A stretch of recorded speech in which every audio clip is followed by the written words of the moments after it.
today. Stay compressing, man. 3.5 hours. Do this together, man. It starts with us. It ends with us. Hey, no cheers! Thing we got. Thank you. God bless. Thank you guys for coming. Man, we hoping they show some fight today. Today is the game 2 of the preseason. Some would say the most important game, I guess, because the last game you really don't get too much of the starters and whatnot. Those are the fringe players trying to make a roster spot, but we is up in this thing. We up in this thing for game 1 of the preseason, our game 1 anyway, game 2 of the preseason, but our game 1. Everybody got their chance to jump out there. Now we just gonna draft everybody and catch up and get in where we fit in. But welcome to Bart. Let's get to it. What's up with Pizzle? What's going on, Black? What's going on? What up, Dark? Good to see you. Thanks for coming through. Yes, sir. Dark was good with Dark. Was good with everybody. Man, I know y'all excited. I mean, I remember when it was the dark days of the summer and everybody was just waiting for football and they was talking delusional. Everything was a talking point. Now we at the point where we at the second game. We're halfway through the preseason, so to speak. Well, I guess halftime would be technically the halfway point, but we're almost through. I'm ready for the preseason to be over with. Oh my gosh, I'm so ready for the real games to start. So then that way, at least the emotional roller coaster will have some merit to it. So, man, so what are you looking forward in this game? I know we've been talking about this all week, but what are you looking forward in this game? Who you looking at? The starters won't be playing for Houston, thank God, I guess. They had a major injury with one of their wide receivers, and I think they've seen enough in practice that they kind of decided they were going to sit their starters. But I don't think our starters are going to play much. Well, at least not our starting quarterback. I know we're going to see a lot of El Capitan Fernando Mendoza. So, Right. what are you looking forward to, man? I'm looking forward to the defense, man. I want to see if they've made any adjustments to this week, man. You know, it's primitive that we stop that run and we get that them corners under control, man. And it's imperative. I know it's just preseason right now or whatever, but they got to come up and they got to show that something's progressed other than from last week. I'm gonna agree with you on that. They do have to show some level of progression. I will agree about that. I'm not super imposed about this preseason really yet, but I don't want to see the worst of us all preseason because it's not like they're gonna hit a light switch and then all of a sudden be good. I did expect for our defense to come out shaky this first couple games, probably even the whole preseason, really. But I want to, for the simple fact that defenses are harder to gel, especially when you have a bunch of new pieces. I mean, like we literally have a bunch of new pieces, including a new coach. I don't think the coaching aspect is one of the biggest parts of all this because he's not really doing any play calling or scheming like that, but he is putting players in position to make plays, and we need them to actually make plays. So I'm looking forward to tackling. We need to see some tackling. We need to see we need to cut down on the penalties. That's the one thing I expect us not to have is a lot of penalties because when you have a lot of penalties, that essentially means that you have a undisciplined team. So from what I understand and all the hard hats that's in the building, we have a disciplined team, but we did not show that last week. So I'm gonna chalk that up to a lot of jitters and stuff like that. But I'm expecting to see better in that. I'm expecting to see better tackling, and I'm expecting to see less penalties. Yeah, the penalties are kind of iffy right now because it is preseason. But you're right. If they're doing it now, they're going to do it later. Dark said he looking forward to the 12-pack. Crack one for me then, brother. Crack one for me. Salute to you, Dark. J Fo, what's good with you, brother? And Frank Webb, what's good, brother? What's going Man, on, Frank Webb? I'm excited, man. I'm ready. I got my Flavor Flav clock. You know what time it is. Mm, Uh, yeah, boy.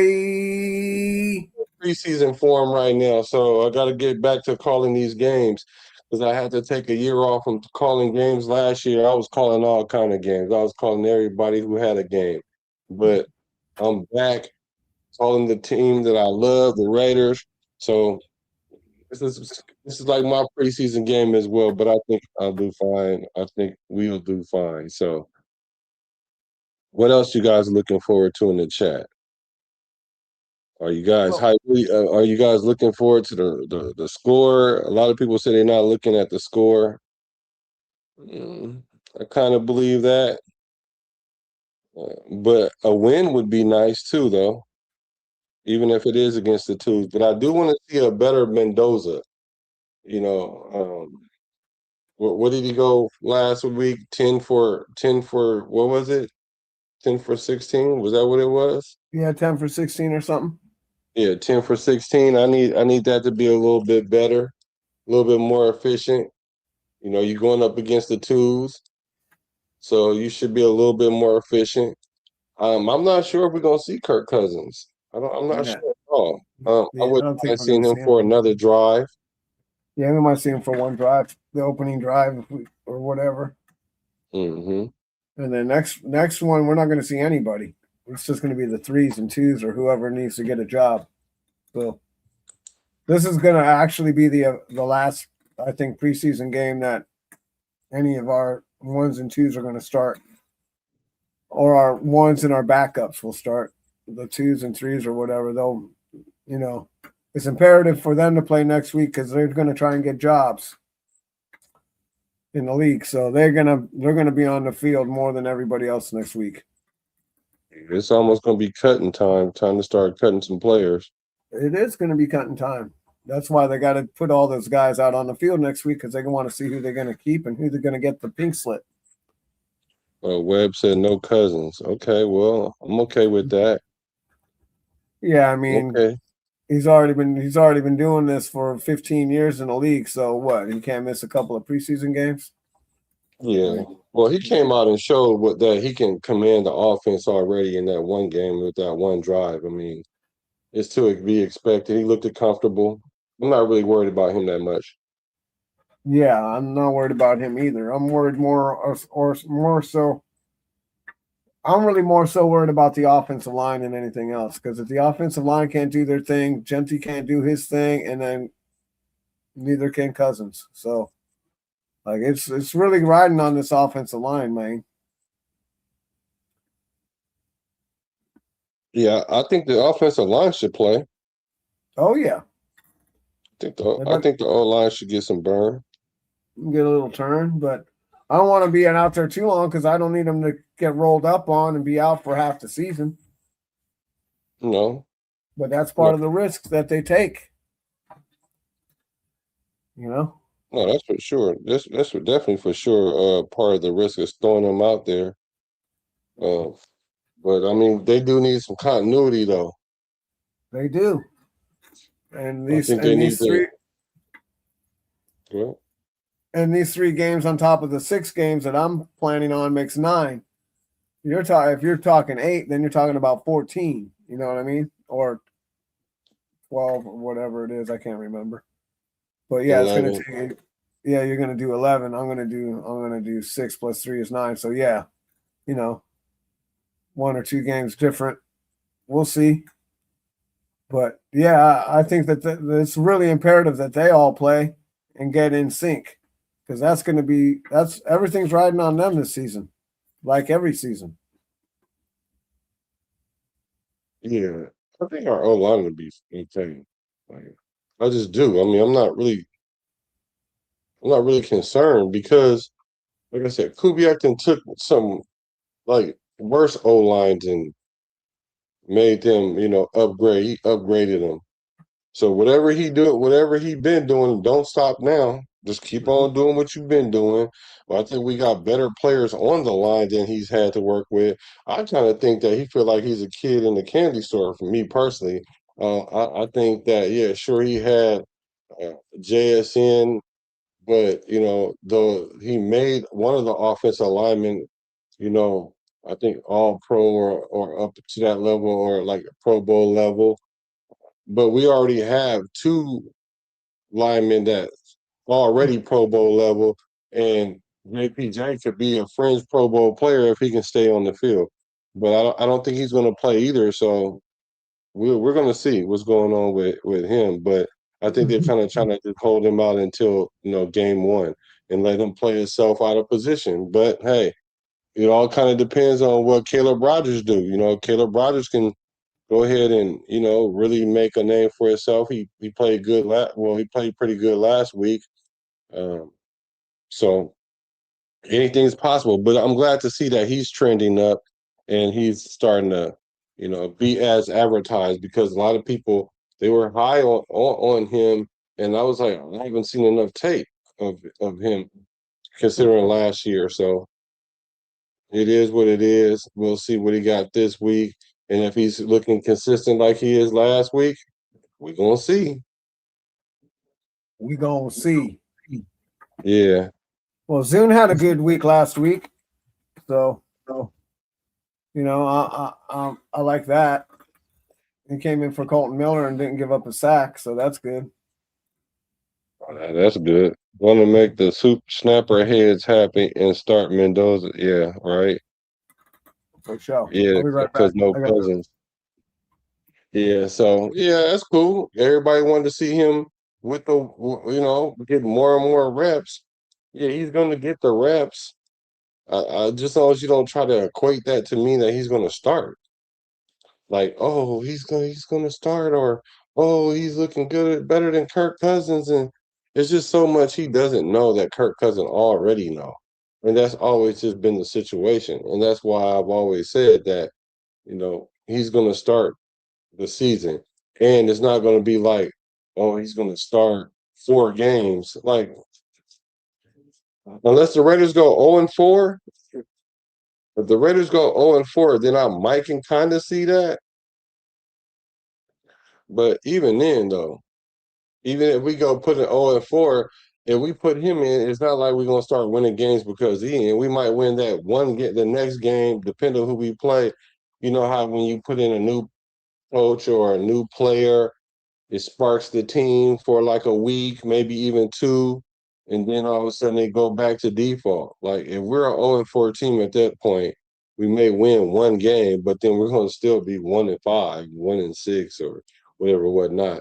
And if we're gonna go ahead and do that, I wouldn't be so mad about it, because then at that point we're kind of already conceding the season already, which a lot of people kind of want to do already. But I'm not in that frame of mind. I'm in the frame of mind just like Coach Kubiak. We're trying to win some games right now. It's all about winning. Like at the end of the day, it's just win, baby. It's not just tank, baby. So I don't like to hear that whole tanking situation and scenario. So we're gonna see. We're gonna see what it is. So coming up on the kickoff, like the 5 o'clock start here in about 10 minutes. Just getting a little early start, getting people, ready. Get your feel me's ready. Smoke them if you got them. Get your drink. Get your drink in your 2-step. I'm gonna be just analyzing a lot of what's going on with these players. I want to see if Malik Benson is still trending up, seeing if his route running is better. I definitely want to see if Jack Bash is going to be consistently who he is, which I think he is. So I'm excited about this whole thing. I'm not excited about. I'm not gonna be hypercritical about mistakes and things like that. I just want to see how they play, because everything is new. Everything is new. You got to get comfortable. And once the real games start, then that's when the pressure should kind of get to you. Like, and when I say pressure, I don't mean like the pressure of like failure or anything like that. I'm just saying like the game actually means something. So every missed tackle, every blown coverage, coaches need to be on your head. In this situation, yeah, coaches should be on your head, but at the same time, it's still a learning curve that needs to occur here. And that's why I say I give, like Pizzle said, 6 games. I give it like that many games, but I give it 8 games to really, to be really patient and fair. Because I know if like he gives it 6 games, and if the average fan gives them 6 games, which I doubt they're gonna give them more like 4 games, they're gonna be whining and complaining from game 1 and game 2. And I don't want to start getting to that frame of mind until maybe like game 4, game 5, where I start being like, okay, well, I'm starting to see a trend here. We don't have a sure enough corner. The linebackers aren't doing whatever. Mental reps is not getting in. Max Crosby starting off slow. You know what I'm saying? You can notice those things in the first 4, 5 games or whatever, whatnot. And then those next 2 to 3 games, you can tell, hey, if something don't turn the corner, this is just who we're going to be. What is this team's identity? That's what I'm looking forward to see what this team identity is. Yes, Frank Webb, absolutely. Fundamentals never lie about the progress. Yes. Fundamentals never lie about the progress. Yeah, we need to show the fundamentals. That's why I want to see the fundamentals. So let's take a look here. See what they're talking about. In the show, I don't know if like all of us quite aware how rare it is to not start a number 1 overall pick quarterback, and I'm talking week 1. Exceptionally rare. You have to go back a long way to see the last What's a time a number long 1 way? pick didn't start week 1. Never mind week 3 or week 4. I'm talking about the first game. So I would just put it out there that there's some part of Kubiak and Tom Brady et al. Who are like, Fernando, a couple misreads tonight. Like what an interception, and then we'll flag down. What if is it not better for the long and he doesn't go out there and just kill it tonight? Because if he does, it gets really good, and there's pressure, even I took some pressure to readjust the plan or straight up abandon the plan. And coaches do not like to do that, especially first-year coaches. No, they're not going to abandon no plan. They're not going to sit there and put Kubiak. Kubiak's not going to change it because the Raider Nation is in their feelings talking about, oh, he's good, we should play, and abandon the plan. No, we're not going to abandon the plan. You wouldn't bring in Kirk Cousins to the plan. We're going to stick to the plan. And plus, anyway, it doesn't matter. Mendoza is not as good as Kirk Cousins right now. Still. Even if he play lights out tonight. So because even if he play lights out tonight, if you put Kirk Cousins in the game, Kirk Cousins gonna throw for 400 yards if he plays all game. Like whatever you think Mendoza can do in this game, or whatever he does in this game, just know Kirk Cousins can do that and better. Well, what about the guy that Derek Carr took over for? He couldn't do that. Who? Never mind. Who? Matt Schaub? Yeah, Schaub. Yeah, well, Matt Schaub was injured in the preseason. We don't want to hear no excuses. It's not an excuse. That's the reason. It's not the same. Sounds like an excuse to Matt Schaub. Well, Matt Schaub only started like 3 to 4 more games the rest of his career. He only started like 3 or 4 more games the rest of his career after he left the Raiders. So I don't know if we want to consider that an excuse or whatever, but I just know that this situation is not the same. It's not a quarterback competition like that. And plus the scenario is different. Yeah. Yeah. Come on, man. You mean if Fernando goes out there and throws 5 touchdowns tonight, you're not ready for him to start week 1? Yeah, don't start that. Don't start that because I've already don't start that because He Yeah, said, "Don't do that, Tom." Yeah, don't start that. Yeah, that was yeah, see us week 1, right? All right, man. Thanks for coming by, Pizzle. What's A you know A Pizzle? Yeah, we got the same name. He goes. He's on. He does his own. He's got a show. He does. Oh, okay. So Yeah. that audio was like one of the announcers talking about the Raiders, and this the media. See, this is what the media wants to do. The media wants to put this narrative out there that it's a quarterback competition. And I don't know why we're gonna fall for that. I just know we're gonna fall for it. We're gonna fall for it because if you want to see him, they just want to see him. And it's unfortunate for Kirk Cousins that the fan base is like that. Like everybody, you want the best player to play. That's what everybody was saying. Want the best player to play.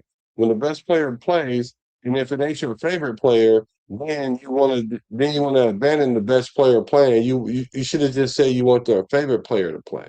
And that's why I don't really pay attention to the fans, because the fans, what they're going to give you is biasness. That's what they're going to give you. So I'm knowing who the best player is. You guys should know who the best player is. Let's get ready to get to it. So you're gonna answer that question I asked you? What's the question? What happens if he comes out here and has a great game? I answered it. I said I don't care if he throw. I said it doesn't matter if he played well or not. Because if he goes out there and throw 5 touchdowns, Kirk Cousins can go out there and throw 8 touchdowns. Okay. So it's not like Fernando's out there doing good and he's doing bad. It's not the same. It's not going to be the same, bro.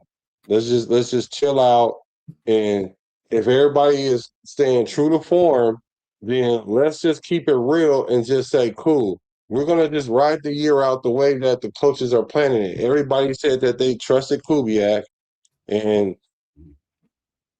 so if Kubiak says that Kirk Cousins is the starting quarterback, then let's embrace that. Not try to be a duck a sucker and then say, okay, well, we really want Kirk Cousins to fail so we can hurry up and see Kubiak. I mean, so we can hurry up and see Mendoza. Like, but that's what they're doing. Plenty of time to see Mendoza, man. Yeah, but that's what they're doing, and that's what they're going to do all year. As soon as he comes out there and throws an interception or has a bad game, let's put in Mendoza. That's just how it is. Every fan base is like that. It's just not our fan base, and I get it. I understand why, but you got to give the old man a chance. Yeah, well, that to me that's stupid because it's stupid. Actually, I'm not even about to sugarcoat it. Okay. It's stupid because if we know that the plan is for him not to play, why are we going to just continually just going to try to make it be the plan? Because people want to see what they want to see. Yeah, well, fans, you sit down and be quiet and just watch the game. That's what y'all do, then. Because that's not no good. That's not even a good reason. I just want to see him, so I want him to play because I just want to see him. Okay. Yeah. Again tonight, as you said, which is another indication that Kirk Cousins is going to be your Week 1 starter. But really, I've been telling people that for every long. opportunity you get out here in the preseason and get reps under your belt, it's a learning experience. I thought last week in that game he was really good. Troy Aikman is calling the game, though, man. Being asked to do more of the play action underneath Joe center. Buck there, Very comfortable in that regard, and he was able to create a few things once he got outside the pocket.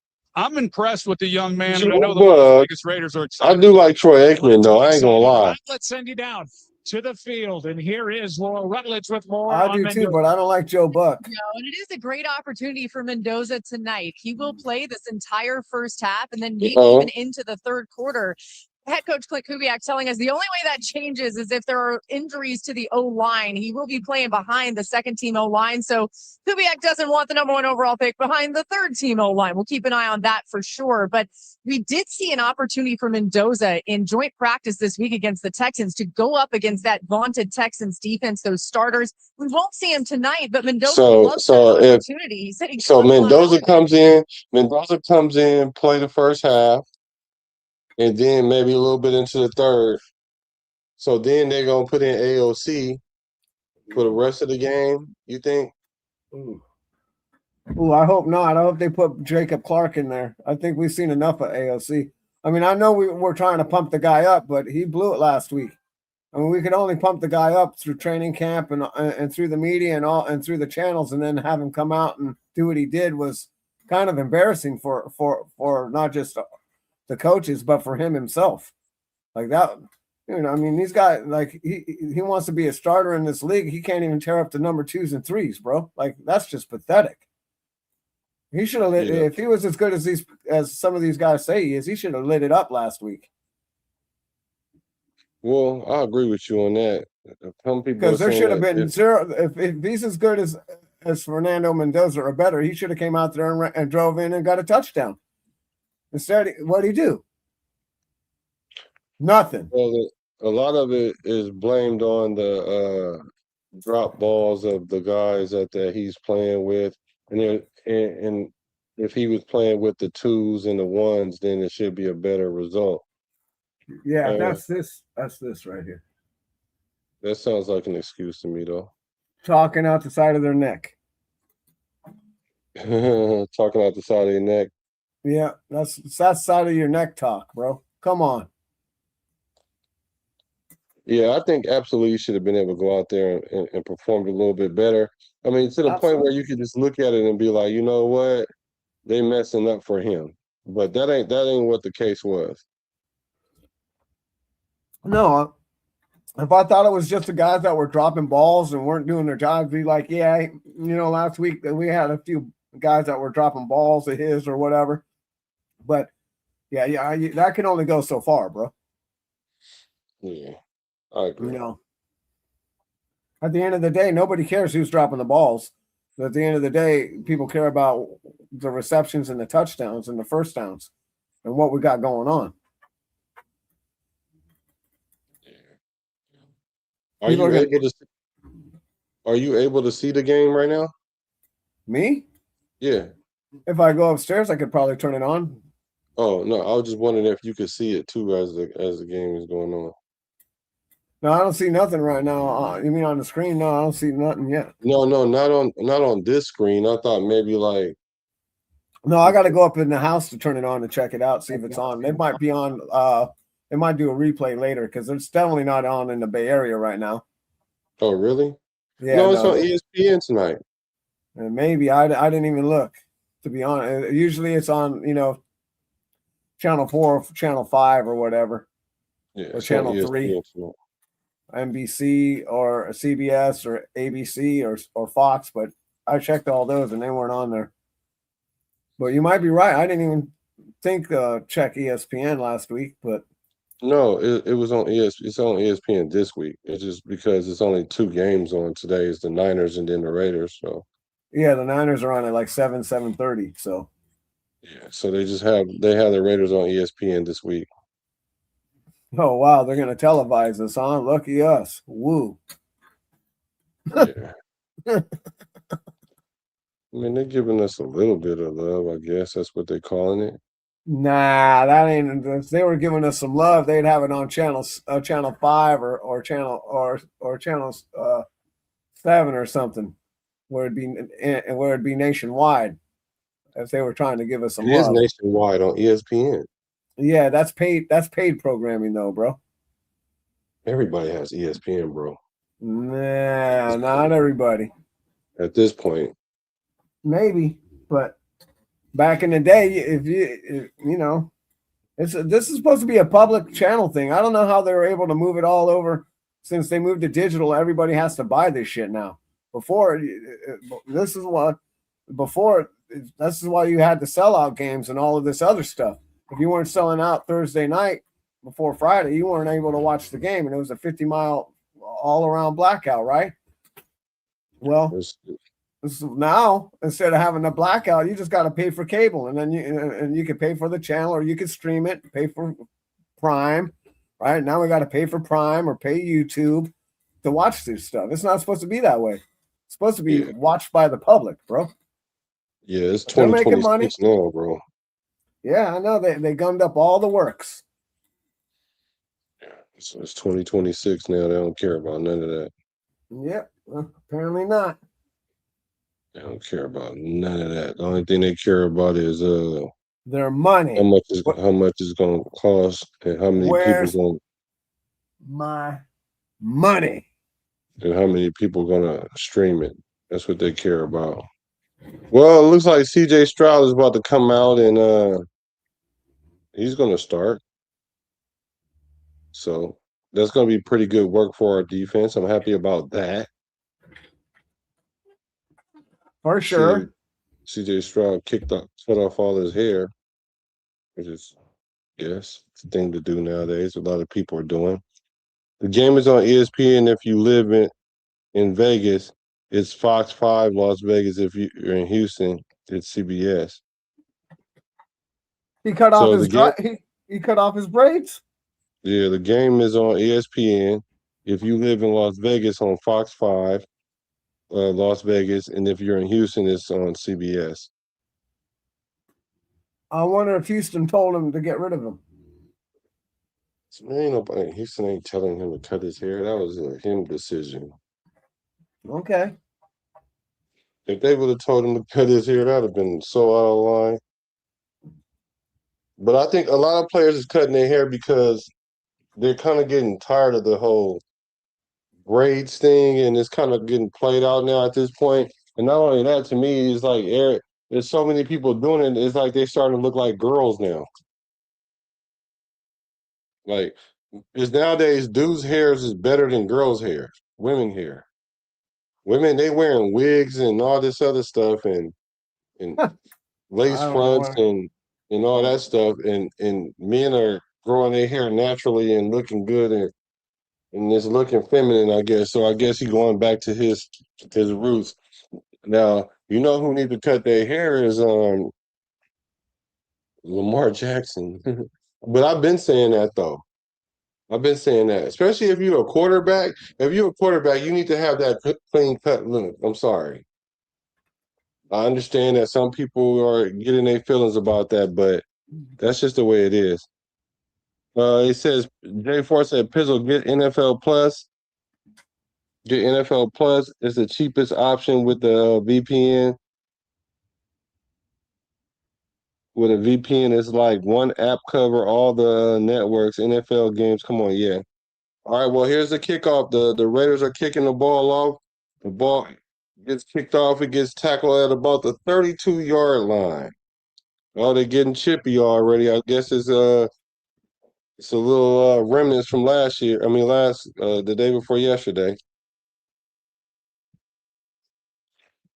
Right, we'll look at some of the numbers last season. I mean, I could play this audio. Pass yards per game has been. Let me know if y'all want me to play this audio or y'all just rather have it where I can just announce the game, because I'm going to announce the game anyway.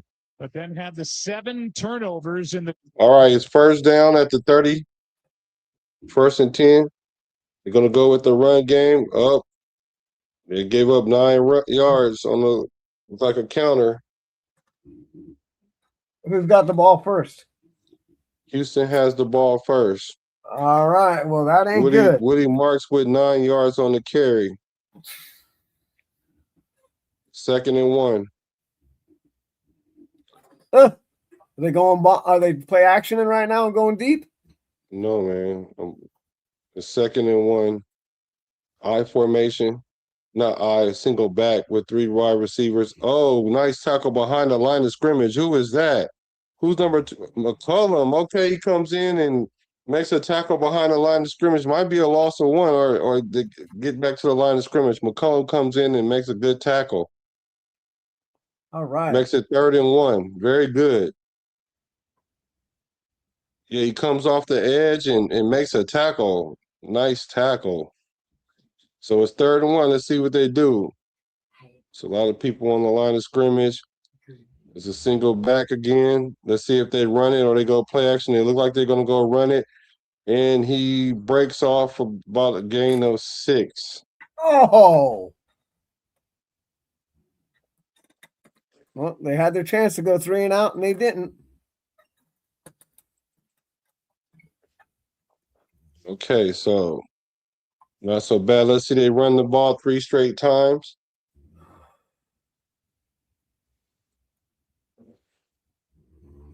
It's just good blocking. Who was 55? 55 missing tackles. All right, 1st and 10 at about the 47. Play action. Naked bootleg. He throws it. Oh, what a tackle. Is that Stooks? That's Stooks on the tackle. He comes in to get him at the line of scrimmage. Good play by Stooks. All right, Stooks. That's what we like to see. It's 3-1.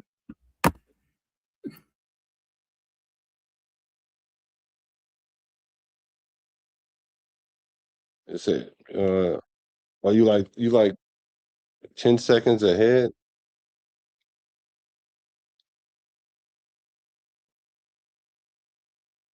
What the heck just happened?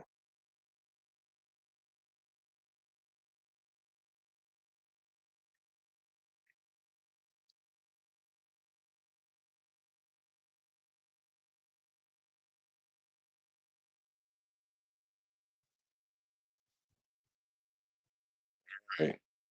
We got this 3rd and 10 right now. I missed a play because something just happened. I don't know what happened to the. It's 3rd and 11 actually. 3rd and 10 somewhere in there. Go with 3rd and 10. Shotgun. CJ going up.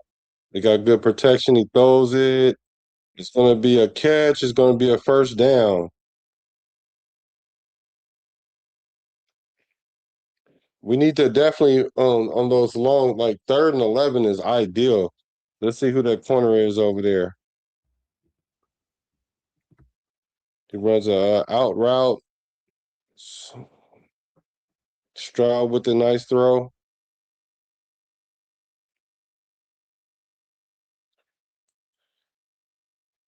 So 1st down, 2 first downs now. They're at the 42-yard line. Another play action. Looks like they're gonna go underneath. Another tackle by Stooks. Looks like about a gain of maybe 4. No, a gain of 6. So they're starting to mix it up now because they ran the ball earlier. Are you watching on? Okay, on YouTube TV. Okay. 2nd and 4. At about the 36. Go in motion. Another bootleg. Stroud is rolling out. He throws it to the ground. Everybody's covered. Good coverage by the defense. All right, 3rd and 4. This is 3rd and manageable, but what they need to do absolutely here is make a stop here. Hopefully not give up another 1st down. They're going to run it.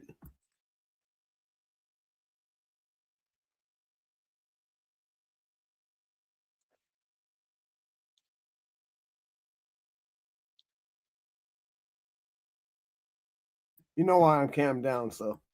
Okay. So 3rd and 4, shotgun, empty set. They bringing somebody off the edge. Stroud is running. Oh, he started running towards the 1st down, and the defense tried to chase him, and he throws it for the 1st down to the tight end. I need to get the card so I can see who it is making these plays. It looked like he was getting ready to run, and then Eichenberg looked like broke coverage to chase after the quarterback, and then he just throws it to the tight end. So 1st down here, ball on the 25.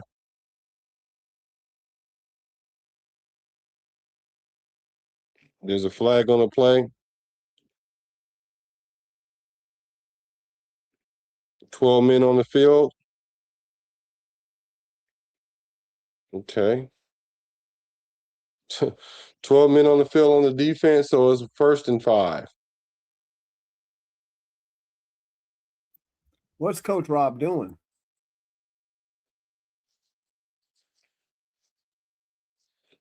Max is not on the field tonight either. All right, 1st and 5 at the 20. We got going with the eye. They go with the run game. Oh, he breaks off more than 5. Oh, he hits a tackler. Oh, he runs through everybody. They score a touchdown. Touchdown, Texans. It looked like a few people ran up on him and missed the tackle. Let's see who it was that missed these tackles, because it was like 2 or 3 people, and Max don't look happy, and neither does Kubiak. Why would they be happy? He just busted off a 20-yard touchdown run.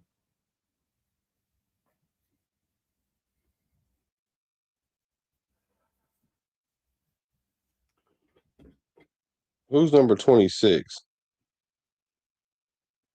Tell me that. Can you look up who's number 26? Who's number 26?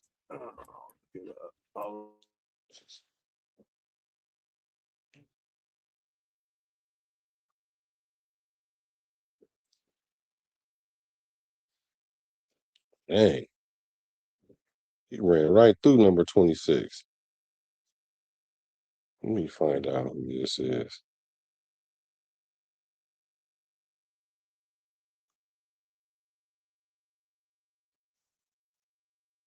Who's number 26?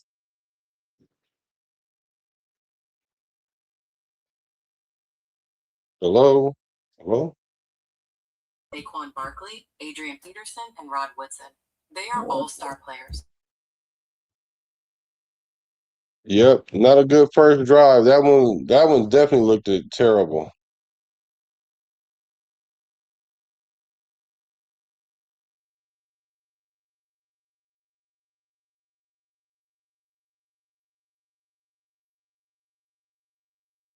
Oh, good old Darian Porter.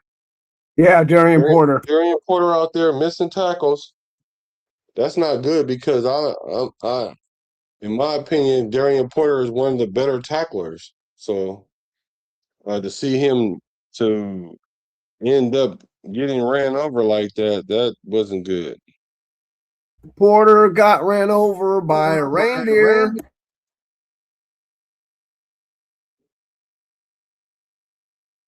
So yeah, you gotta tighten that up, Porter. That wasn't good.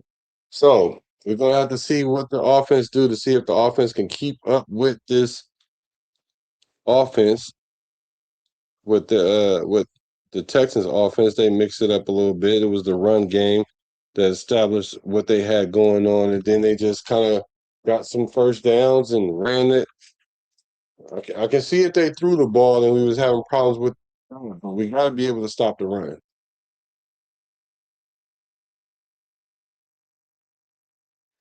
Got to be able to stop the run, especially in the red zone. Like, to run the ball in from the 20 in the red zone, that's not a good look.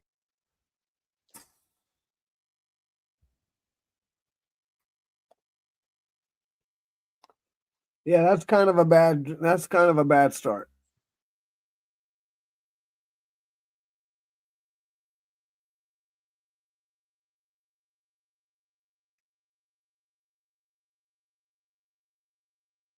What's going on?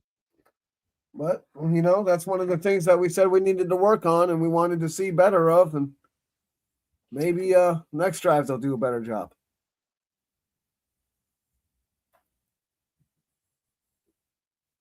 Are they just not getting off the blocks? Are they in a bad position? What are they doing? All right, here's the kickoff. Caught at about the 2-yard line. They cross the 25 and get to about the 26. Couldn't see who that was. Tackling. Well, here goes El Capitan Mendoza.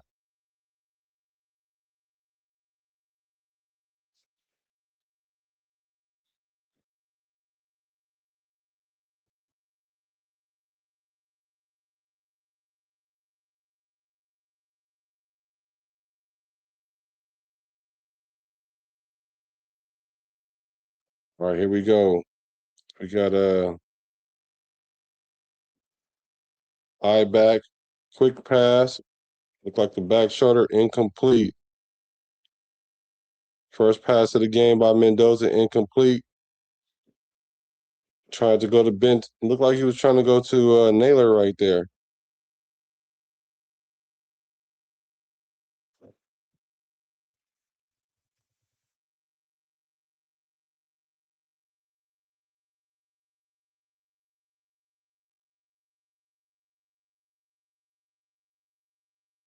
All right, 2nd and 10. All right, come on, offense. Let's do something. Another penalty here by the O line. Ah, shit. 2nd and 15.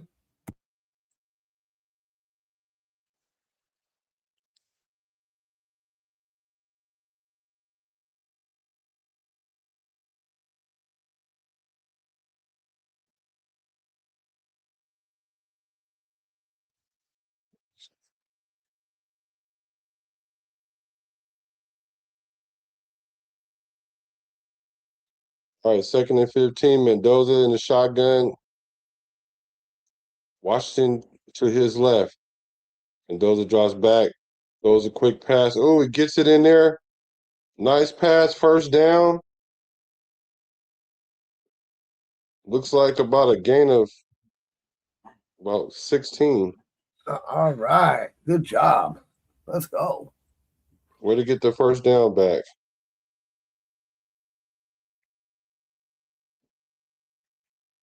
Oh, boy. Mendoza threw that ball right by the defender. Like that ball went by him so fast he didn't see it coming. All right, first down. Washington in the I formation, Connor in the backfield with him. They go to the run. Oh, wait a minute. Oh, can he get away from his last guy? Oh, he gets chopped up behind. Washington, he breaks a tackle in the middle. He ran through the middle again. People keep saying he can't run through the middle, and he breaks a tackle. And I would have loved to see him just run off from that guy. It looked like almost like a little bit of draw. It was like the defense couldn't really see Washington because it was like he got stopped at the line of scrimmage and then he found a hole and took off and ran to about the 20-yard line. So 1st and 10, we are in at the 25. Play action. Mendoza looks, he throws it to the middle field. Oh, it's intercepted. And it's going to be a pick six. No, maybe not unless Mendoza can run him down. It might be a pick six. It is a pick Jesus. six. Jeez. It's a pick six. Bring in Kirk Cousins. And it looked like it kind of looked as similar to what that play was in the scrimmage. Oh no. I thought he went and watched some tape on what not to do last night, but woo.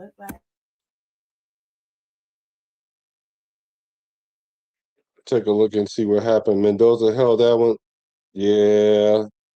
The defender was waiting on what it was the exact same. Yeah, it looked like the same play that he threw in camp. Yeah. It looks like that same play. Yeah, they baited him in and he fell for it, and now they're celebrating. Dummy.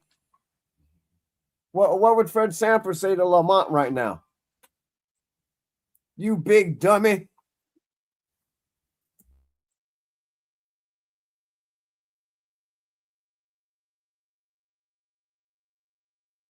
Ouch. That wasn't good at all. 14-0.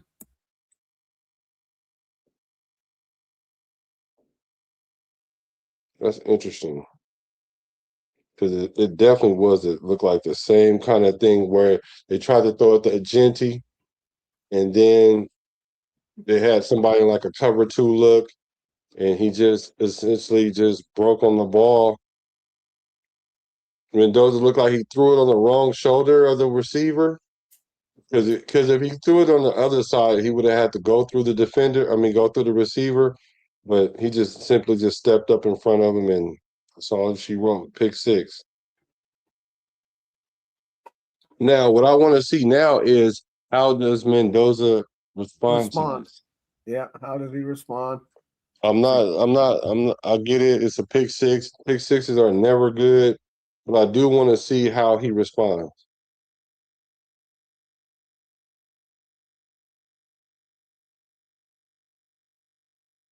We went from Washington running and almost breaking one to Mendoza throwing a pick six. That's why I wanted to see him break it. That's the reason why when you get a play like that, you got to kind of take that home.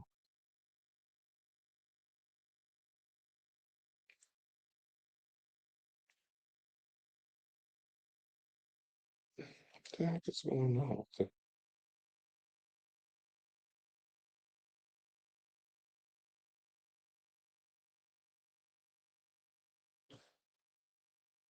Yep, I can hear the Raider fans grumbling already, y'all. Oh yeah.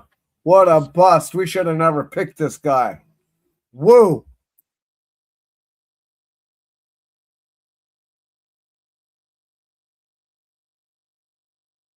And then you go look at Peyton Manning throwing 28 interceptions his rookie year.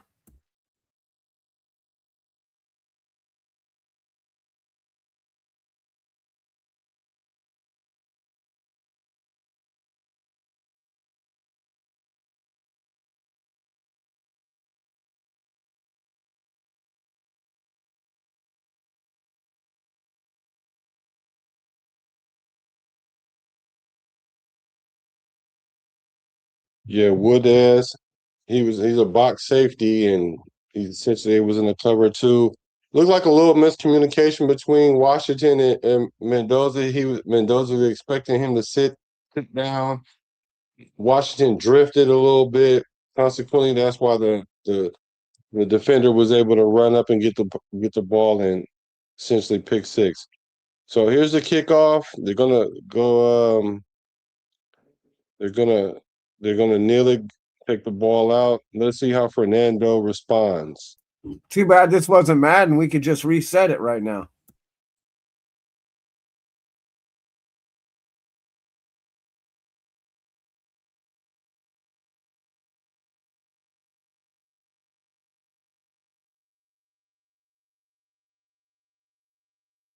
All right.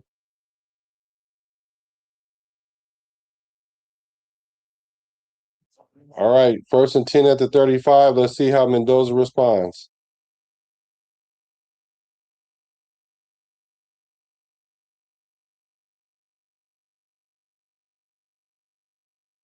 All right. I formation. The handoff to Washington. He gets stopped in the backfield. Look like a loss of 4.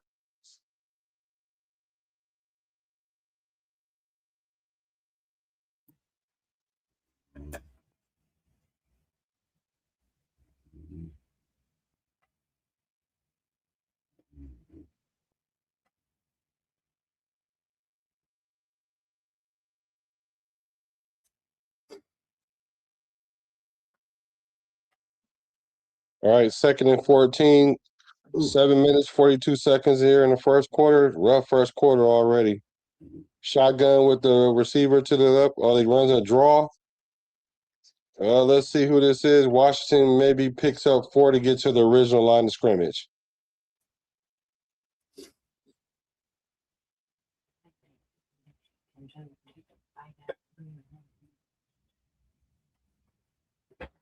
I think we should put AOC in there right now.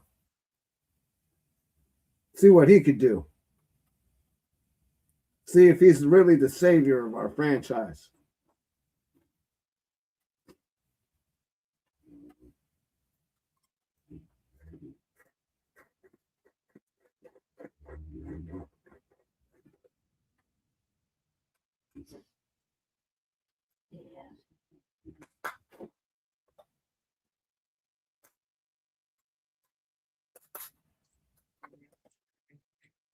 So All much right, they for the went fun. another shotgun. Let's see here what they able to do. Mendoza stands in the pocket, throws away. Look like it's no good. The Raiders going to punt 4th and 9. Incomplete pass.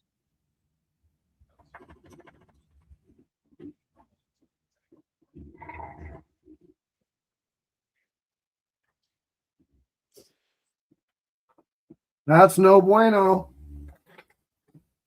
That is no bueno, bro.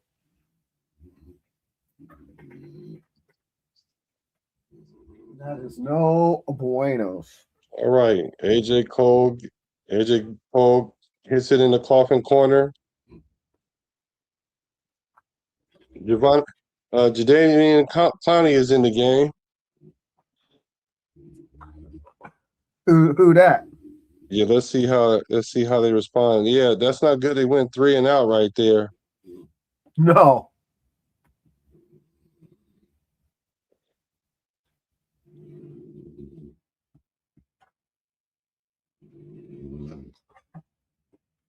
They're trying to see where the ball landed. That's the funny thing about, rookie quarterbacks, right? Well, I mean, it's a penalty, illegal touching. oh geez. So since the touching was within the at the 5-yard line, so now they get the ball at the 20-yard line. Oh jeez. More penalties.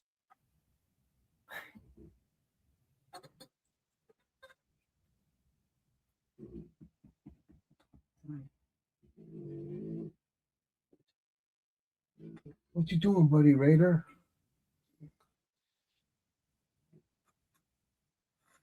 Oh boy! So we went 3 and out right there. This is going to be interesting here how we respond here.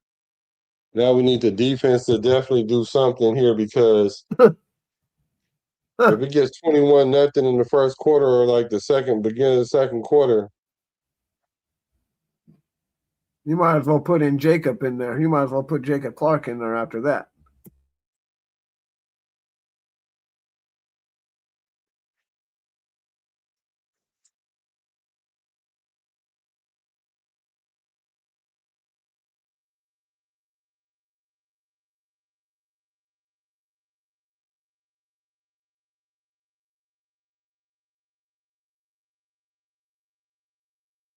man, I don't know. Maybe Mendoza might not survive this half if he keep this up.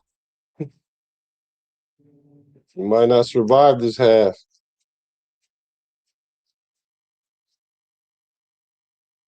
Did he go over there and talk to Kubiak? Are they talking? Are they trying to figure out what went wrong, or anything?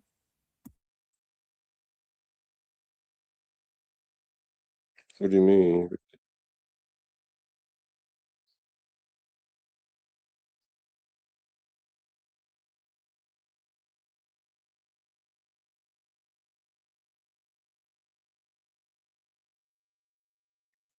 Yeah, I don't know.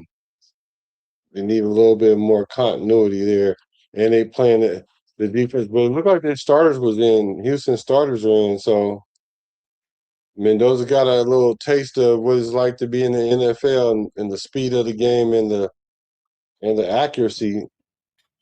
And that's the reason why I'm saying that, like, Kirk Cousins is going to be. Well, I don't even know if Kirk Cousins could have avoided that. It could have been a better throw, but if the running back is drifting and not sitting down in a hole, then that's what happens. You're gonna get an interception right there. Let's Yeah, see. but Cousins might have thrown it to someone else, or just thrown it away because he's No, seen he that wasn't gonna before. throw it away. But I'm When sure he's seen that before. Mendoza's easy to trick. He's a rookie. yeah, it's not a matter. It wasn't a matter of tricking. It was just miscommunication between the running back and the quarterback because he made the right read and he threw it to the right person.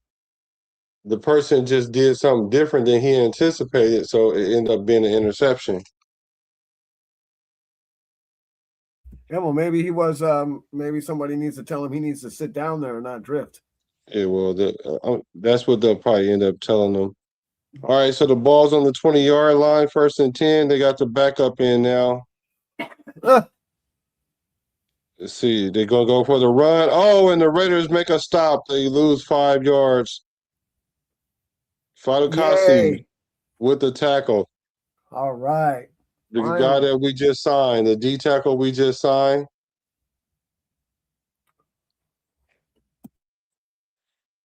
So Davis Mills is in the game for Houston. He got beat right off the line, so that was beautiful. All right, so we got 2nd and 14. Quick pass on an out route. Dang, where was all the defenders at? He ends up getting like about 13 of them back. Well, no, they get to the they got. It looked like they might have gave him the first down. He might have dove and got the first down.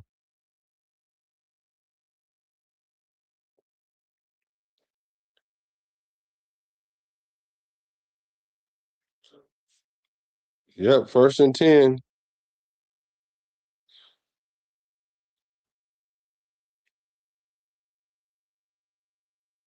Linderberg is in the game. Yeah, we need our starters in the game. This preseason is about to be ugly. We're not even playing our starters.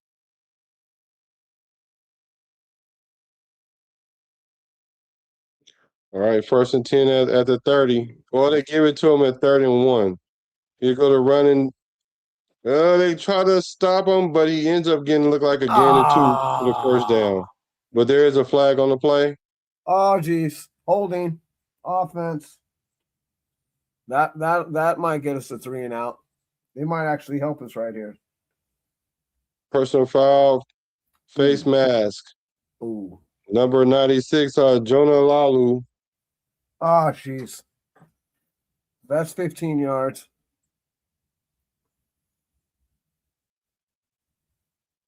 Yeah, Noah Winnington, the running back, gets his face mask snatched. First down and some more yards.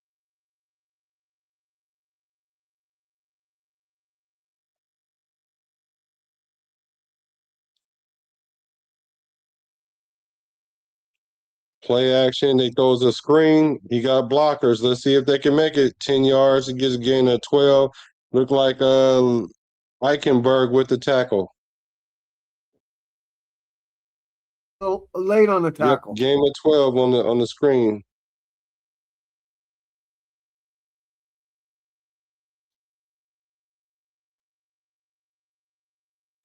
Well, they ran a blitz from the safety, but if you can't get to the guy, you got to jump.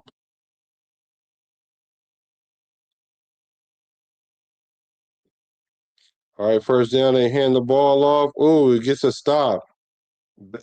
Is back at the line of scrimmage, maybe a gain of 1. All right, good job.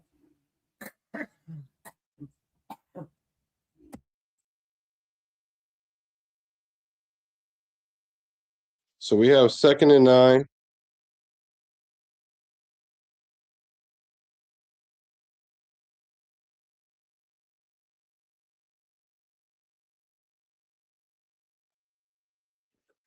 All right, here we go. 2nd and 9. We need to get them in 3rd and long.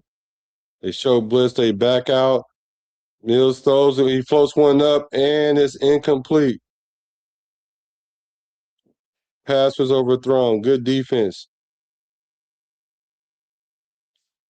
Masses with the defense there. I like his technique on that one. Nice.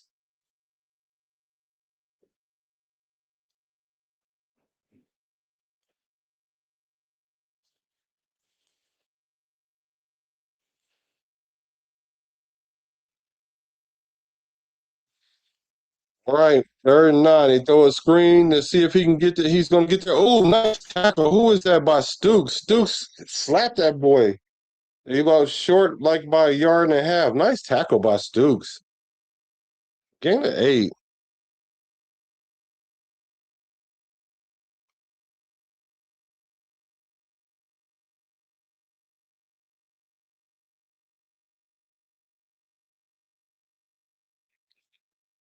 Good, good. So it's 4th and 1. They're going to go for the field goal here. 51-yard field goal. Fairbairn. He's capable. Yep. The kick is up, and it look like it's going to be good. It gets in there, so it's 20-0. 17-0. First of all, That's a first rough quarter, bro.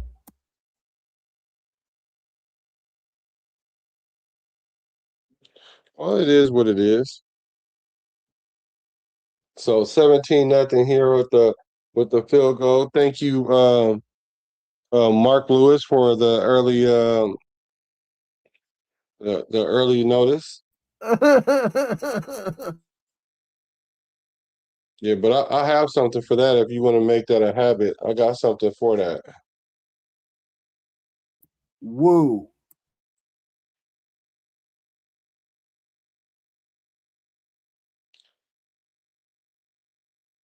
So far, Stooks is the standout right now. He's looking good. Where we're lacking at is in that linebacking. It's almost like it's the D line, and then there's the safety. Well, really, the secondary. There's no linebacker presence. But of course, that's how we're gonna. That's kind of like how our roster is because we really don't have any linebackers in that depth position. So yeah, yeah. Well, you guys are ahead of it. You're ahead by 2 downs. I can't do anything like that. I can't do anything about it. You can pause yours and sync it up.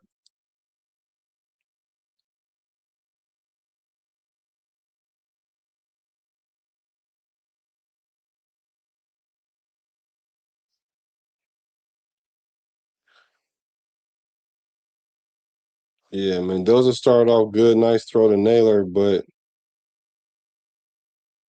it was an 80-yard pick six though.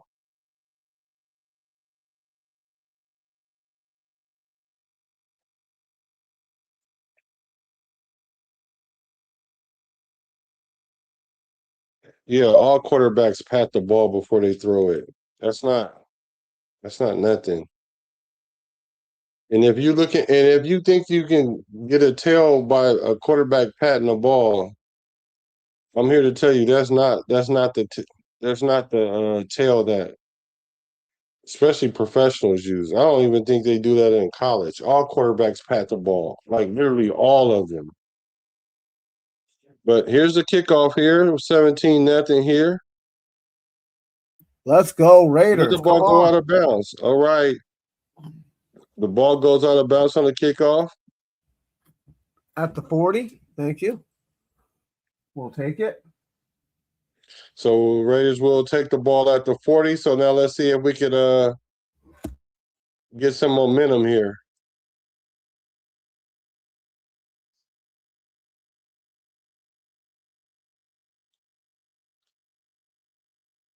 How you think the game's going so far? Oh, it's going great.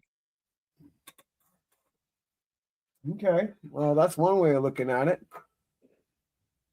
All right, first down with the offset eye. They go with the run game. Washington he stays in. He's able to get like 9.5 yards. He breaks a tackle. He almost looked like he's going to get taken down, and then he was able to run off yards. Nice. This is why I say he's more like Adrian Peterson than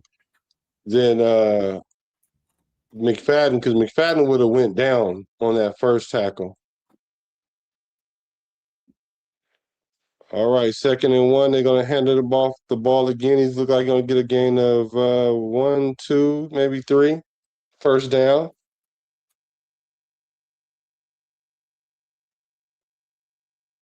13 fumbles over the last 3 years. Yeah.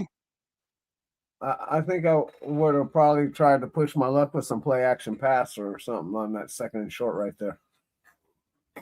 No, I wouldn't have. We gotta establish we can't keep giving them the ball. So we gotta get a long drive. I even run it here on first down.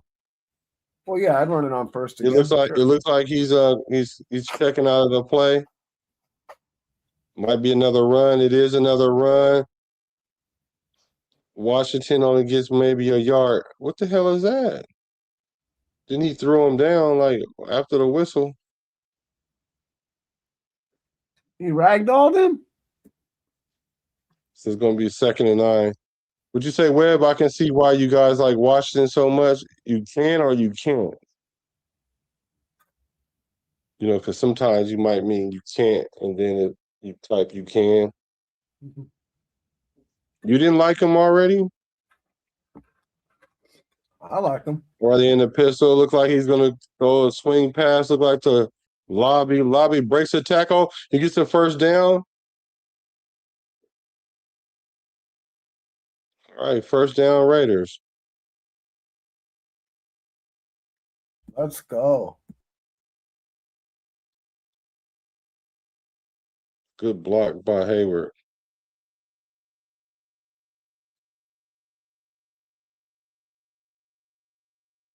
They might have to hit him on a wheel route.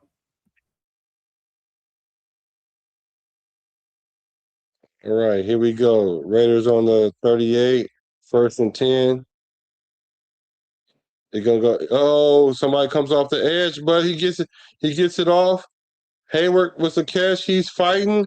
Oh, he's gonna get the first down. Is he? He's not even down yet. So he looked like he got a gain of 12, but he did get the first down. Mendoza stood in there. Oh, what they say with? Oh, I guess they blew the whistle. So they got 9. So it's gonna be 2nd and 1. Mendoza takes a big hit there. It was a medium hit.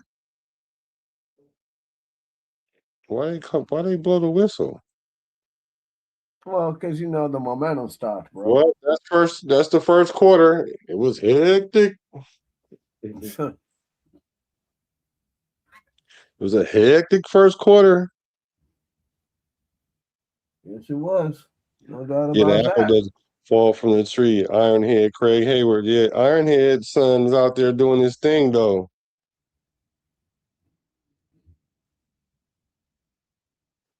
And a lot of people that seem to think that Ironhead was an ain't though.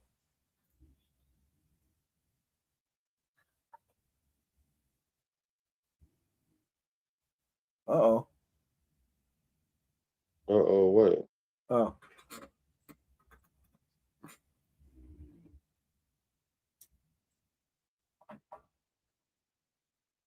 Yeah, so long first quarter right there. I'm sure it was let's get out of this first quarter. Hopefully we can get some points on the board here somehow.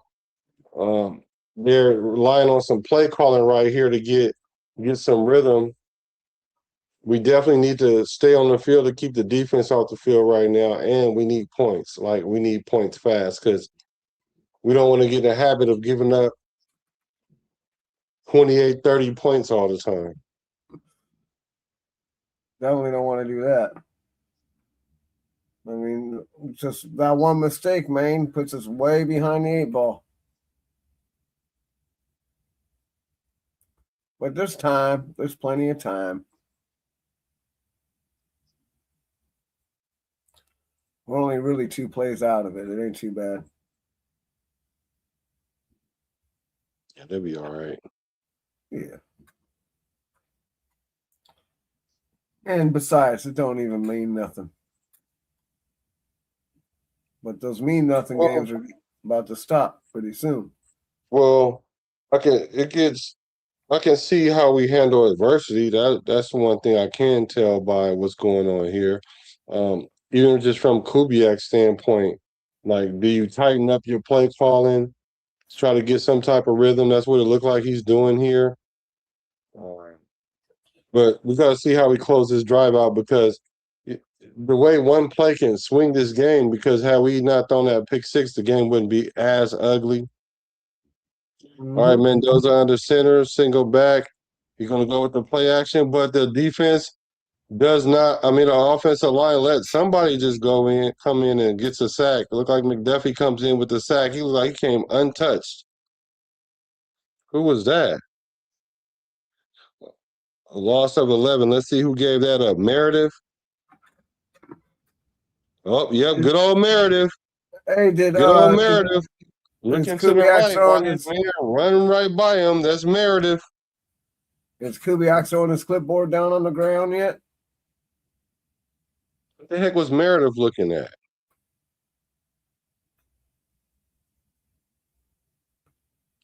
What up, Well, Amber? it's 3rd and 12 here. You ain't lying. I'm just wondering if he's starting to, get a little upset over there.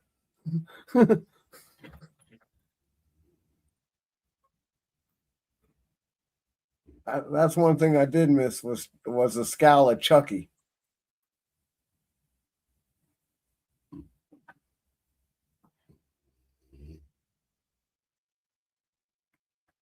Yeah, they're essentially saying he's taking too many hits already. There go JPJ. Oh yeah, they're showing a little JPJ action. All right, let's see how we handle this 3rd and 12.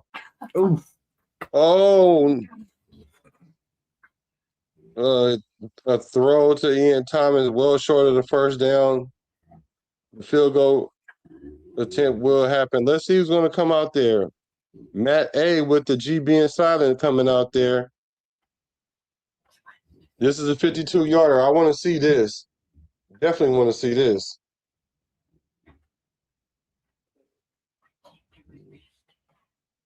Let's see if he can hit this 52-yarder. Oh man, well, come on, man. With the silent G. From the left hash, the kick is up, and it is good. All right, Nice. silent G. Yeah, good. Like I said, I wanted to see us get points in this drive, which we did. And it was a pretty smart play call, not to try to get all 12 yards back to get the first down. Go ahead and get like 4 or 5 yards, make the field goal manageable. And so instead of like a 56-yarder, it turned into like a 52-yarder. And Jay kicks it true. And it was a nice kick. So it was good to see that.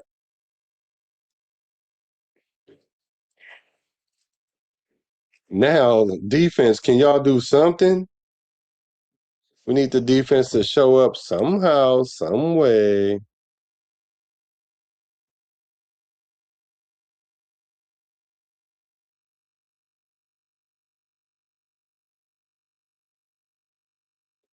We need a turnover, bro.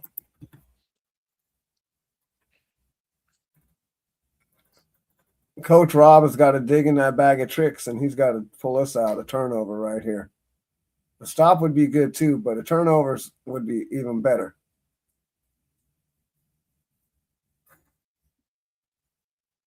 All right, here's the kickoff. Because we got to swing this momentum. The They only way catch the ball at the goal line. They bring it out. He crosses the 20. Oh, nice little snatch tackle. Who was that? Look like Johnson?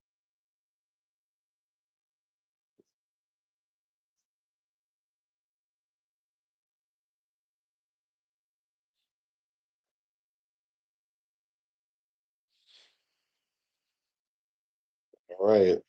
Let's see how the defense responds here. I'm seeing a lot from our team, how we're going to handle adversity. I think we're going to have a lot of adversity this year. That's what it's going to look like. So how do we respond to said adversity? But here we go. First down out the shotgun. He's looking around, can't find someone. He rolls out to the right. Look like he's going to go and get a couple yards. Gets ran out of bounds.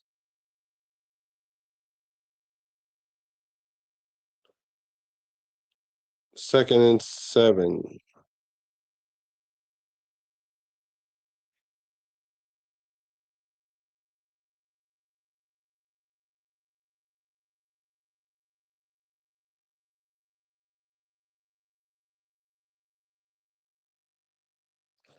All right, 2nd and 7. Ball at the 26.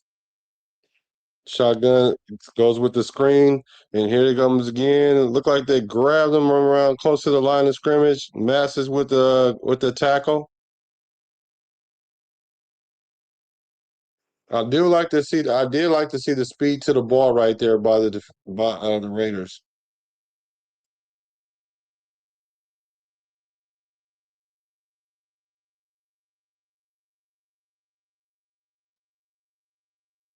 Has the defensive coordinator ever been fired in preseason? So let's see. It's 3rd and 7. Let's see what we do here. He's in the shotgun. He draws back. They're getting a little pressure. Oh, and it looked like a catch. Looked like Lewis Bond with the reception. They do get the first down. He kind of snuck that ball in there, though. I was hoping he got knocked away. Let's see. It looked like it was Stooks playing the nickel there. He wasn't able to get through the receiver. The receiver shielded him off, but he was right there, though. Sticky coverage. All right, first down, play action. Looked like a screen. Nice play by the defense. Who's number 50? Number 50 keep showing up. Who was that?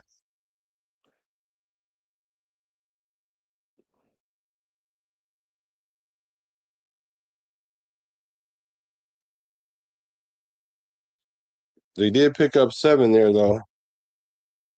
2nd and 3. They're doing a lot of screens here. Single back.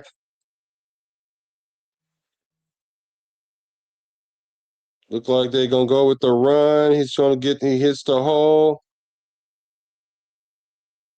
Good tackle by Dalton Johnson.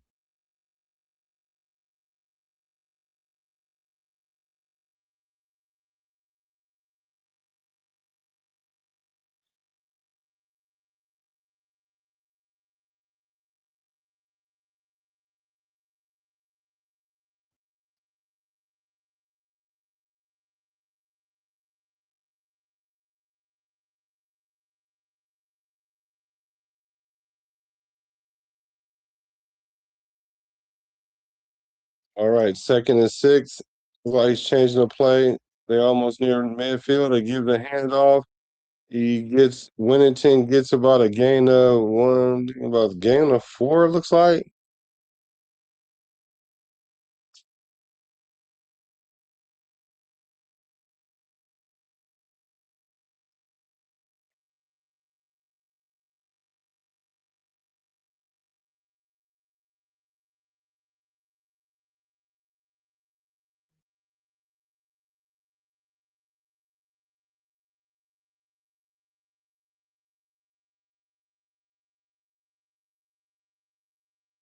Shotgun, running back to the right. 2nd and 6. They bring in some pressure. Thomas Booker gets a sack. Loss of 7 there. Like loss of 7. Thomas Booker. That was nice because they brought the pressure around the edges, and Booker comes in and makes the sack. So it's 3rd and 13. Nice. Way to get to the quarterback. All right, so this is the down we've been having issues on. We've been getting them in 3rd and long, but we keep giving up this first down on these passes. Well, here comes the pass now. Look like a little pressure. He goes with the dumb down. It's not going to be enough. Right with the catch.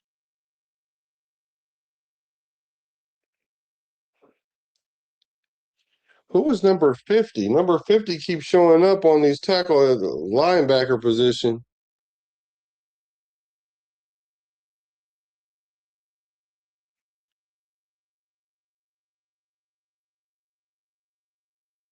Yeah, he bought time.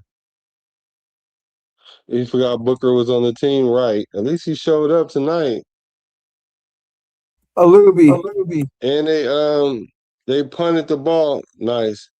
And they do get the ball, and at about the 9-yard line, Benson catches it at the 9-yard line. So that's good for the defense. They had him go.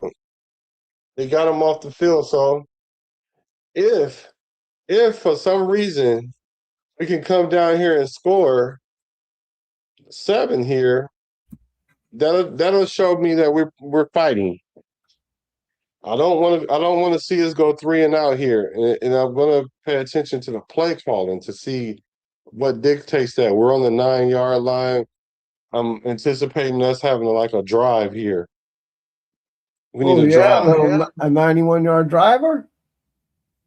You know, like 8, 9, 10 play drive would be nice.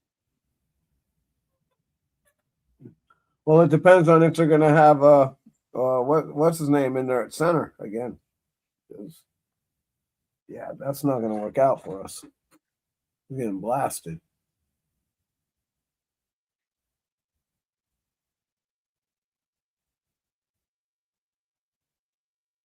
Mendoza is 3 for 6 for 36 yards Oof. with a pick 6. Yeah, he scored a touchdown, but for the wrong team.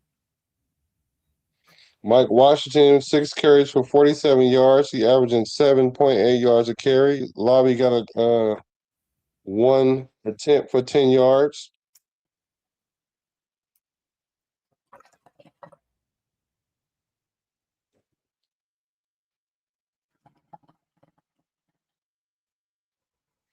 Let's see. Stooks with 4 tackles so far. McCullum with 4 tackles. Ruby with 3 tackles, 2 of them things solo. Eichenberg with 3 tackles. Lindenberg with 2 tackles. Booker has 2 tackles, 1 sack. Masters also has 1 tackle.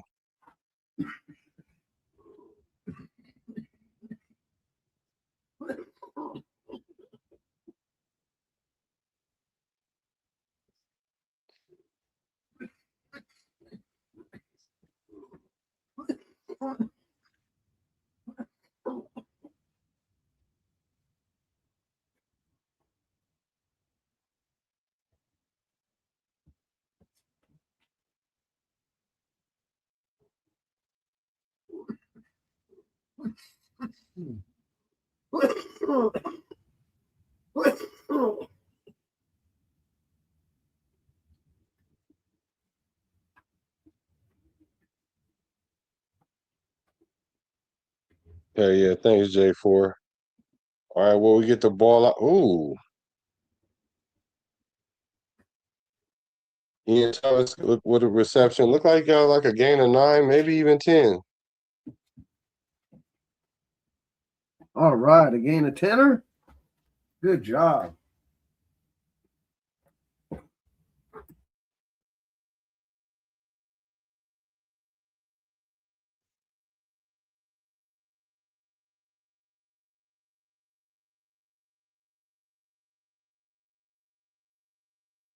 All right, 1st and 10. They give the handoff. Oh, Washington gets tackled. Looked like the corner came off the edge to stop him there.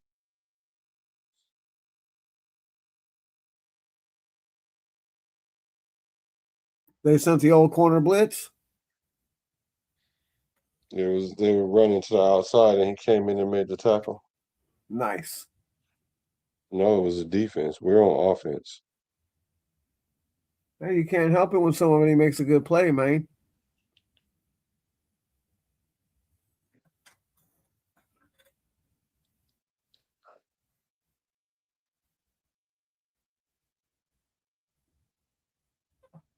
All right, 3rd and 7 here.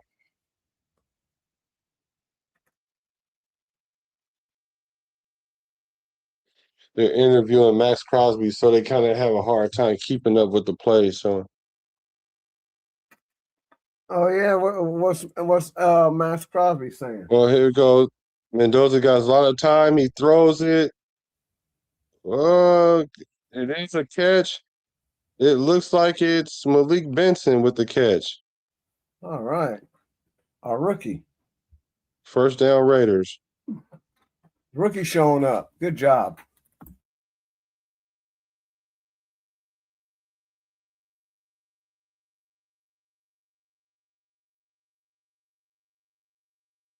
Dang, they interviewing this boy all like the whole drive.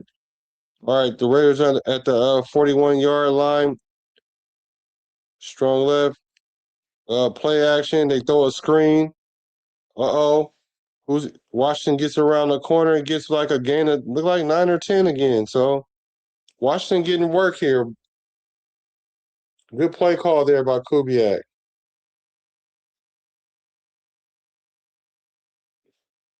Yeah, the play calling right now, that's what's going to make the difference in this game right now. Because he needs to, change the play calling up, get us back in this game. Mendoza's just got to, go out there and execute. All right, so the Raiders do make it to midfield, which is, good. So it's 2nd and 1. They hand off the ball again. Easy first down, about a gain of 6.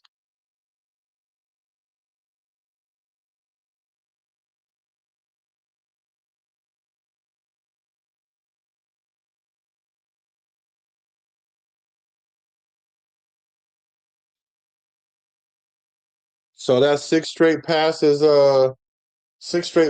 completed by Mendoza. All right, let's see. Let's go, Mendoza. He drops straight back. He looking, can't find somebody. He throws it away. Smart.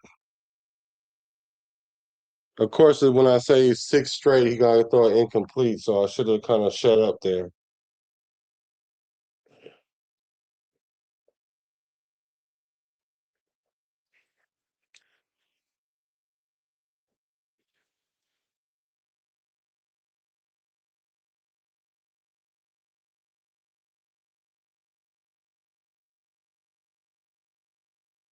All right, let's see here what we got here on 2nd and 10. I'm thinking we're going to run it. I hope we run it. It is toss right to Washington. Washington finds a crease. Ooh, he runs into a defender. Only get about a gain of 4 here. Maybe a gain of 3. Third and 7. It's trying to set it up to be 3rd and manageable here. Let's see what they dial up here.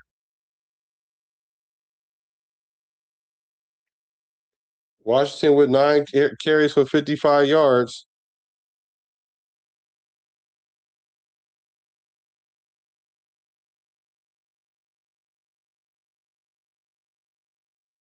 All right. 3 wide receivers. Mendoza's look. He fires. Oh, nice route. Malik Benson with the drop. And he could have got the first down, but he dropped it. Oh, he dropped it all the way in his hands. Perfect throw, too.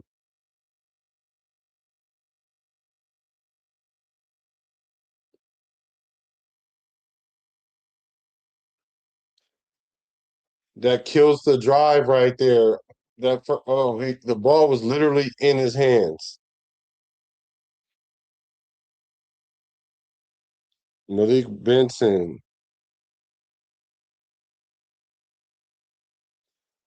Cole kicks it into the corner. Let's see where they get the ball to. Like fair caught on the 9-yard line. Well, that was positive right there because we started that drive on the 9-yard line, got to midfield, should have got that first down there, but essentially the drop ball on 3rd down ends the drive. I would have loved to see us to continue to drive there. Because another first down would have kind of put us in field goal range.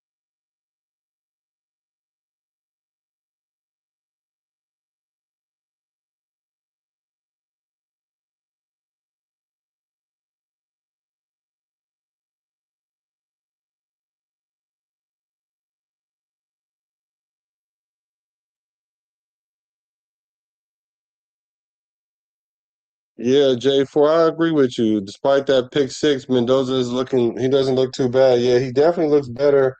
He's settled in, and that play that we tried to run in practice didn't work in practice, and it definitely didn't work in the game either. So it was a pick 6 in practice, and it was a pick 6 in the game.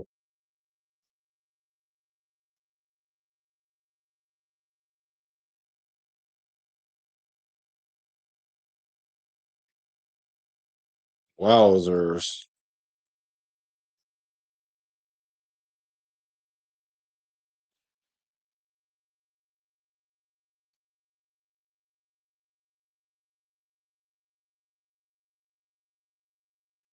Dang, I'm not happy about that drop pass because that killed that drive. I would have loved to see us go down there and score on that drive. But let's see how the defense responds.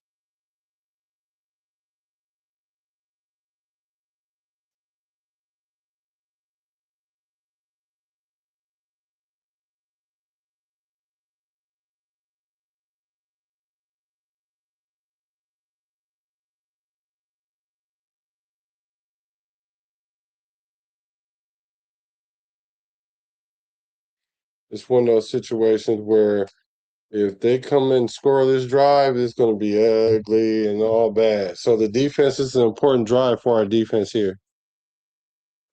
Hopefully they can hold them to 3 from worst case scenario.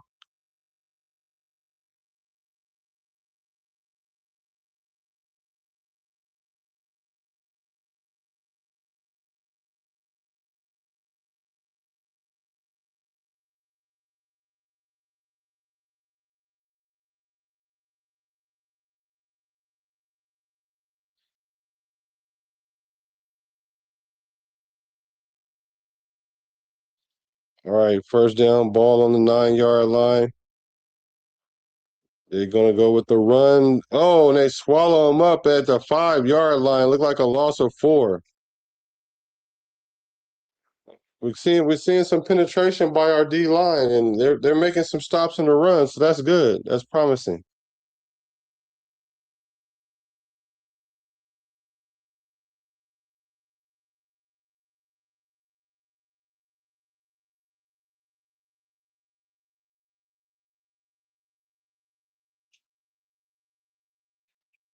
All right, 2nd and 13, ball at the 6-yard line. Defense is coming. They throw the ball in the middle of the field. Is it caught? It did get caught. Or it did it? Did he catch that? I couldn't tell. Yeah, he did. He caught it. So it's 3rd and 1. See, we can strap up right here. Get prepared for the run. Expect the run, adjust to the pass. They go with the play action, wide open to the running back, but good tackle. First down.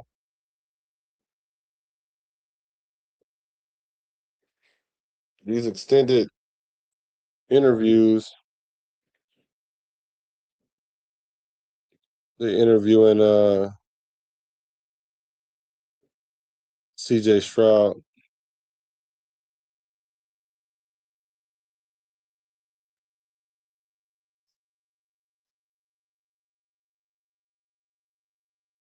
All right, 2-minute warning here going into the half.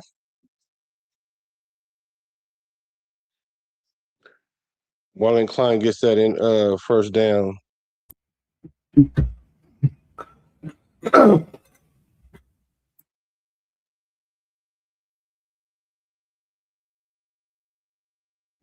So now with the 2-minute warning coming up, the essentially we just got to stop them from scoring. The Raiders do get the ball in the second half.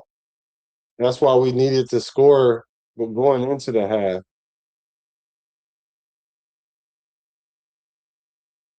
Try to get the 2 for 1.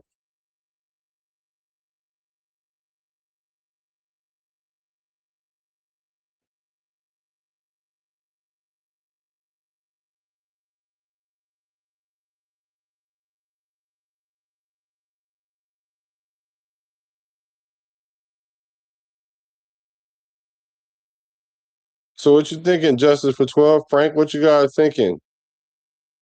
Appreciate you guys for rocking with your boy, me and Pizzle. You know, because everybody's streaming right now, so everybody's all over the place with their favorite podcasters. So I definitely appreciate you guys.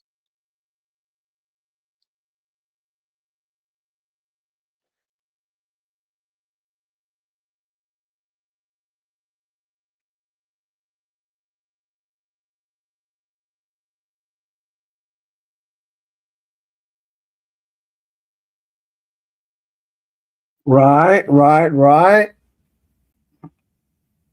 Right. So who do you think is going to come in the second half? You think they're going to let Mando come on in and stay in there? Let him try and pull himself out of this holy dog. Yeah, it'd be nice. See him get like See a how drive or two. yeah, let him see how he handles the adversity. See if he can come back and score a touchdown, a touchy. Well, to see if what's up with Poppy Blanc? What's up with you, brother? No, they get the ball in the second half, so at least give him that drive right there to see if he can score. If he can't score, then go ahead and let ALC come in. Ooh, Doing good, brother. Raiderade straight. What's good with bro? So let's see. 2-minute warning here. Ball at the 35. They go to play action bootleg. They hit Klein again with another catch.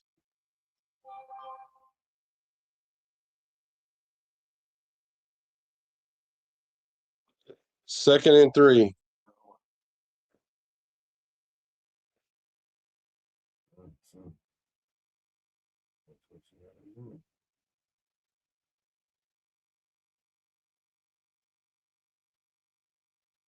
Little tight end screen. Single back. Bunch formation. They give the hand up off. They stop the ball short of the line of scrimmage. Looks like who's number 63? Look like Pegues.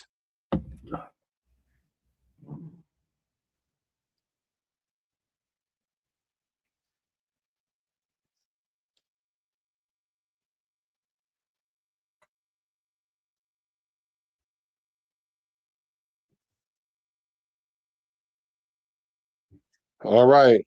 3rd and 3. Let's make a play here, y'all. It shows a fake blitz, a little pressure. Incomplete. Good coverage by McCoy. Good job, McCoy. all It's a right. late flag. Of course. Woo! Nothing sus about that.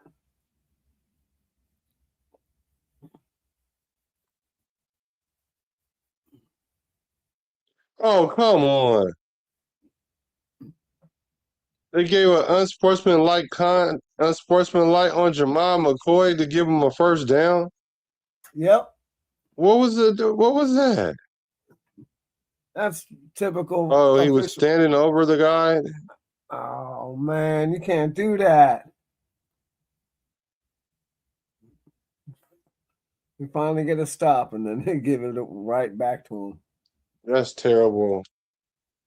They get the stop on 3rd down. The penalty gives them the first down. All right, come on, McCoy. So now the ball's on the 43, 42. They go with it. They come and gives a little pressure. Gets the completion. Another tackle by Lobby. Gain of 4. They're in a hurry up now. Clock still running. We need a sack here. They're trying to get to him. He throws it again. Incomplete pass. All right. So what's it 47 now? seconds left. 3rd and what? 3rd and 6. Nice. Okay, intermediate.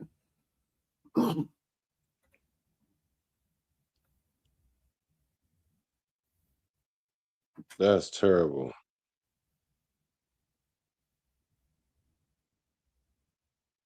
We can get a stop right here. We might be all right. Look like they come in with it. They're going to back out of it. No, they bringing everybody. Here it comes.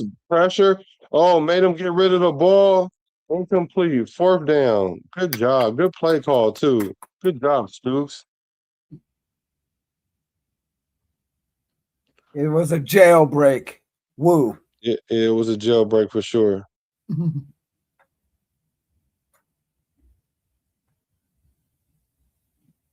Yeah, it did. It worked perfectly. 57-yard attempt by Fairbear. All right. Bear, Well, hopefully he'll catch it He was short. 9 for 15 from 50 plus last year. Let's see if he can miss this one. The kick is up. It's gonna wiggle, and it's good.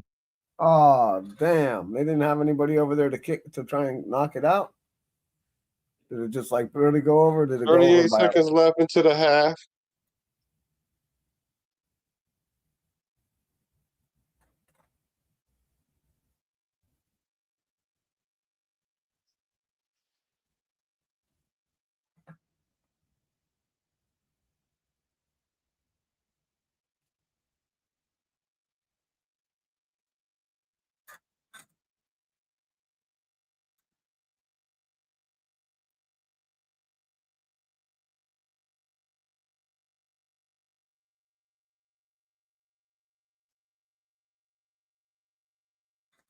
Yeah.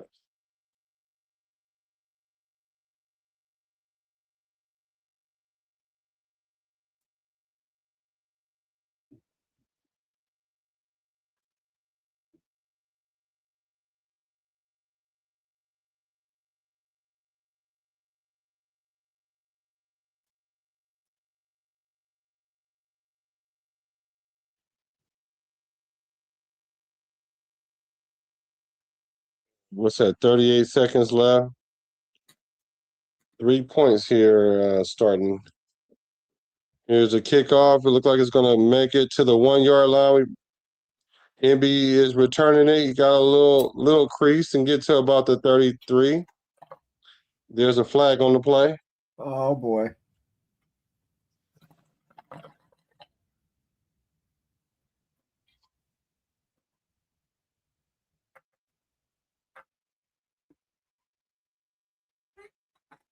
Holding on the Raiders. More penalties. We should just go in and just like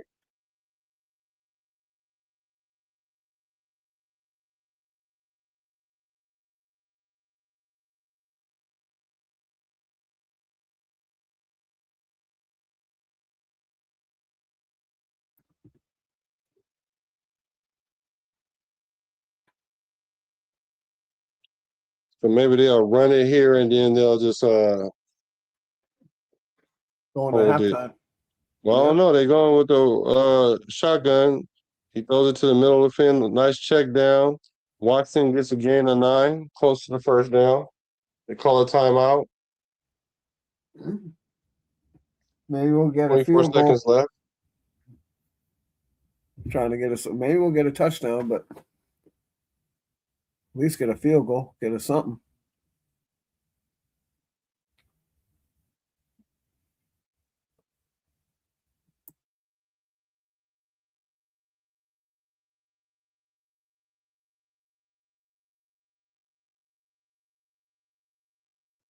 I do like what I'm seeing out of Mendoza as far as his decisions, where he's going with the ball. I expect him to make mistakes sometimes, but he's real decisive with the ball and he's getting it there. Another shotgun. Looks around, he's going down the middle of the field deep. Incomplete pass. It wasn't there. He tried to go to Brandon Johnson.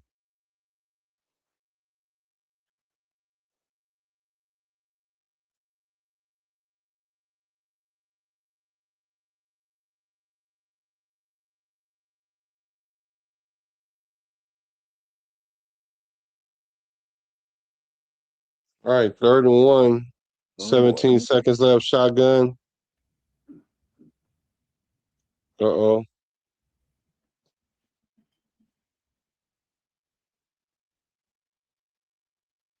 Malik Benson catches the ball but getting knocked out. What's going on with Benson today?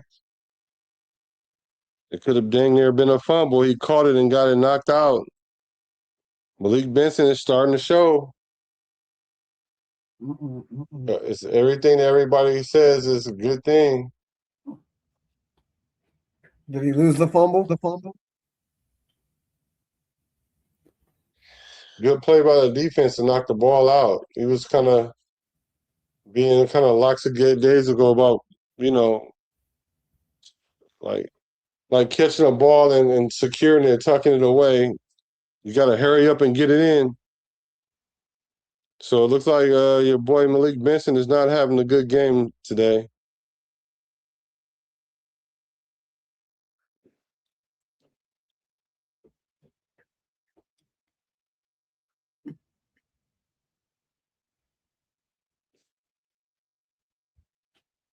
That's 2 plays on 3rd down. Where's Besh at? Besh didn't play tonight?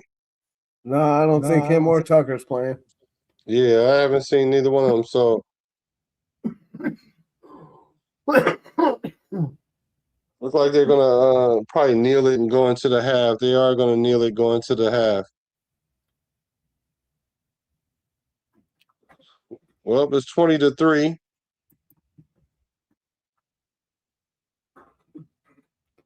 Going into the half.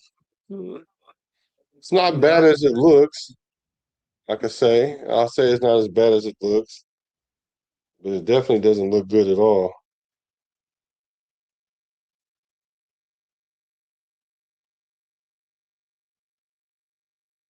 Yeah. I'm gonna go get something to eat, man. I don't know if I'm coming back for the second half or not. I'm gonna try.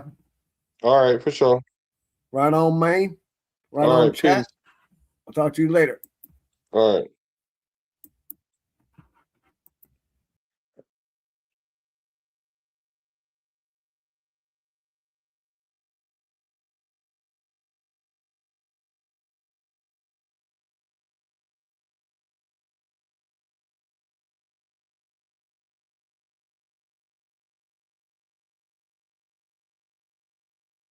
Yeah, tough first half there for our boy Tucker. I mean, not Tucker, but Malik Benson. Let's see. Let's take a look at the first half stats.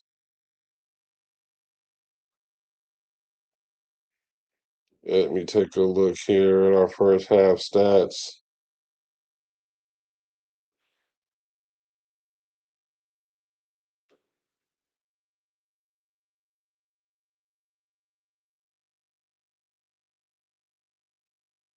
Let's see. Okay. First half stats. Mendoza, 8 for 15, 86 yards, no touchdown, interception. Got sacked 1 time. Mike Washington, 9 attempts, 9 carries for 56 yards, 6.2 average. Lobby has 1 with 10 yards. In the receiving room, Naylor, 1 catch for 22 yards. He got 3 targets. Ian Thomas, 3 catches for 19 yards with 3 targets. Saw all his targets. Malik Benson, 1 catch for 18 yards with 3 targets with essentially 2 drops. Washington with 2 receptions with 18 yards, got targeted 3 times. Hayward, 1 catch for 9 yards. And on the defensive side, McCollum having a quiet game, 4 solo tackles, total of 5 tackles. Alobi, 4 tackles, 3 of them solo. Stooks with 4 tackles, 2 of them solo. Futukasi, Fatukasi, the dude we just picked up. We got 3 tackles, 1 of them solo. Johnson with 3 tackles, 2 of them solo. Thomas Booker with 3 tackles, 2 of them solo, got a sack, and got 2 tackle for loss. Stooks has a tackle for loss as well. Eichenberg, 3 tackles, 1 of them solo. Lindenberg, 2 tackles, 1 of them solo. Belton Johnson comes in with 2 tackles, 1 of them solo. Darian Porter giving up the cookies, got 1 tackle. Masters got 1 tackle as well. Laulu got 1 tackle assisted. McCoy definitely got a tackle, but he got that 15-yard penalty that cost us points. He does have a pass deflection as well, but that cost us points. And there was a J.J. McGee site And Keywan Crawford also had a tackle, solo tackle.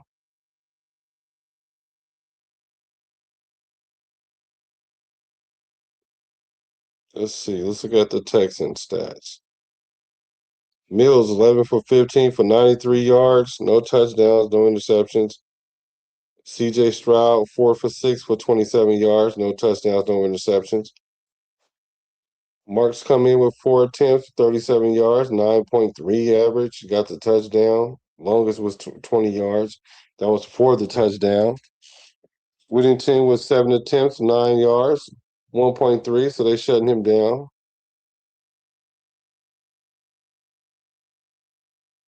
Klein, the tight end, with 3 catches for 31 yards on 4 targets. Foster Moreau with 2 catches, X-Rater with 23 yards. Wayne with 2 catches, 13 yards. Watson with 1 catch for 12 yards. Bond with 2 catches for 12 yards.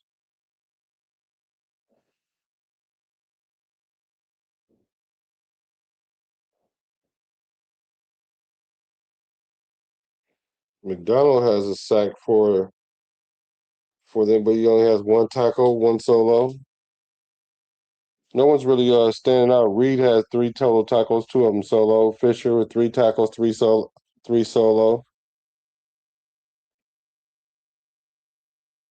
Smith with 1 pass deflection. And Wooders has a pass deflection, but he also has that pick 6 as well too, with 1 tackle with assisted. So, with that being said, the Raiders they're not looking as bad as it looks, but it's not good either. So, Texans are a good defensive team. Absolutely not surprised. Yeah, I'm not surprised. Does Kirk Change really look better this year? Yeah. No, he didn't play tonight. Yeah, he had 1 good catch and 2 critical drops. It kind of shows who he. It kind of shows. I mean, like a lot of people like to put him uh, as like a starter already, and I'm like, there's a reason why he's in the 6th round. And I'm not saying he's bad or anything like that. I'm just saying that there's some things that he needs to work on, and we've seen what he needs to work on tonight.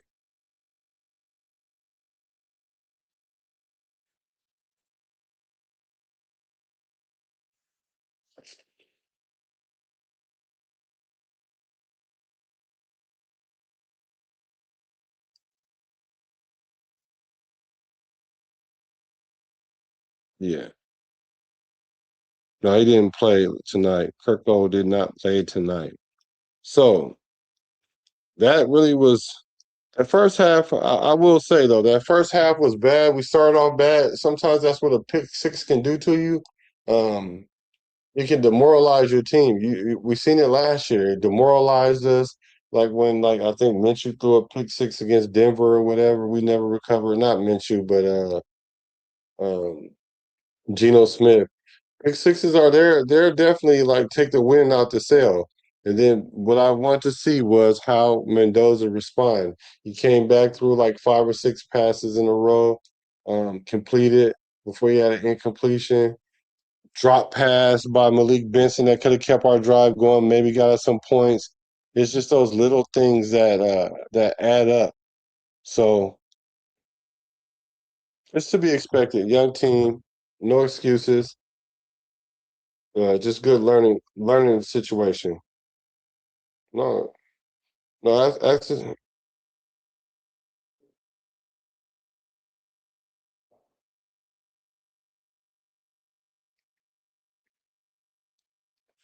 yeah. So wait. Let me uh let me make room for my G. Make room for my G.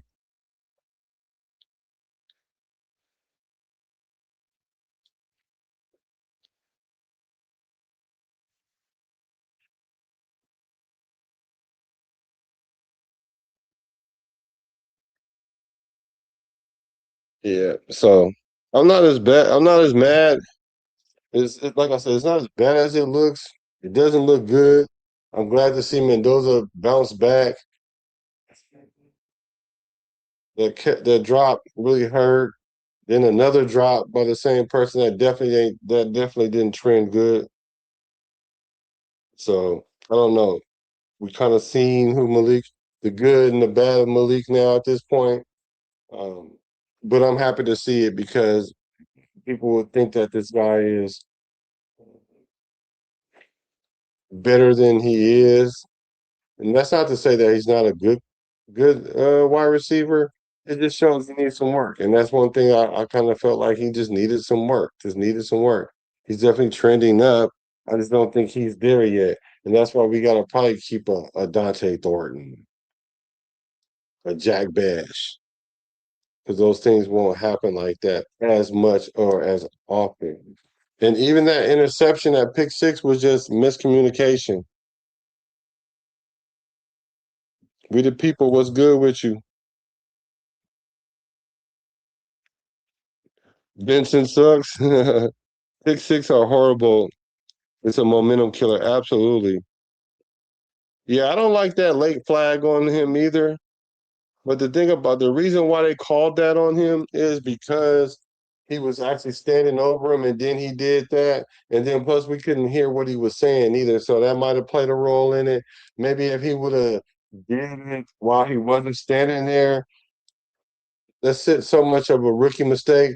But I'm glad to see that he has that confidence because he could have really went into the tank from last week and he came back with confidence. So if we're not looking at the score and we're looking at how the players are responding to adversity, overall, I'm liking what I see. So I'm not in love with it, but I am liking what I see overall. Yeah, I'm not in love with it because how the results are yielding, but at the end of the day, I'm not mad at it. Jermod McCoy. Let's see here.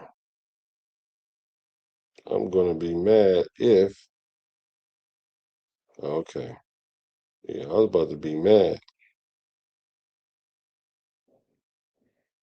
Everybody's streaming right now, so thank y'all for hacking in right now. Thank you for the people that pulled up at halftime. I read the stats off. What do you guys thought so far in the first half? Are y'all ready to crash out? Y'all ready to crash out or what? I'm not ready to crash out over it.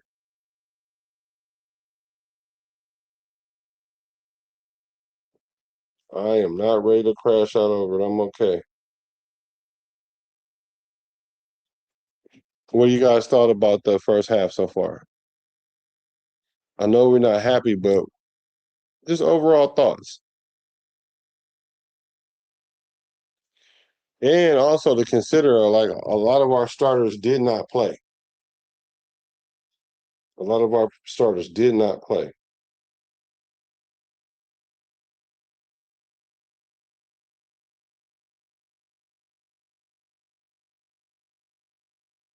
Hold on. Um,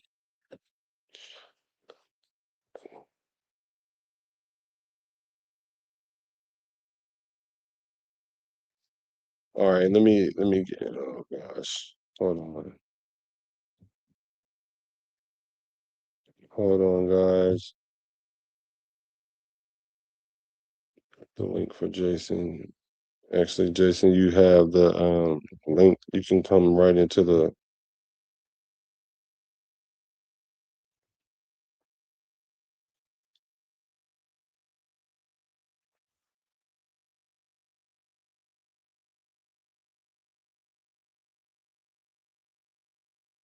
They're kicking the ball off. We get all ready to quit halftime. Okay, hold on. Let's see how we respond. That's all I want to see is how we respond. Let's see. Let's show some fight.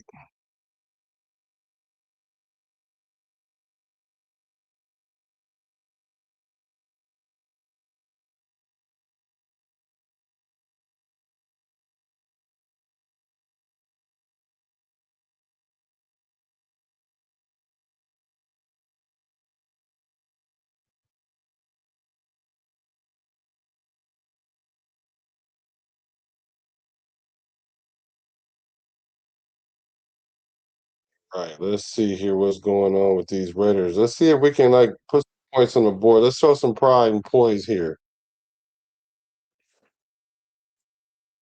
Let's show some pride.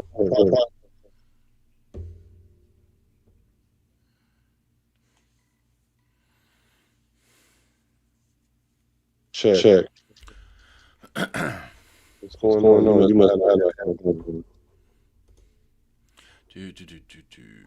You have heads up. Hold on. Oh, I got you. All right. Let's see who's starting the third quarter. It look like Mendoza is not in. Maybe AOC could bring us back. Is this AOC? Uh-oh. This ought to be cute. Oh, is that Dante Thornton out there? Oh, nice run by Dylan Lave. Can you hear me now? Yeah, but you headphones. I got headphones in, so it must be. Let me see here. Okay, first down, Raiders. Way to start out the AOC comeback tour. Okay, we get the handoff. Labe gets a couple more runs. We're gonna see Labe get some burn. Okay, Dylan. Let's see what you got. Oh man, what the heck just happened? All right. Any echo now? No, you good. Okay.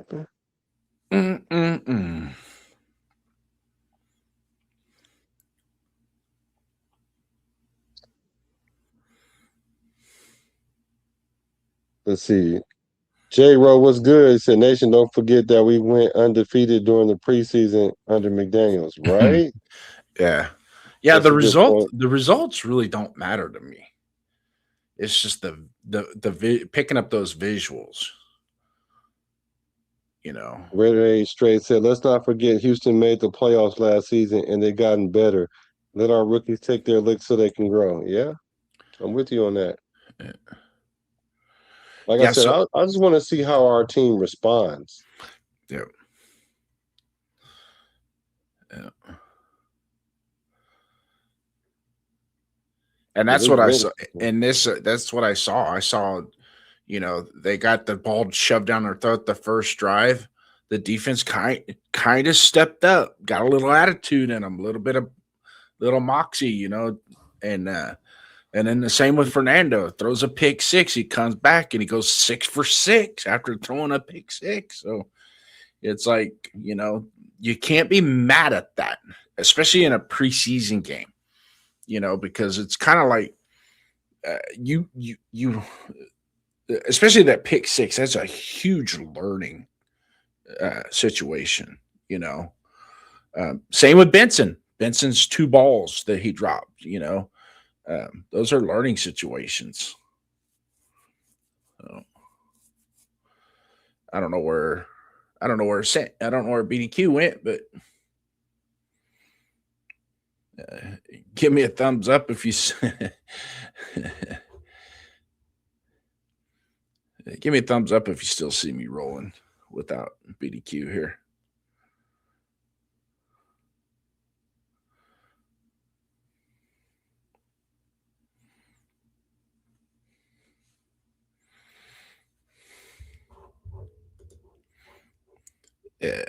Coach is really seeing what Benson can do. I wish Thornton was out there. I don't know where Thornton stands with these guys as far as the coaches. Obviously Benson has shown something in practice, and even in this game. I mean, the one drop and the one, I guess you can call it a drop.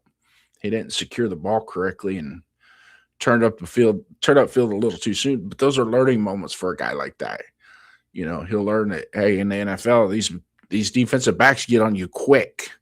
So you got to get that ball tucked away as soon as possible, especially if you get your hands on it. You know, tuck that ball in. Otherwise, it's going to be a bad day.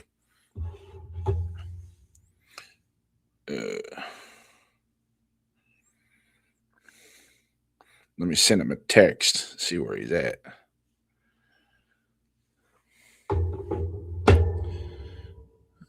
So, but for the most part, having what I saw after that, for the first drive, I was mad. There's no doubt about it, because I just thought it was rinse and repeat of what we had last week. You know, no attitude, no tenacity, no aggressiveness, and I'm not looking for scheme. I'm not looking for any of that stuff. What I'm looking for is, do you guys have it? You know, whether you're first team, second, or third team, do you have it? Do you want to make the stops? Do you want to make the tackles? The first drive wasn't good. They ran it right down our throat into the end zone, but they came back. You know, they bounced back. You know, the gift pick six. You know, that's a good teaching moment, man. Because I'd much rather him do it now than 10 weeks down the road when he's starting and we're trying to make a play, maybe making a playoff run, and he does something like that. But on the flip side of it is, and this is how Fernando is, and people don't realize that when he does make a mistake like that, he rebounds and he comes back. That's what makes him a good quarterback. Yeah, that's a pretty consistent thing about him, is that is kind of like his DNA. And like I said earlier about that is, I love to see that in your quarterback, that he gets better after a mistake happens or as the game goes along, because the game is not a sprint, it's a marathon. So right, you don't want to lose, because if you lose your quarterback early, then it's hard for like the rest of the team to follow them. So I'm happy about how he going about his work. Like you said, coming back 6 for 10. I mean, throw 6 in a row. Could have looked better, but some drop passes by Malik Benson. Yeah, it is what it is. He's a rookie as well, so these are the growing pains, you know. Mm-hmm. Yeah. It's just growing and pains. I expect Benson to make those corrections. You know, it's like, okay, on this pass right here, you realize that these NFL defensive backs, they're going to get on you quick. When that ball hits your hands, they're going to get on you quick. So get that ball tucked high and tight before you make that move. And then on the out route where he turned up before he caught the ball, you know, that's to be expected. I expect that out of a rookie. You know what I mean? Because now it's like, okay, now you know, it's in your mind. It should be ingrained in your head. You're in that same situation with that out route and that same type of pass. One, catch the ball. Just catch the first thing, catch the ball. We'll buy some yards later. Those will come to you. But just catch the ball first, because catching the ball is going to get a first down anyways.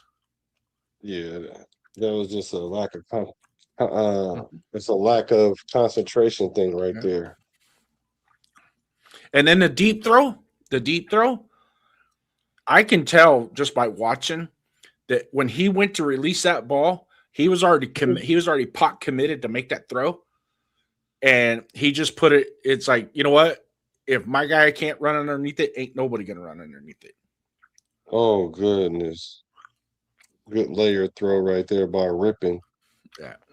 First down.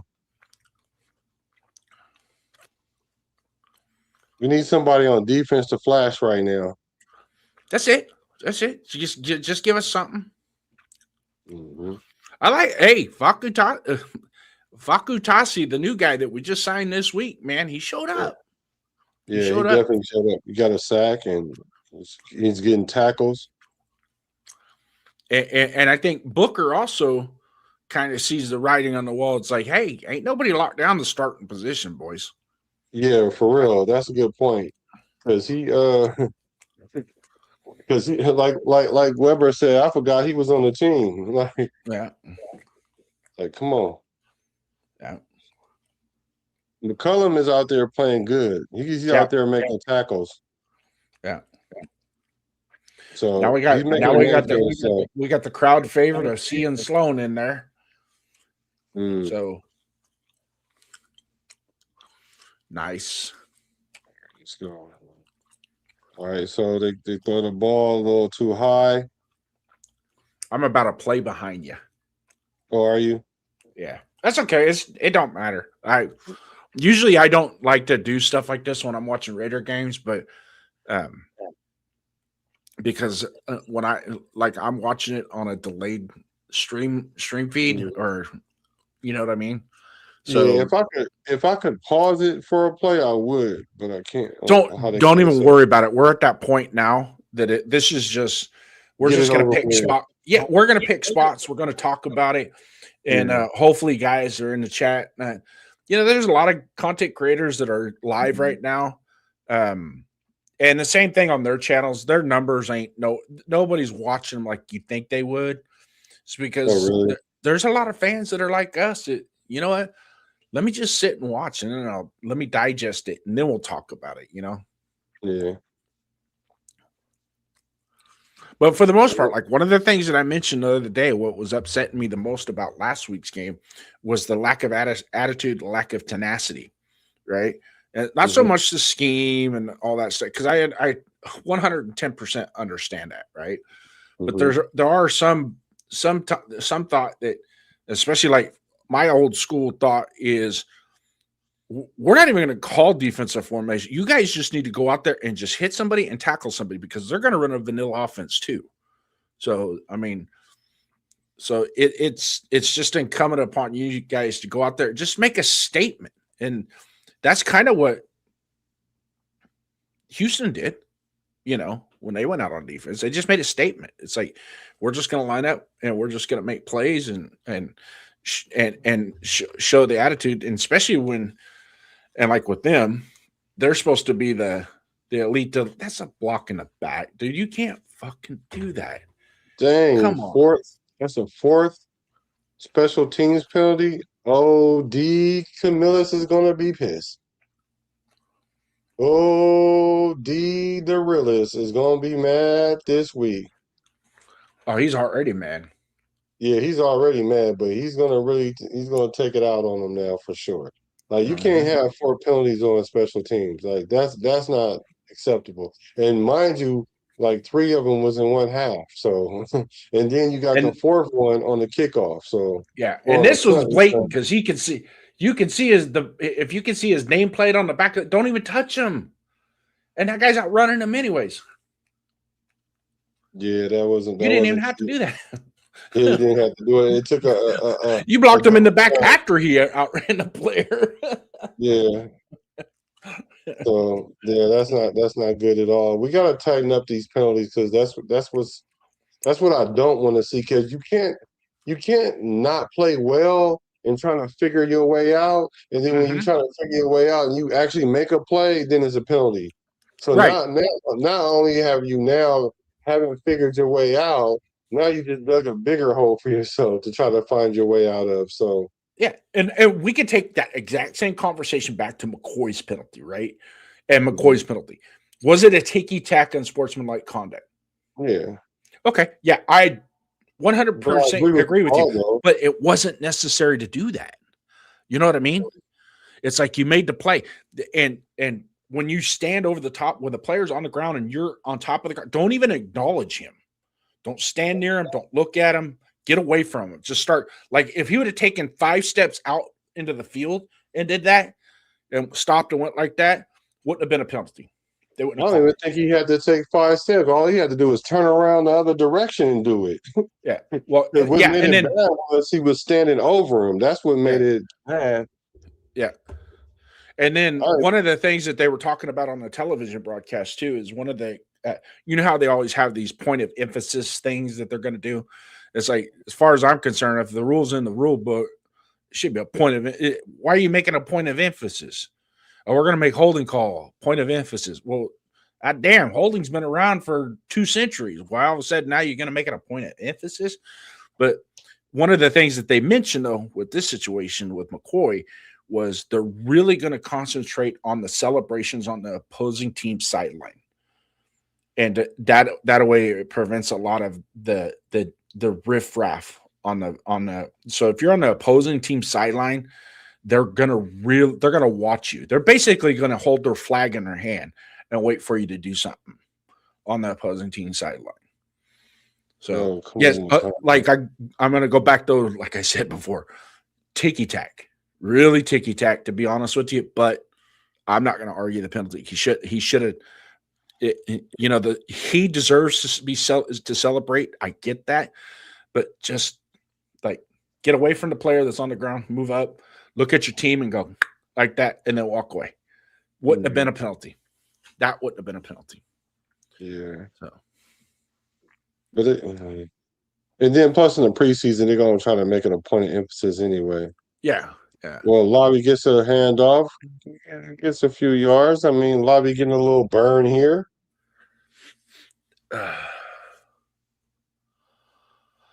The Raider Nation's favorite, the second coming of Kenny Stabler, is in the game.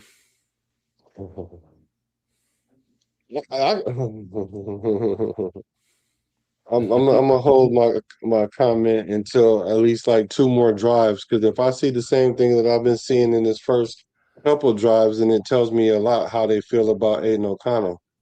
Because they should be letting it rip with Aiden if he's really all like that, because down 17 points, let him try and bring us back, right? Yeah, well, yeah, at least get in the end zone, because we haven't gotten in the end zone yet. Yeah. Also, we throw a third down pass 2 yards short of 1 yard short of the sticks. That could be the receiver fault for not, getting to the sticks.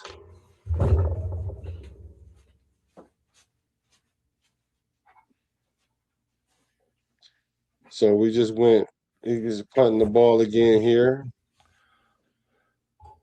with the best player on our team. Bad kick there.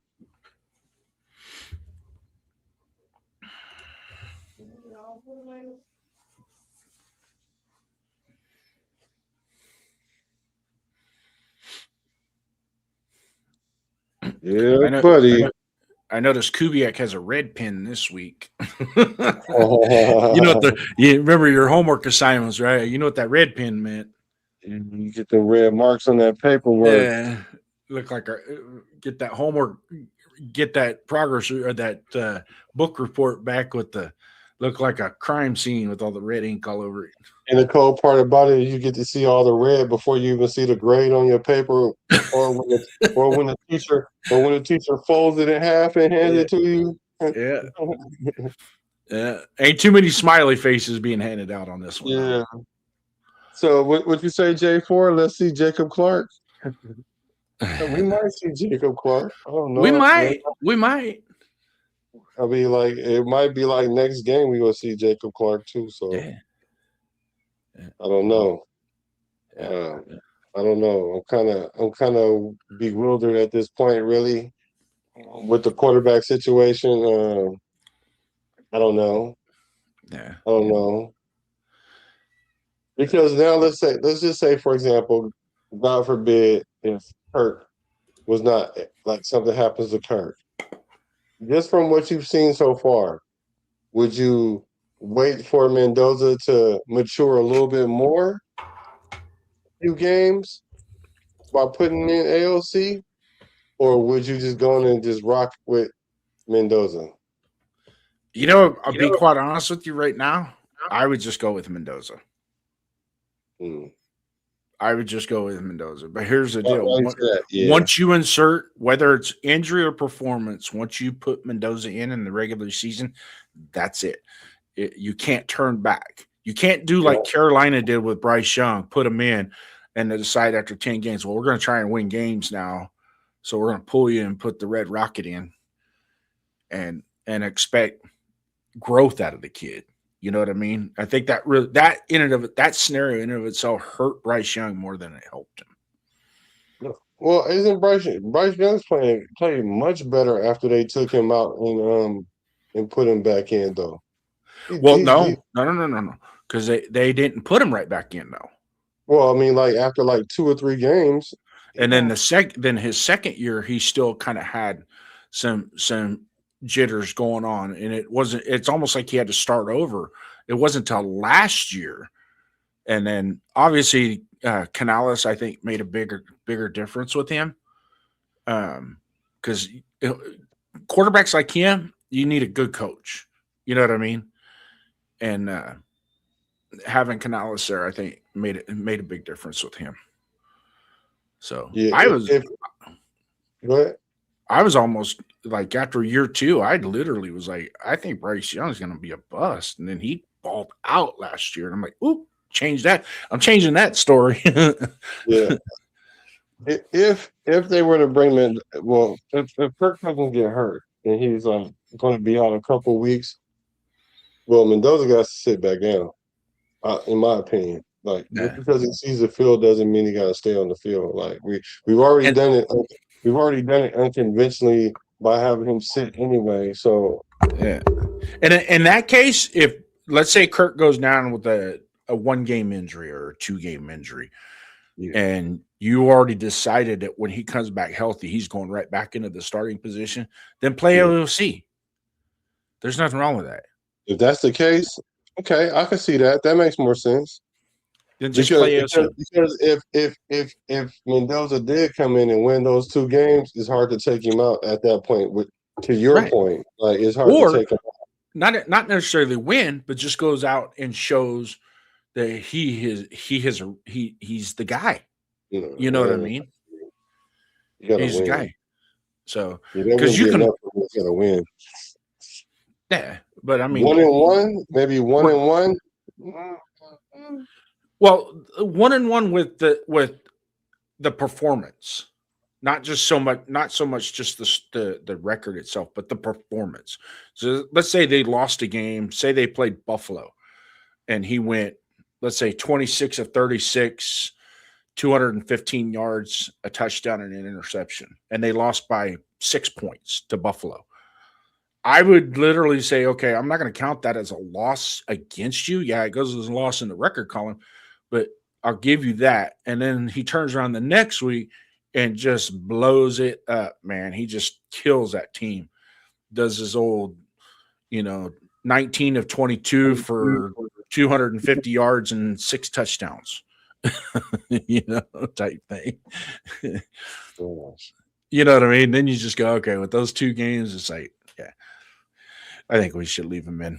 Just let him finish the season, and what becomes of it becomes of it. Because at that point, judging by what I'm seeing so far, is there's a part of that schedule that's going to mean something. You know what I mean? And we got to take care of business. And hopefully schematically, both offensively and defensively, can curtail some of these mistakes that we're seeing. But that's to be determined. So it's hard to gauge. We're watching preseason games. We're watching practice is basically what we're watching. So it's not. Okay, AOC. See, look at that's AOC throwing these inaccurate passes, and the thing that he's known for is being accurate. Yeah. Because I thought that was about to get picked off. Let me look at it. He has lapses, though. People don't realize that. That was a fumble. Oh, we got the fumble. That's what it was. I thought I seen. Who was that? Oh, Johnson? Yeah, okay. So what we have seen in this game is that D line step up. Yes. After the first drive. That first drive was still pretty. It was pretty bad. But after the first drive, they locked it down. It was like, okay, all right. Because we got some sacks, and we actually made some stops in the run, and now we got a turnover there. People were looking for a turnover. We got a turnover from the D line. A turnover. So that's good. So we have responded in that sense. So I'm happy about that.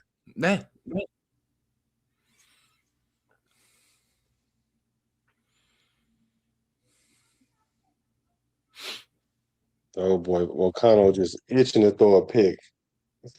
He's just itching to throw a pick. I'm telling you. Here goes the flag. Let's see what the flag is. Hopefully, it's against the defense. Okay, it was pass interference.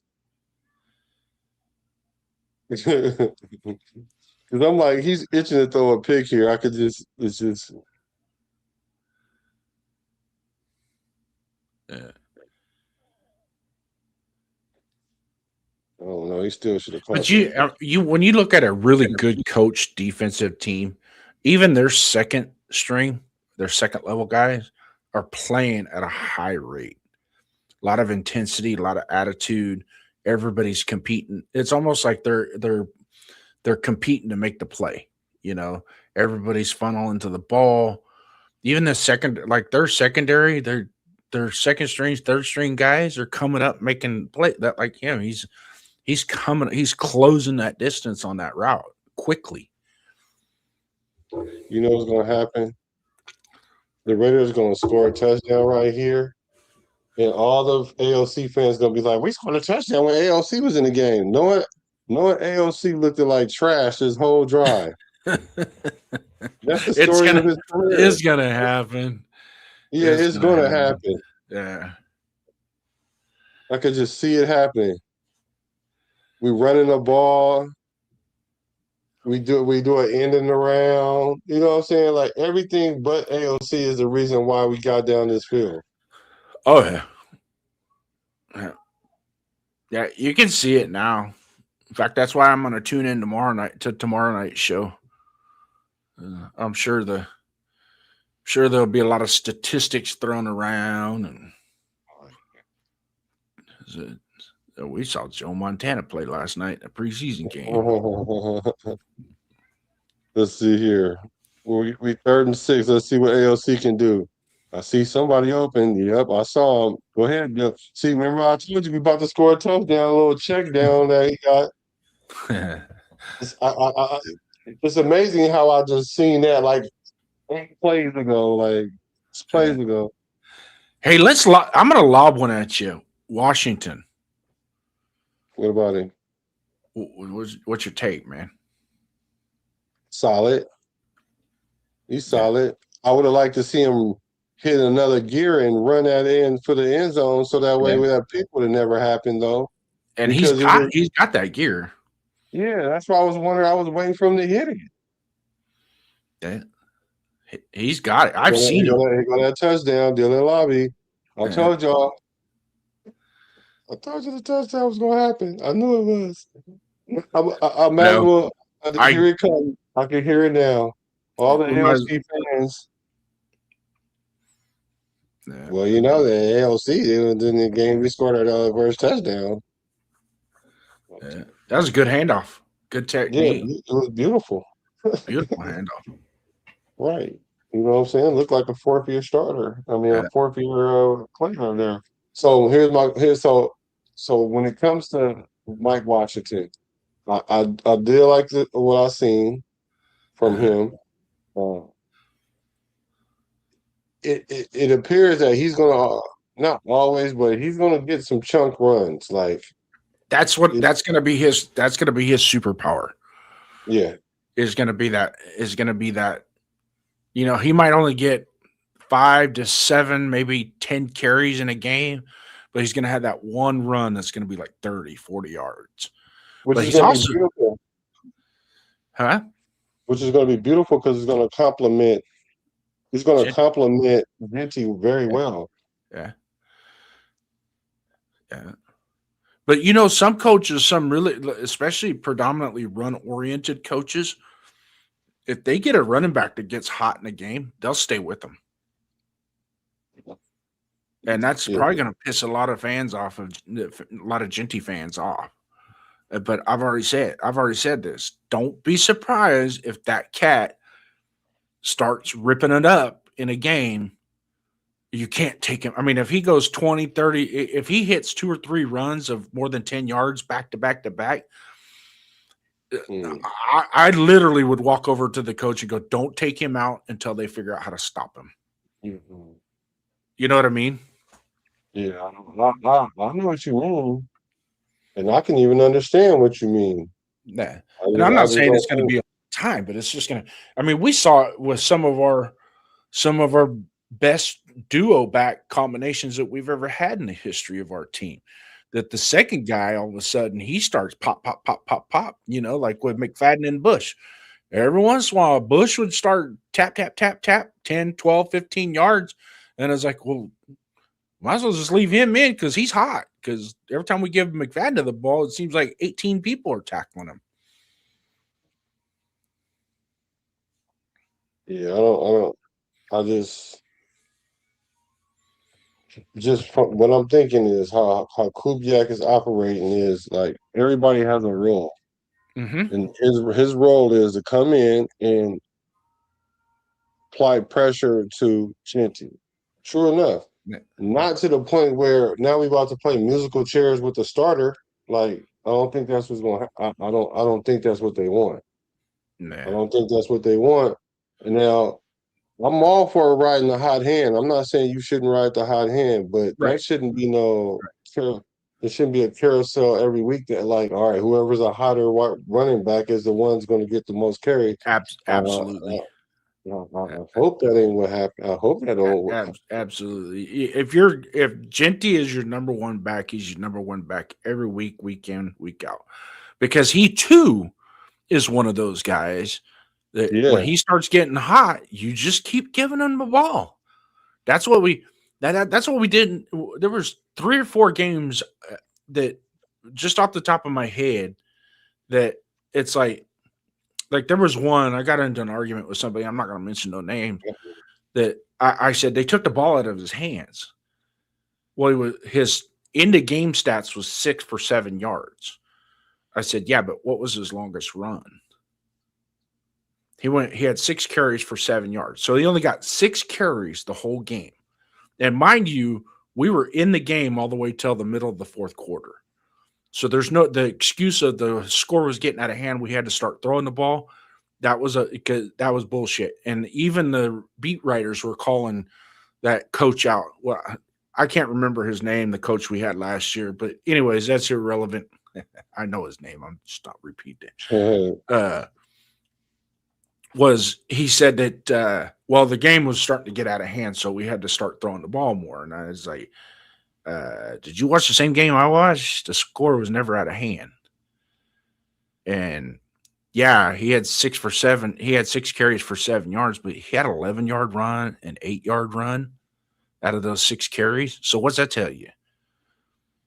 I said, you might as well just keep. Do you think, did Philadelphia quit giving Saquon Barkley the ball in the Super Bowl against Kansas City? He only had 30 carries for 62 yards, but did they quit giving him the ball?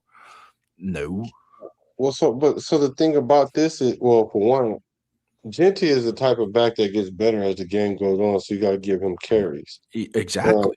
But the thing about like Saquon, even if he's having a medium to not so good game, at any moment that run can happen. Like he can at any moment. Absolutely. That keeps the defense honest, no matter what his stats say. Is the defense got to stay honest because the moment they start cheating, then boom, that's when the big play happens. And I'm going right with you with this, and I'll add a little bit more to it. Did he fumble? Did he fumble? We need to get on the ball though. Who was that? Sloan? Who was that? Harvey? The D line is getting to it. Come on, I thought it was going to be holding. Oh, yeah. Sorry, Harvey. Did we get the ball? No, we didn't. Ooh, nice escape route. That's a drill, escape drill. Oh, and he got to him too. Oh, he made him drop it like it was hot. Ooh, give him some. Who was number 48 over there playing CN Sloan? You better jump in there, and he tried. That's cool. It was third down. All right, defense. We'll take that on He had it too. Yeah, he did. You're right. He had it too. But I still, not a flag. That's the hardest fumble to recover. It's hard to recover a fumble when it pops out right at your feet too. Yeah, when it dropped right at the exactly. Because then now you gotta take whatever momentum you have and try to like hit the air brake. Somebody blocked in the back again. No, please tell me that ain't what happened. But anyways, getting back to the Saquon Barkley in comparison, and I'm going along with you in the same down that same road is, and I tell people this all the time. Yeah, Saquon had 30 carries for 62 yards, but that was one of the best running performances in a Super Bowl, because, and this is really why I say this, is Kansas City had spent all their energy to try and stop him because he had just gashed somebody in the playoffs for a bunch of yards and a bunch of touchdowns. And Spagnuolo goes, we're going to take our chances of stopping him and if you're going to beat us, you're going to then your quarterback's going to have to throw the ball. Well, that quarterback can throw the ball when he can make it happen. He has the ability to throw the ball down the field, and he did to win the game. But for the most part, you can tell every one of Saquon's runs was like body shots. Boom, boom, boom. Just, every once in a while, a duck to the chin, body shot, over and over and over. And those guys, when they get to the sideline, man, yeah, they're holding them to 2, 3, 4 yards, but it's taking a toll on that defensive line and those linebackers stopping.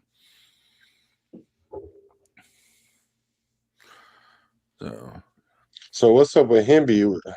Because Lobby, I mean, I know a lot of people was like, scratching their head. Lobby's going to make the squad, man.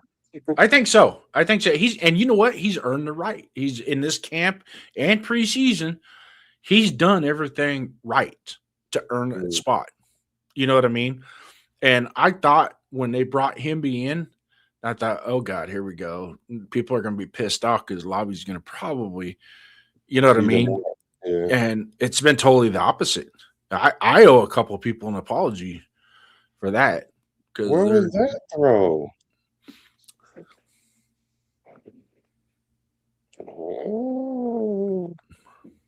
What's that? That throw by AOC. Like the dude was wide open in the middle of the field. Yeah. He wound up like it was a 3-2 fastball he was throwing, and he threw it like above the catcher head. Yeah. Here we go, 3rd and 10 here. Let's see what happens. Come on, AOC, make a play.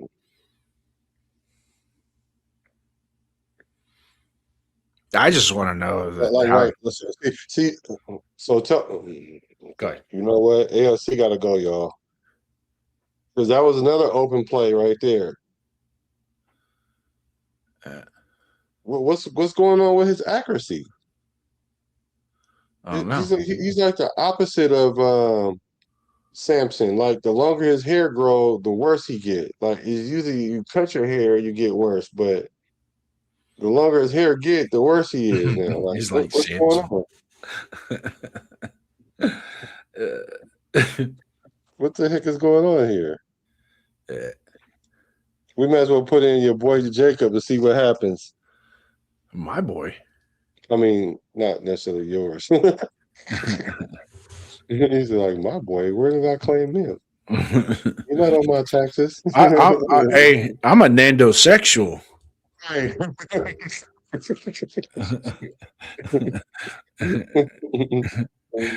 I even got the shirt instead of XXXY on it. It's X15. Oh, that's dope. That's dope. I'm gonna get Twan one of those shirts and send it to him. Dope, actually, I like that. Welcome to the Nando Sexual Club. So you know what? Now that you say that, what's that? We can make some shirts like that, like to sell. Yeah, we should. And when I say we, it's your idea. I mean, I'm like taking your dude. Idea. Hey, I'm a team player, man. Yeah, because I was like, because if because like right now I'm going through the designs to put on the on our page for the shop, and we can put that on there. And if that sells, Proceeds will be going to you because it's your idea completely. Because I would have never thought to do. I didn't purchase any copyright to that, my friend. You can No, you can but run with it. you my buddy, man. I wouldn't do that. I can tell you this: if you want, put it towards the BDQ Productions. Stick it back into the Stick it back in the company, man. Yeah, exactly. So are we? So are we showing some fight? Yeah. And really after the first drive, actually after the pick six, Mhm. they've gotten 2 field goals, and there's been not like show-stopping plays or anything, but the tenacity, the attitude is there, Right. and that's what I'm looking for when I see these preseason games. Just show me something, because you've been around before. You get your nose bloodied a couple times, you get tired of it. You got to fight back. Yeah. You got to fight back, and that's after what happened last week and the start the first series 5 minutes down the field, and the other teams going over the sideline saying we couldn't even do that against Dare. We did it against their defense, and yeah, there's probably you probably got some ones and twos for excuse purposes, but explanation purpose is, we're sending you out there. You're the first team on the field to start the game. Make a statement. Just make a statement. We're not going to blitz. We're not going to do all this shit. Just when the ball snaps, just, if they knock the hell out of all 9 guys on the field and that one guy slipped out and scored a touchdown, even in a preseason game, I'd be all right with that. I'm just glad we didn't tuck tail. Yeah. That's what I'm happy. We didn't tuck tail. Thank you. And to the naysayers of the Mendoza, the anti-Mendozers, that are going to be like, oh, we do a big 6. And all right. Well, if you want to root for Ty Simpson and the Los Angeles Rams, fucking go ahead. Go root for him. I don't care. Well, they seem to be doing that anyway. So, but the thing of it is, you have Troy Aikman in the booth talking about everything that they saw that everybody critiqued him on in a scouting report has been disproven just in 2 preseason games. His ability to take center balls from snaps under center and have good footwork, check. The ability to go through his progressions, check. The pick 6, I'm going to tell you right now, the pick 6, absolutely 100% his fault, goes on his shoulder. But I'm going to throw a butt out there. Yeah. You ready for it? I'm ready. He threw it to where he thought the receiver was going to be because he actually had good position at the start and then started to trail upfield and let that defender get up underneath him. Yeah, he should have sat. If he'd have sat, that ball would have hit. It would have probably broke a rib. Yeah, but whatever. Regardless, it still was the same play that they threw the pick 6 in practice the other day too. Yeah. Just with different running back. Yep. So absolutely, and they read the play again. But this time, if I would have had he would have sat there, he would have caught it. He would have got hit. So what? And that's something that and those are you got to remember those are 2 rookies making that mistake. That's a coaching moment, man. They'll tighten that up.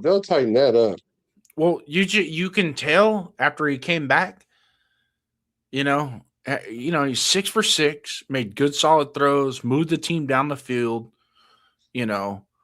And did everything other than a couple drop passes. I mean, you take those 2 drop passes and he's got over 100 yards, so. Jerry Forrest says, take away the pick 6, our defense played a little better this game. Yeah. Oh, did I say our defense? Yeah. I would actually add the first drive too. Because the first drive was there was no. I don't even think we stopped him short of the stick. I mean, a couple times I think we got a decent tackle on him on a play, And But then, you know what it looked like? It looked like a bunch of ones playing against a bunch of twos, though, because that's what well, yeah, happened. they had Trent Brown out there at right tackle. I mean, you know, and we But had Lindenberg and Eichenberg, which that right there tells you that our second level of linebackers were hurt. But your boy Darian Porter was getting ran over Yeah, my that boy, whole drive. my boy. I know, right? Oh, my The boy. boy. Let me say that. I The can tell you boy. this: watching Akeem Massis in this game, that might change. That narrative might change in the next couple weeks You like because Masters? he played a hell of a lot better in this game. Even the one catch that he gave up was highly contested. It's like, ooh, just that might be. He couldn't get through the defender to get to the ball. That's all that would boil down to. And that comes down, and that might have a lot to do with his size. Well, I don't know if anybody could have got through him because the way he got shielded off. Like, you'd have to have super long arms to get around that guy. Right. The receiver did an excellent job by showing his body to the receiver where he, you know, if you have your hands out like that, the chances are you're going to catch that. So I don't really blame him for that rap because he was there and he made the play, but you got to expect it. Corner's going to give up some. He's going to give up some catches. Like, at the end of the day, it wasn't no super bad, like it was in the first week where our receivers was there, then they weren't. I mean, our DBs was there, but then they weren't. You know. Yeah, they were losing their leverage in the top. Yeah. I mean, it just wasn't. So, but even with McCoy, a lot better with McCoy. He hung tight. You know, he wasn't losing his leverage. Now it's just a matter of reading the receiver and making a break on the ball. That kid he's gonna do something. Yeah, I see it. Today's game, watching him play tonight, you kind of got, okay, as he gets his feet underneath him and the season goes on, you're gonna see something special out of that kid. It's just gonna take time with him. I mean, 2 years without playing football, that's a lot. Yeah, he just had to get his confidence back, and I seen that today. It looked like he played more confident because he definitely could have went inside the shell after last week. Like, oh yeah, and that's what these games are for, really. In all honesty, it's like just go out there and play. I mean, if you make a mistake, you make a mistake. Okay, it's not a big deal. We can teach that up. We can coach that up, right? But the one thing you don't want to see is lack of effort, especially when you're going to make cuts. And when you go to make cuts, you're going to be like, well, this guy didn't, he practices hard, but put him in a game, he didn't. He's lollygagging, last in the huddle, just stupid shit like that get you cut. Get to the outside. There we go. Who is this? He ain't even getting no run. Hindi. Because whoever this guy is, who is this that just ran that ball? 32? That's that guy we just signed from the Texans. Played for the Texans last year. I ain't even going to try and pronounce his last name. Starts with the letter O. Wow. No, don't we? If we score again right now, I am gonna be. See, I like this with Genty on the sideline, and he's got a play chart in his hand, and he's watching this stuff, and he's taking notes.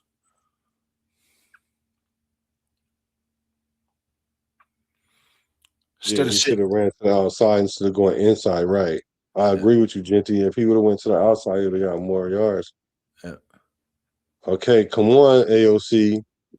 Now, shake him. There we go. Get busy. Get up the field. Who is that? Whoever that is getting some burn right now, boy. Oh, he's number 33. That's the dude we just picked up. You're right.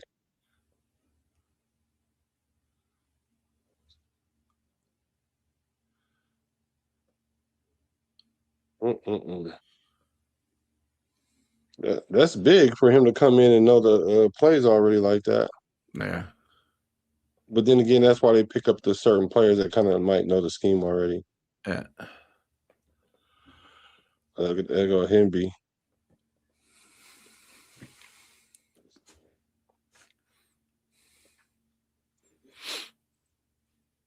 Yeah, so Mike Washington said he don't need to play next week. Don't put him out there. There's a lot of players. There's a lot of players that should not play next week. Yeah. Do you Like, play for Mendoza? real. Yeah. Yep. If you play Mendoza, I'd play Washington.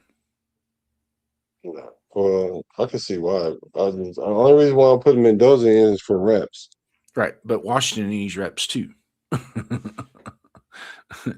but we don't need him to do nothing else. He already showed us what he could do. We don't need him to go out there and accidentally tweak nothing. Yeah. But then that'll derail what we got going on. Going to let Lobby and Hemby and this mystery guy right here, let them carry it. Well, Hemby and Lobby should get all the carries next week. But I would still put Washington in to start the game, just to kind of so it gives that confidence of Mendoza, because if he goes up to the line, he wants to check into a run, he knows he's got a running back he can rely on to get him to get the ball to. You know what I mean?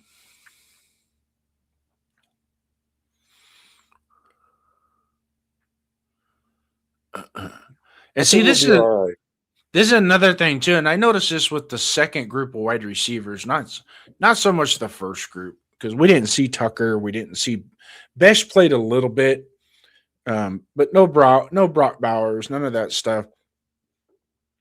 But what I saw, there we go, touchdown, jerk. Why they're gonna say he was out of bounds? Oh, okay, cool. And y'all better not say AOC nothing because we kept running the ball, y'all. Do not come on Kanye West's internet and start talking about how AOC brought us back. Please don't do that. Do not do that.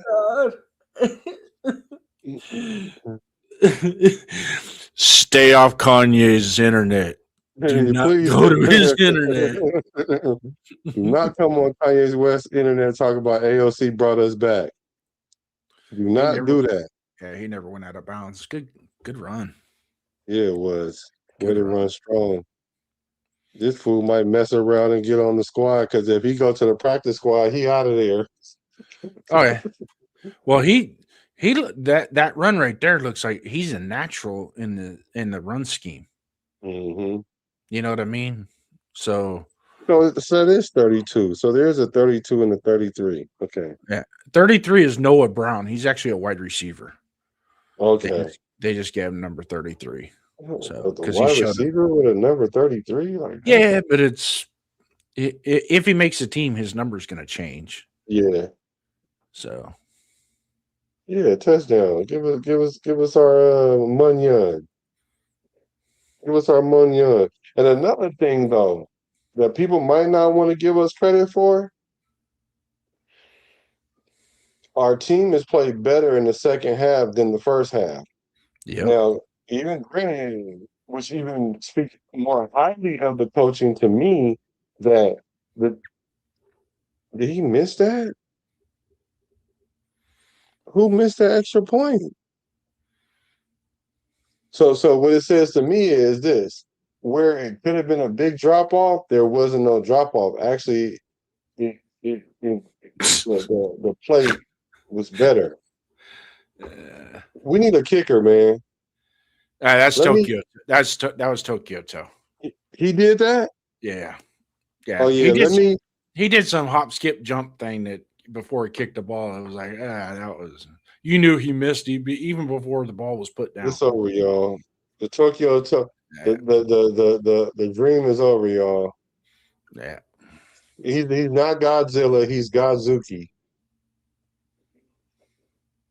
Sorry, y'all. And I already knew it. He said Tokyo needs to be cut tonight. We need to cut him tonight. That boy is out of here, boy. That's why when he was doing that interview, he was talking about he's playing in the NFL. I'm like, boy, you ain't got no NFL check yet. You better quit playing. Boy, that sucks. That sucks, boy. You missed the extra point, so you missed a 38-yarder and a 35-yarder. Yeah, you're out of here, brother. Matter of fact, when this live is over, I'm gonna watch like 15 videos, and I'm gonna show up in Vegas, and I'm gonna kick for us because I'm pretty sure I can miss one from 38 and from 35. Yeah, I could do that. I might mess around and make one. I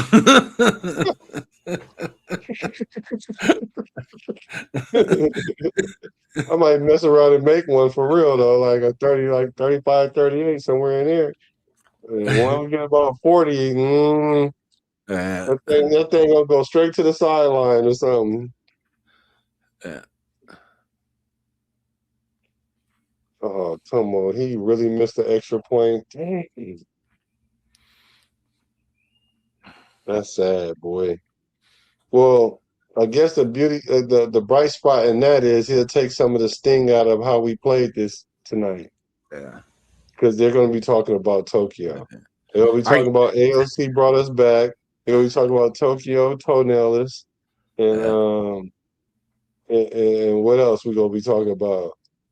I'm going to be talking about how Daniel Porter was getting ran through like X-Lax. Mendoza's a bust. Mendoza's another Jamarcus Russell. He's not that good. He's not good. Watch. If Mendoza sit, what I can see though, for real, like if Mendoza sit legit for a year, like if he really sit like it ain't even gotta be a year. If he sat like 6-8 games. 14, nah, that's not enough for me. Like 14, 15 games. Yeah, he like when. So the stat I'm giving 25, 82, and 2, right? Because first year, I mean, if you're the number one, and then when the next year they kind of play, the quarterbacks kind of play better, and so they'll go from like the 3 wins to probably like about 6 wins or something like that. I can legit see Mendoza coming in, like his floor would be like a 6 or 7 wins. Like his floor would be that. Like I can see that coming in his rookie year, which would be his rookie year if he didn't play. Instead of it being 3 or 4 wins, it'll be like 6 wins. So I like it. And maybe more if we were able to sneak us in a legit wide receiver that could take the top off. You know what I mean? Somebody that we're able to draft in a draft that, and our line would be 1 year in.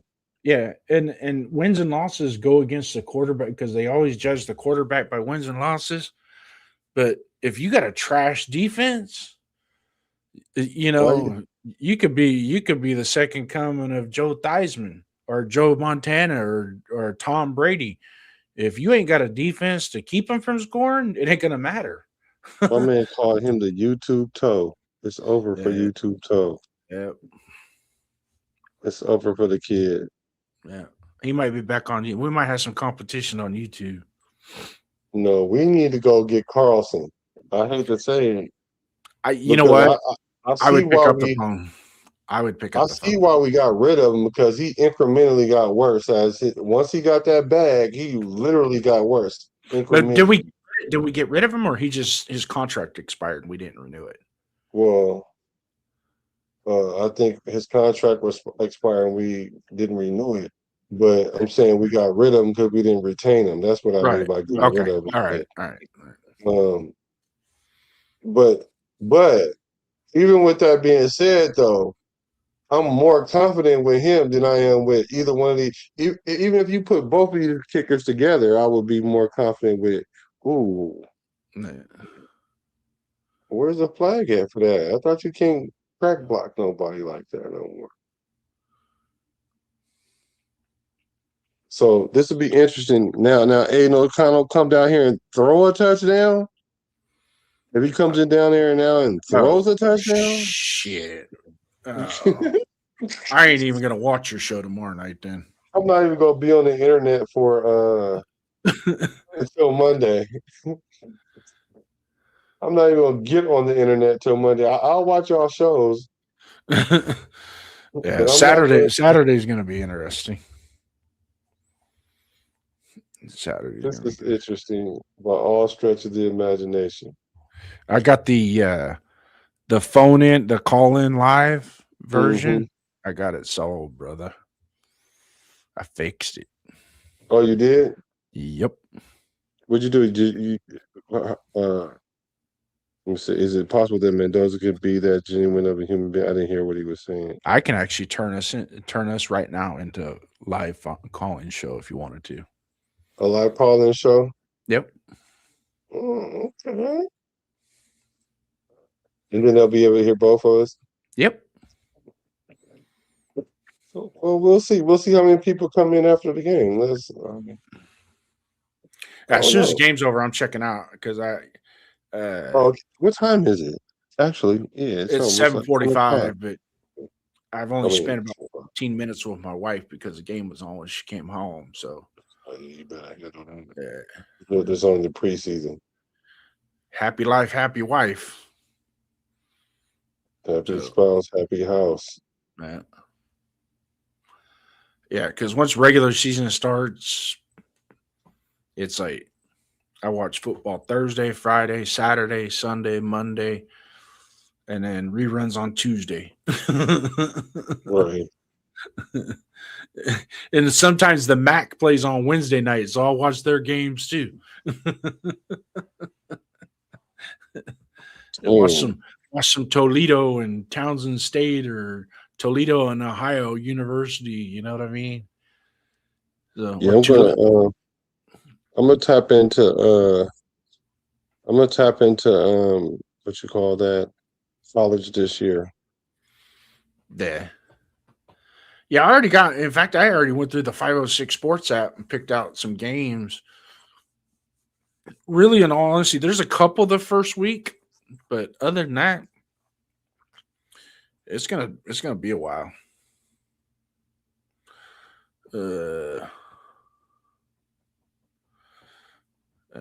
And Justice 412, yeah, you're right. I mean, Mendoza did okay from a statistical standpoint, but you can see that he's the progress, everything that we were doubting or that people were doubting is almost like, and even Troy Aikman said it, how it was presented was not necessarily, the case. And a perfect example is him, right?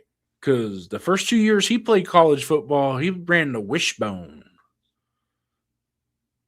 Now, do you draft a wishbone quarterback into the NFL? Ever?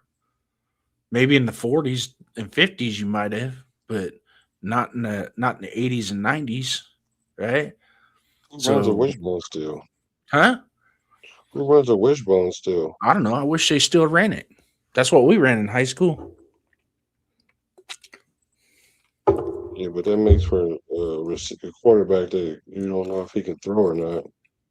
Well, that's just it. The reason why we ran it, because we had quarterbacks that couldn't throw the ball in the ocean standing on the side of the beach. Oh my gosh, him be. That's another one of those feel good players that ain't gonna make it.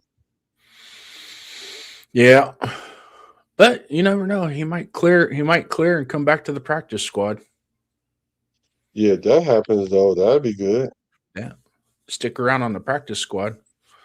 Another one I haven't seen is EJ Williams because he popped last week at least with the one catch that he had. Yeah, I was just about to say that too, but I was like, let me see if he even on the field. Now they got Jackson, Roberts, and Dorsett. They're wasting their time with Dorsett. I did see Dante Thornton get on the field, though. I did see him. Did he? I could have swore I seen number 10 get out there. I'm pretty sure I seen Dante Thornton go out there. Interesting. Right. I missed the first few plays of the second half, so yeah. AOC is. I'm sorry, y'all.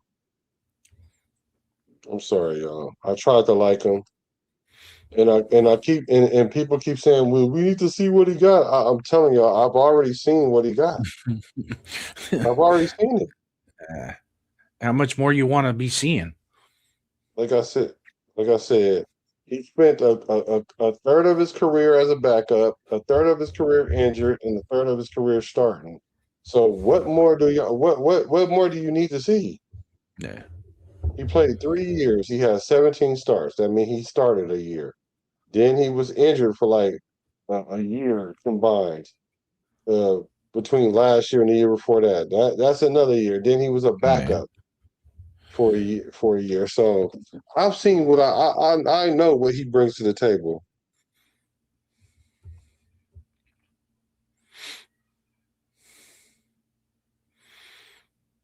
Let's get a pick 6 right here. That'll be beautiful. Might as well, huh? Or a fumble. Like we already got 2 fumbles. I guess 3 would be asking a lot. Hitting. Yeah.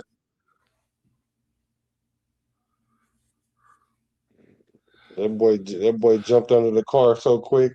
Because I would have lit him up like a Christmas tree. He better have slid.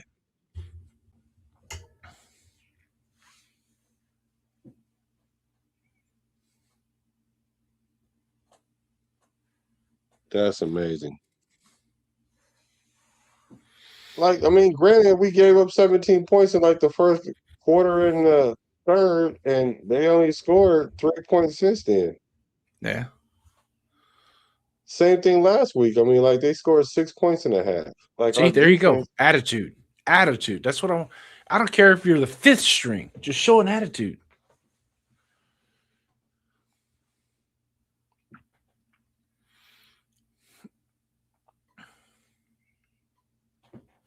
They start off with the Bills and the Bengals and the Colts and the Cowboys and the Titans. Then they go to London and then the Giants. So I see them going 1, 2, 3, 4. They might go 4-3 by the bye. Then they play the Chargers. Oh, weak Chargers. They better Chargers. I want the Chargers to lose. Hit him. See, who's number 57? Why you didn't hit him? You should have made him pay for that.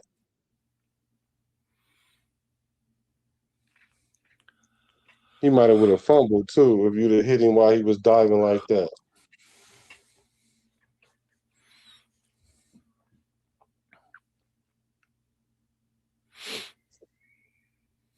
All right, 2-minute warning. Hold your breath. They get a first down on that? Yeah. Yeah, they'll probably just clock it now. That'd be good. That's what I'm saying. When he dove like that, I would have hit that fool. Yeah.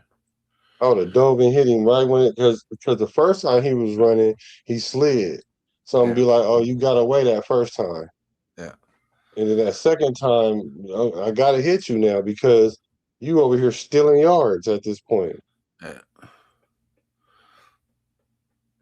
Yeah, so anyways, I'm not gonna do a show tomorrow, the Pride and Poise show, because I'm gonna be busy. I got a lot of stuff to do tomorrow. And then I'm gonna be busy Saturday too. Oh really? But I will be doing Raider Nation Voices Saturday night with Jeff. Okay, Saturday night. And I'm sure I'm gonna hear a bunch of I told you Mendoza suck. I told you. Wow. Yeah, you told me. Like, that's pretty good. That's pretty good. That's pretty good. You never even watched him fucking play, but you know he sucks. I'm like, no, you just a hater. He threw a pick 6. That's going to happen. That's going to be happening. He's going to confuse coverages. starting off. Like that's what's going to happen. The only thing I have a problem with is that they tried to run the same play. That's my only issue. Well, that's just it. That's just it. Is because see, I didn't see the interception in practice, but if it was the exact same play, then there's got to be some type of issue there. It's the same concept. Even if it was the same play, the same concept. Running back out the backfield, running out, and you ran right into the defender that's standing there. Mm-hmm. Like it was cover 2. The dude was just standing in the flats, and then like it could be corrected. Like you just know next time, just sit there. Especially in the zone. In the zone, you don't run across the zone anyway. Yeah. That's how you end up either getting hurt or getting the ball picked off. Yeah. Running across the zone, you got to find a soft spot in the zone and sit there. Yeah, and that comes with experience. That comes with experience. When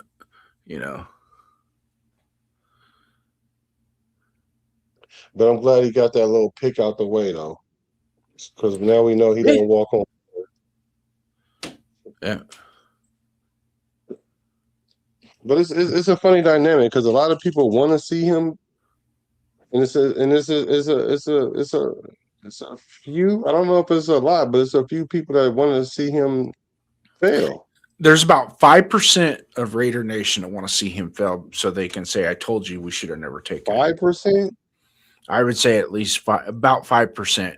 It was more until last week, but there, I would say 5. There's a little network, and unfortunately, I'm part of that network. That they do that. They're just like, but they're all fucking minor birds. Is all they are. It's like my boy said, flights to Japan are cheaper from Texas than they are from Vegas.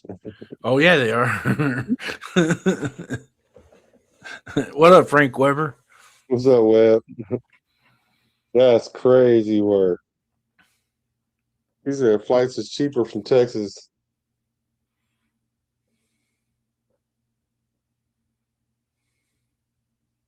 What's up with Kirk Cousins? That boy getting shaved off his. He looked like he looked like it's week 1 coming up next week. He ready to go. Yeah. Hopefully this is it. Hopefully this is the. Don't exactly. I'm about to say don't start tripping now because. Well, we didn't see Jacob Clark though.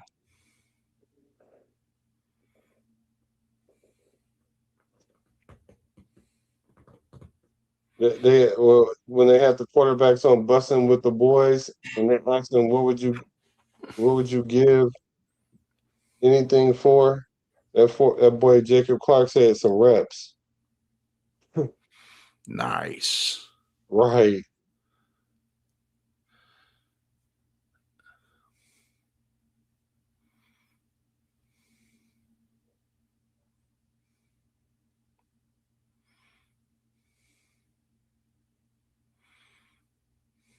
Yeah, man, those didn't play good enough to start over Kirk Cousins. Like, stop it.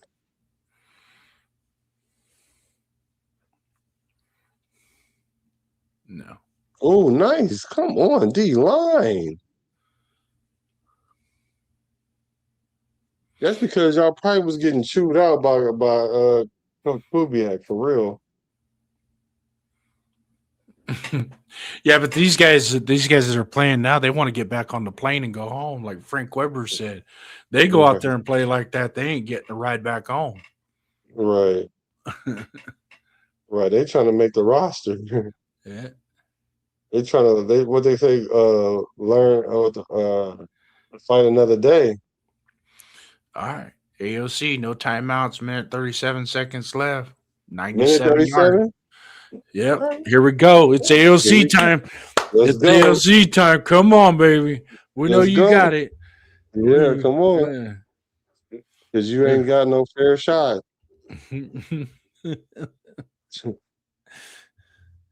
Take us to the promised land.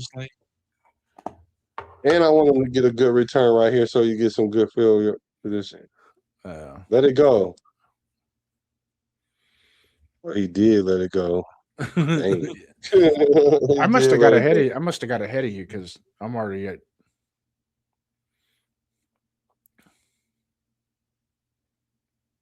Yeah, I don't know. I think my little dang 93. Now, if he come back and throw a touchdown from the 2-yard line, then I'm gonna have to shut up for real. Nah. He said, Nah.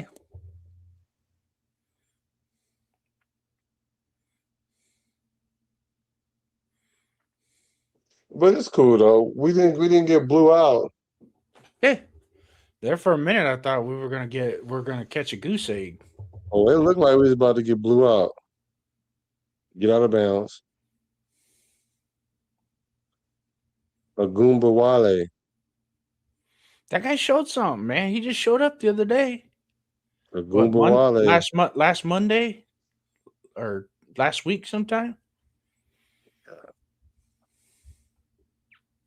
A Goomba Wale. And I think he was with the Texans. With the Texans, they loaded up their backfield, man. They got Marks and Montgomery and Nick Chubb. Which I know Nick Chubb's on the downside of his career, but he still has a tendency to rip off a bunch of big ones against us. What would you?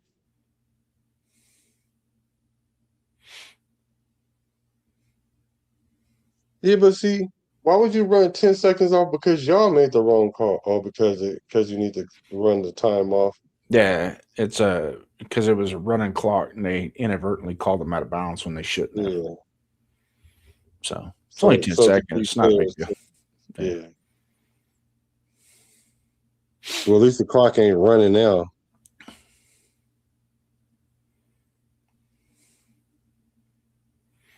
We need like a big play right here. Yeah. Come on, ALC. Oh, they in prevent defense, so they just throwing the ball underneath. He's just shredding that prevent defense.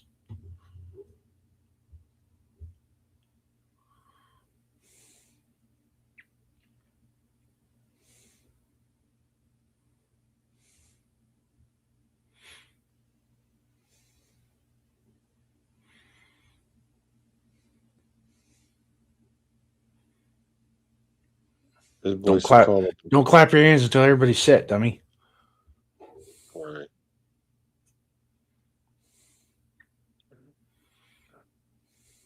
This boy Dorsett wearing lucky number 13. Mm-hmm.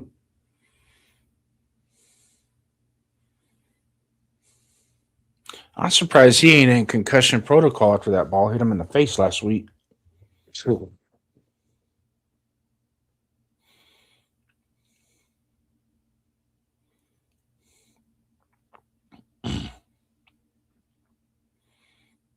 Come on, man. You got to throw it down the field at some point.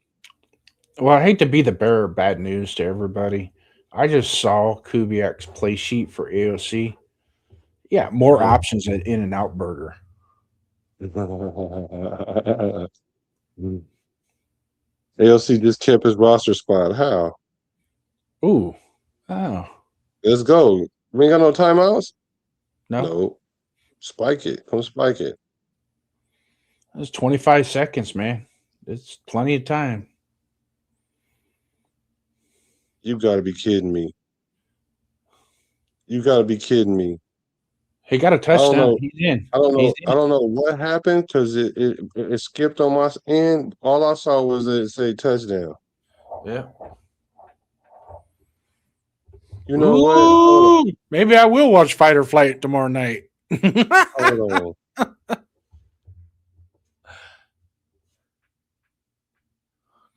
You know what? I can't. That's a good throw, though, BDQ. I can't do it. I can't do it, y'all. I'm gonna give him props on that drive.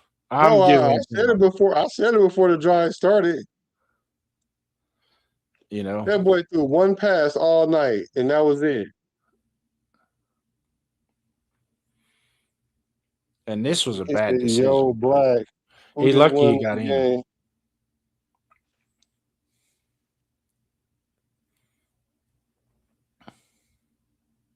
Hey, it's over, cuz. This boy just missed another extra point, bro. This can't be life. We're gonna win the Super Bowl this year. Now, forget it. Yeah, It's over. It's over. We're gonna win the Super Bowl this year. I mean, like, I'm going to the parade next week. you going next week? Why everybody texting me, y'all? Yo, why everybody texting me? Why my phone going crazy? Why texting me? Oh, you see my quarterback?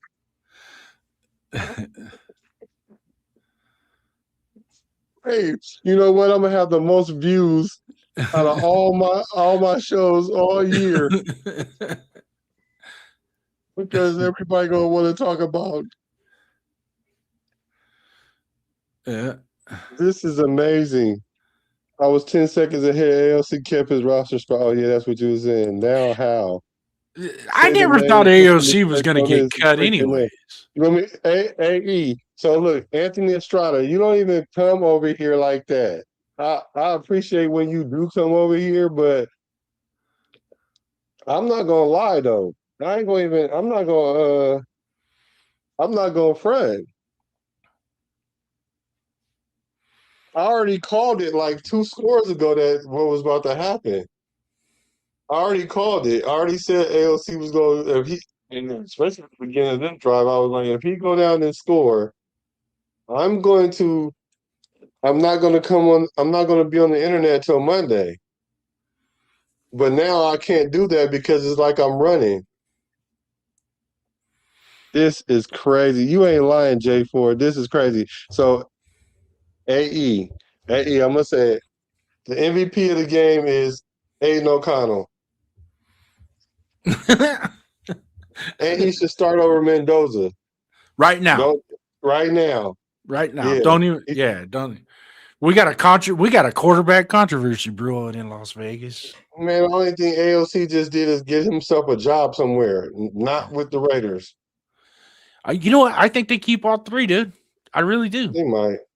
Hey, I can't believe we won this game, y'all. This is crazy. This is letting me know that this world is backwards, is all outside because we used to find every way to lose a game. We just accidentally won a game. Like Accidentally won a game. Like we accidentally won this game just now, y'all. That's what I'm saying. We're gonna win the Super Bowl. And we got an intercept. You know what? We winning the Super Bowl now. We winning the Super Bowl now. It's over. We winning the Super Bowl. We winning the Super Bowl. There couldn't be nothing even more delusional than that. I can't believe this, bro. You know what it does do, though? All right. I'm going to defend those guys that are celebrating on the sidelines in white jerseys. I'm going to defend them. You know why? Because they went to Houston, and the word on the street was they got smacked in the mouth in practice, and they turned around and they fixed it as a whole. All 90 guys pulled together. Now, granted, it is what it is. It's preseason, right?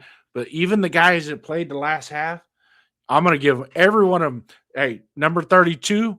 Number 32 is the MVP of the game, not number 12. Yeah. I'm through. I can't. And you know what? You know why AOC did that? Because Rebel is at the game. Yeah. Hopefully he didn't leave early. Yeah. Oh, he did that because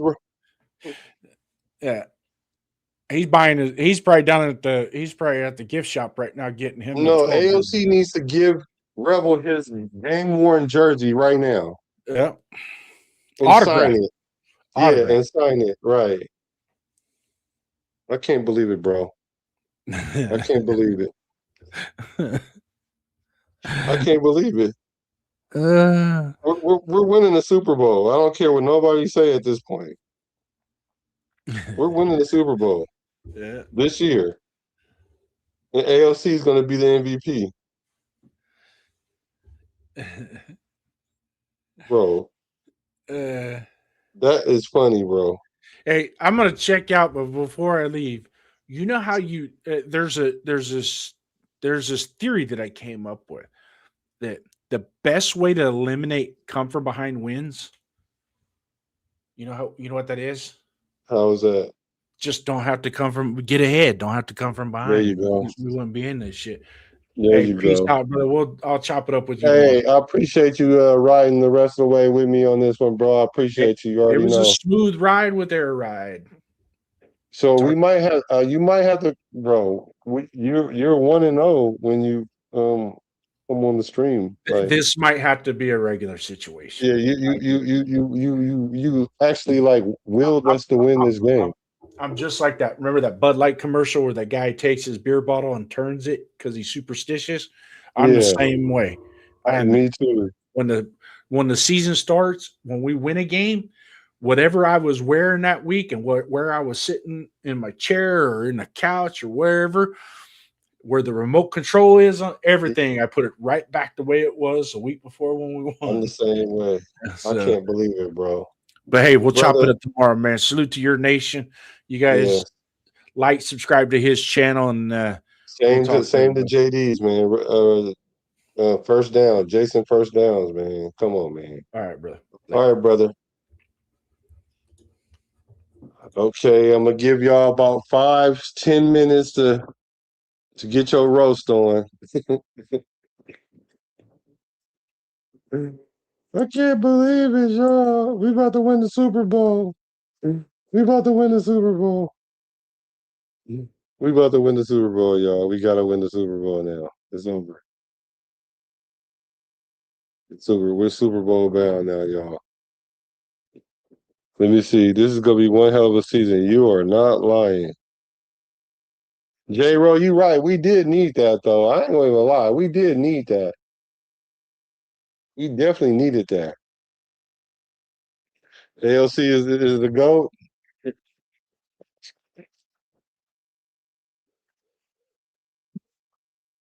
ALC just got him a job with the Miami Dolphins. That's what he did with the Atlanta Falcons. That's what he did. He just earned him a job with the Atlanta Falcons right there. I can't believe it, y'all.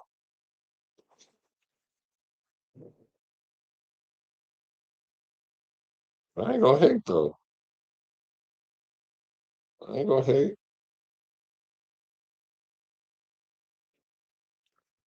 AOC Black. Who should be QB2 now? Don't do this. Don't do this. J4, don't do this.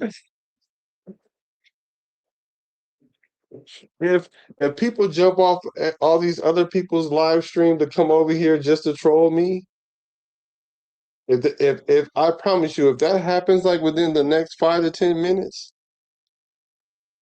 we're gonna have fun this year. I'm gonna have a whole lot of fun with y'all this year.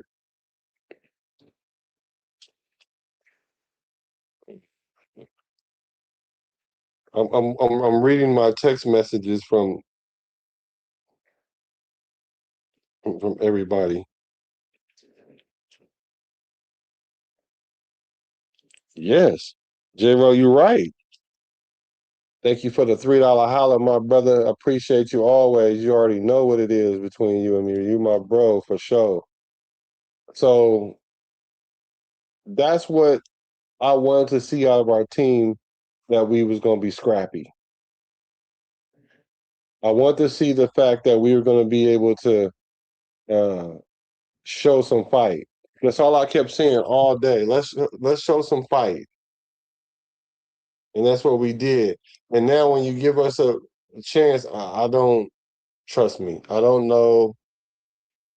I don't. Well, I do know, because I started to say it. I started to say Kubiak should call a play that he shouldn't call right now to get this touchdown. Like, I really was going to say that out loud, but I was just like, whatever. I was just going to watch it play out. I was just going to just watch it play out. So you hit the nail on the head. We're scrappy, and I do love that. I do love that. I do. Oh, that wasn't no $3 house. I got 5 on it. I'm sorry. I need to get some glasses. I need to get some more super chat so I can buy some glasses. Boy, you got 5 on that thing. I appreciate it, brother. Town business at all time. Man, so J-Roll, who's QB2 right now? Tell me who's the QB2 right now. AE says, I admit I did. Just needed to flame my dude whole off season summer, right? You talking about ALC. I think I think the person who caught the ball was that Shedrick Jackson. I believe that was Shedrick.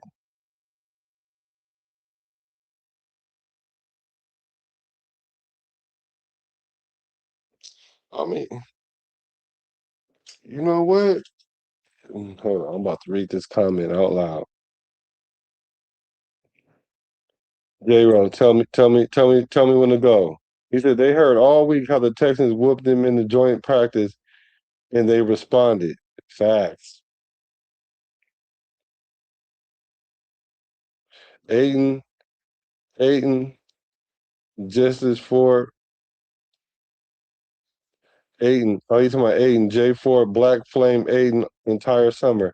I didn't flame him the entire summer. I wasn't flaming AOC.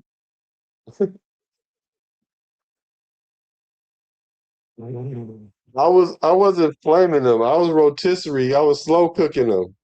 I didn't flame him. It wasn't flambéed. I was rotisserie. He's still rotisserie chicken. I told y'all I started to like AOC a little more and more. But the thing about it is, please do not come on Kanye West's internet and act like that AOC is the one like that. I keep telling y'all. I told y'all that before it even happened. I seen it coming. I seen it coming like 3 scores ago, and 2 years and 3 scores ago. Like I literally called it.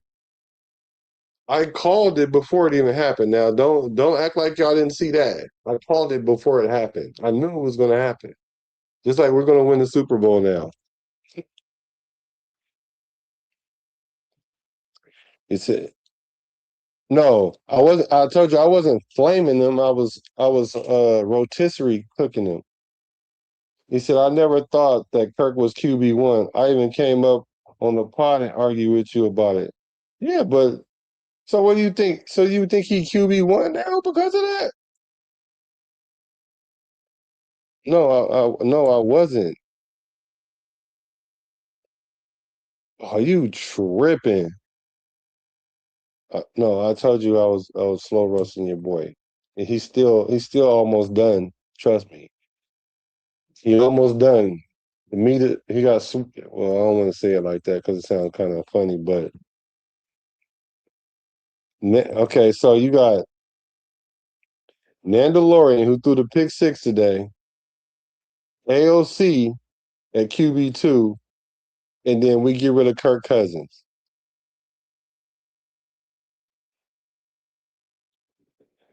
Yeah, that's what I called it. I called it what I said. Yeah, I was slow roasting him. He's still a garbage pail kid. Y'all act like y'all didn't see all them terrible throws and overthrows and inaccurate passes. He throw one post route. He throw one post route to somebody, and now all of a sudden he's the second coming to Stabler, like JD said. Don't make me start roasting him because I will roast him because he will get roasted. I told you I was rotisserie cooking him. He still cooked. God, it's hilarious, bro. Y'all better go back to your boy page over there. Don't make me say your boy name. Go over there with that because I'm sure he over there doing flips on his page right now. I should go look and see because I'm sure he didn't put his own Johnson in his own mouth right now. See, I told you guys. Yeah, AOC. I told you guys, and I ain't talking about Raiders Rebel either because he deserved he deserved to go out there and watch him do that. No.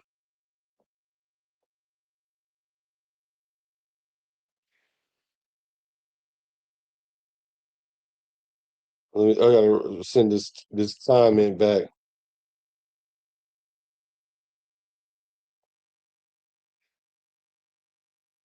That is so funny. Let me see. Here we go. Mendoza ain't ready, and he put the team on his back. That's a lie. He didn't put his team on his back. He made one good throw. He's supposed to. He's supposed to be this starting caliber quarterback. Like if you threw a starter out there, you don't think Kirk Cousins could have threw that? You don't even think that Mendoza couldn't have threw that? Y'all better stop it. The way he dropped back, he saw it quick and gave him a shot. That's why I like AOC. Yes, he has his issues, but he would definitely give his wide receivers a chance. Okay. That boy threw a post route on the third string safety. And now AOC is the second coming of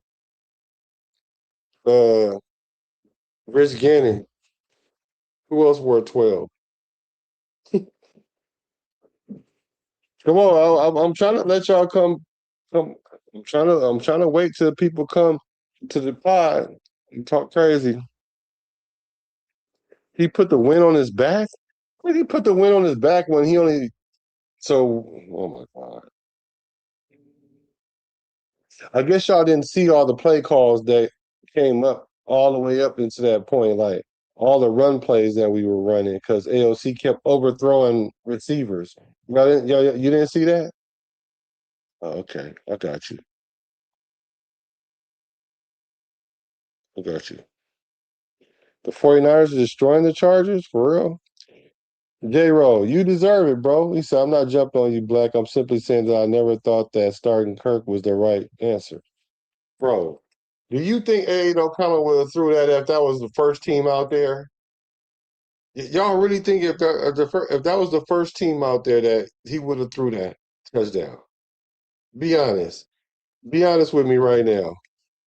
Be honest with me right now. If that was a starting secondary, that he would have threw that with Will Anderson and all them in the game. You think he would have threw that? Tell the truth. Don't lie. Tell the truth.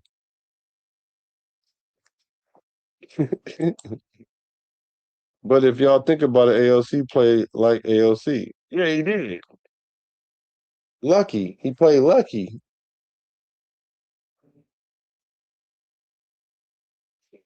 Now he might get hurt next week. Knock on wood if you with me. If that was our starting cute, if that was our starting so if that was our starting offense, you think he still could have threw that?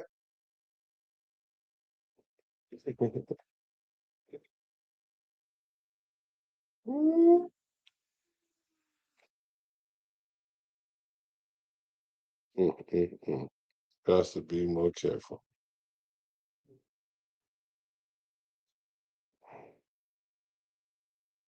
Got to be more careful.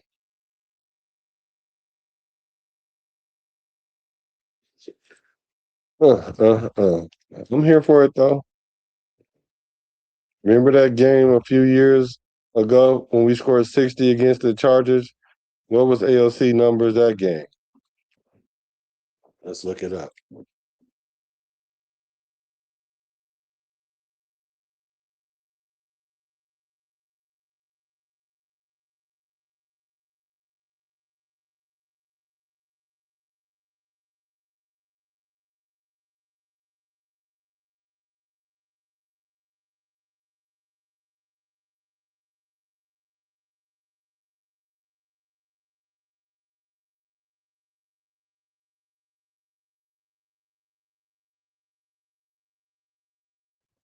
All right, here's his stats. He went 20 for 34, 248 passing yards, 4 touchdowns, all of them thrown in the first half, no interceptions, 120.7 passing rating, and he had 1 sack. They was leading 42-0 at the half. Okay.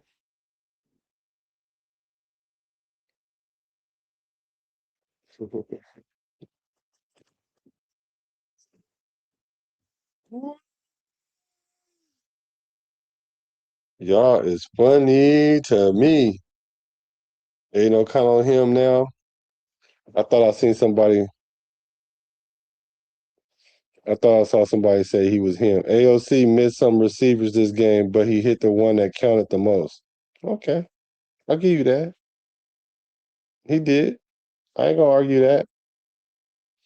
The will to win. Okay, I'll give you that too.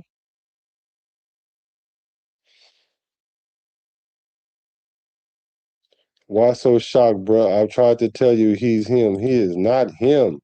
He is not him. I'm not shocked. I called it before it even happened. I seen it coming like a mile away. I just didn't want it to happen for this reason right here. I seen it coming though. I did. Because he's him. Oh, he's him. Yeah, you better clip that. Make all the clips you want. Black. If you won $1 million, the first thing you would ask would how much were the taxes? Yes. If you won $1 million, the first thing you would ask would be how much are the taxes? You absolutely right. You know what, J. Roll, you might know me better than a lot of people. That is exactly what I'm gonna ask.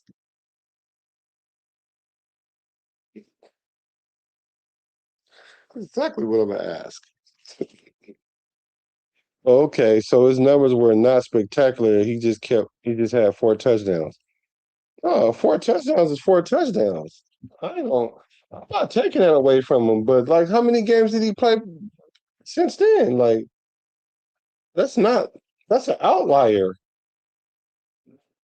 Don't try to make the outlier the norm. So what y'all want me to do? Y'all want me to crown AOC now or something? Is that what's going on here? Is that what's going on here? It's it's definitely about to get blown out of proportion now. Definitely.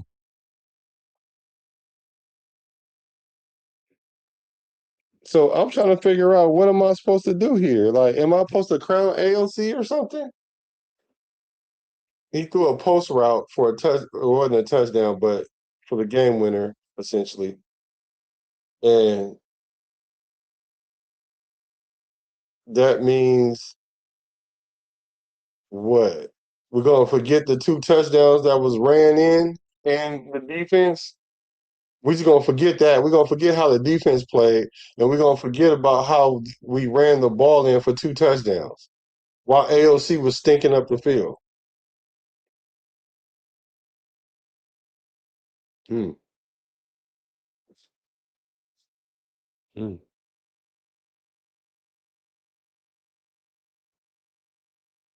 This is funny. This is funny. It said, "Black, I just can't believe what I just seen.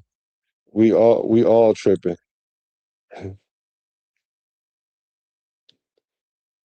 No, I mean, I can't believe it either because usually it happens in the adverse.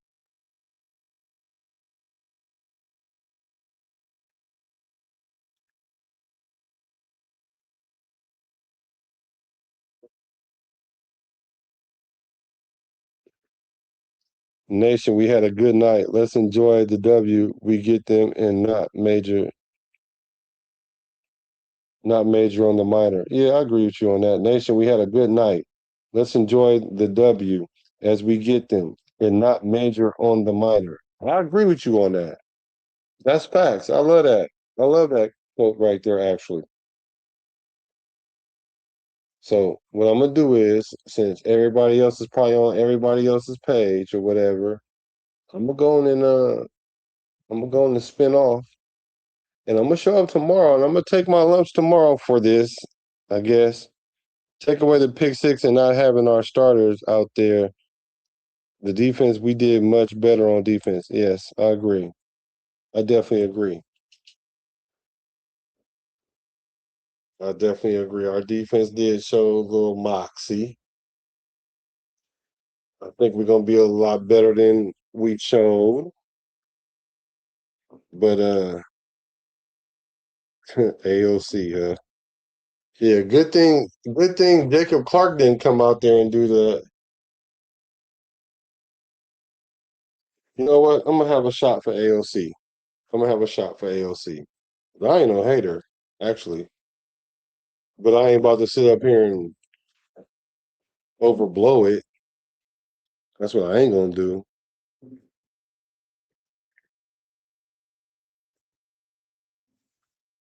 Woo! Congratulations, AOC. Because I know that felt good to do that.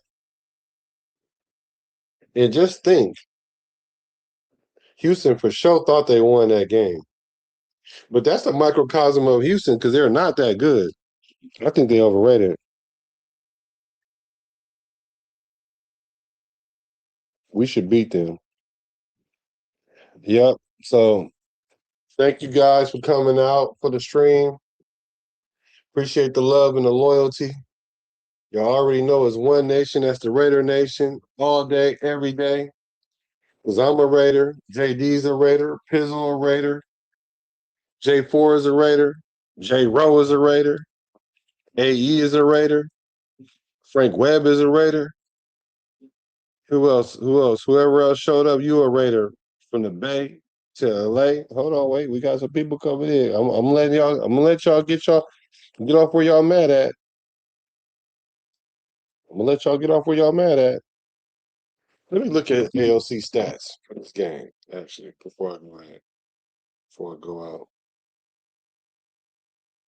Cause y'all tripping. We definitely winning the Super Bowl this year, though.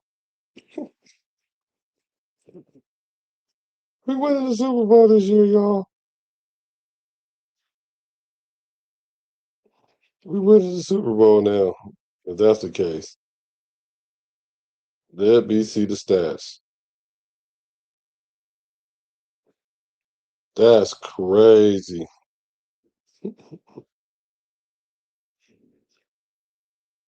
All right, here we go. Let's look at AOC stats. 15 for 24, 166, 83 passing rating, no touchdown, no interception. This is such a classic AOC game. So he played better than Mendoza the game. If that's the case, he played better than Mendoza, right?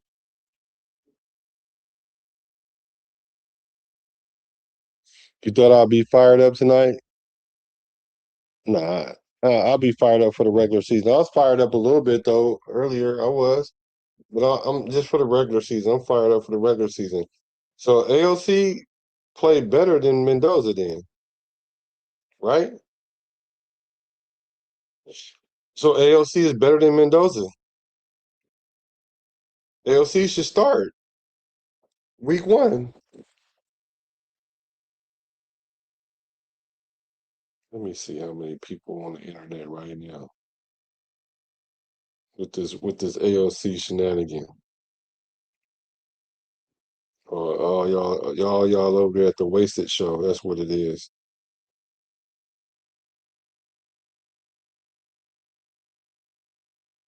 It's all right. Y'all better enjoy it now. Hold on, let's go to the presser. Y'all wanna see the presser? Let's go to the presser. This is crazy work.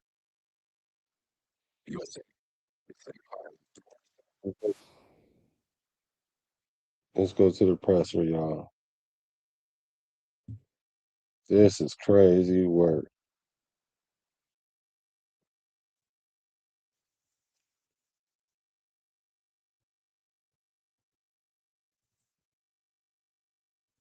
Let's go to the presser.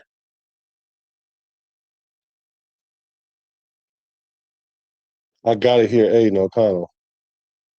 Y'all have to be here for this.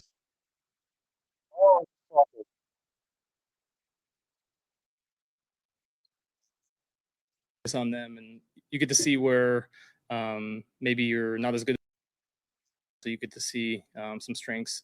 And that all comes out during practice. And yeah, it was fun to watch this week. Us compete in practice and then carried over to the game.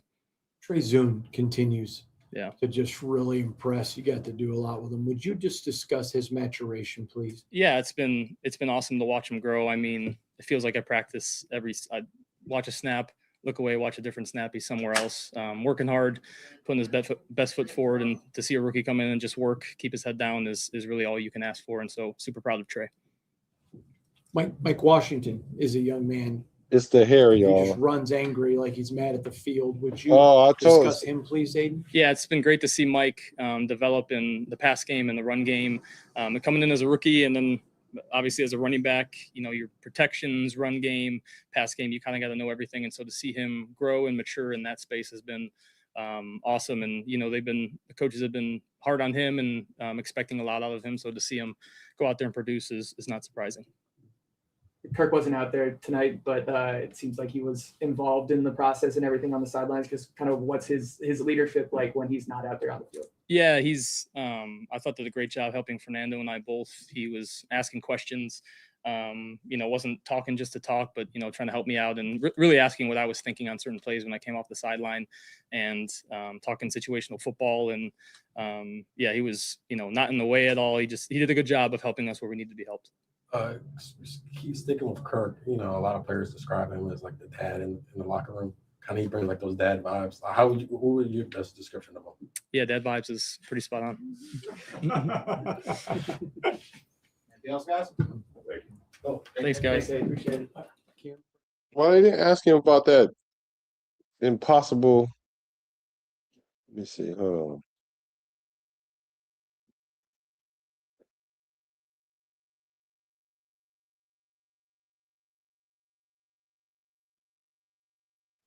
Aiden, how good does it feel to be back in here after leading the team to another win? Yeah, it feels great. Thought the team did a great job. Fighting till the end. Everybody was in it. We had encouragement even from the guys that weren't playing. And then obviously the guys that were playing, finishing off like that was great. For you, it's been a good camp. And to be able to get this and to get that first win for you, it's not really a confidence issue. You've been doing this a long time. Your confidence is good. But just talk about the feeling in that locker room with your teammates, please. Yeah, it's amazing. You know, camp is hard for everybody, and I think everybody works really hard. Coaches, administration, our players, obviously, strength staff, equipment room, everybody works hard. And so it's a grind, and to be able to pay it off like this is awesome. And yeah, to celebrate with the guys is, you know, it's why you play the game. Both Kirk and Fernando talked about how beneficial the joint practice was on Tuesday, going up against a defense like the Texans. Just how can a week like this in the preseason kind of springboard the team forward for the regular season? Yeah, obviously we go against each other a lot, especially during training camp. And so to get a new team on the other side of the ball is super beneficial. Things come up that, you know, maybe we haven't talked about, or maybe we've only talked about a little bit, and we have to focus on them. And you get to see where maybe you're not as good as you think you are. And then also you get to see some strengths. And that all comes out during practice. And yeah, it was fun to watch this week, us compete in practice and then carried over to the game. Preseason continues Yeah. to just really impress. You got to do a lot with him. Would you just discuss his maturation, please? Yeah, it's been awesome to watch him grow. I mean, it feels like I practice I watch a snap, look away, watch a different snap. He's somewhere else, working hard, putting his best foot forward. And to see a rookie come in and just work, keep his head down is really all you can ask for. And so super proud of Trey. Mike Washington is a young man. He just runs angry like he's mad at the field. Would you discuss him, That's please? why I call it. Yeah, it's been great to see Mike develop in the pass game and the run game. Coming in as a rookie and then obviously as a running back, you know, your protections, run game, pass game, you kind of got to. Your starting quarterback at week 1. You know, it's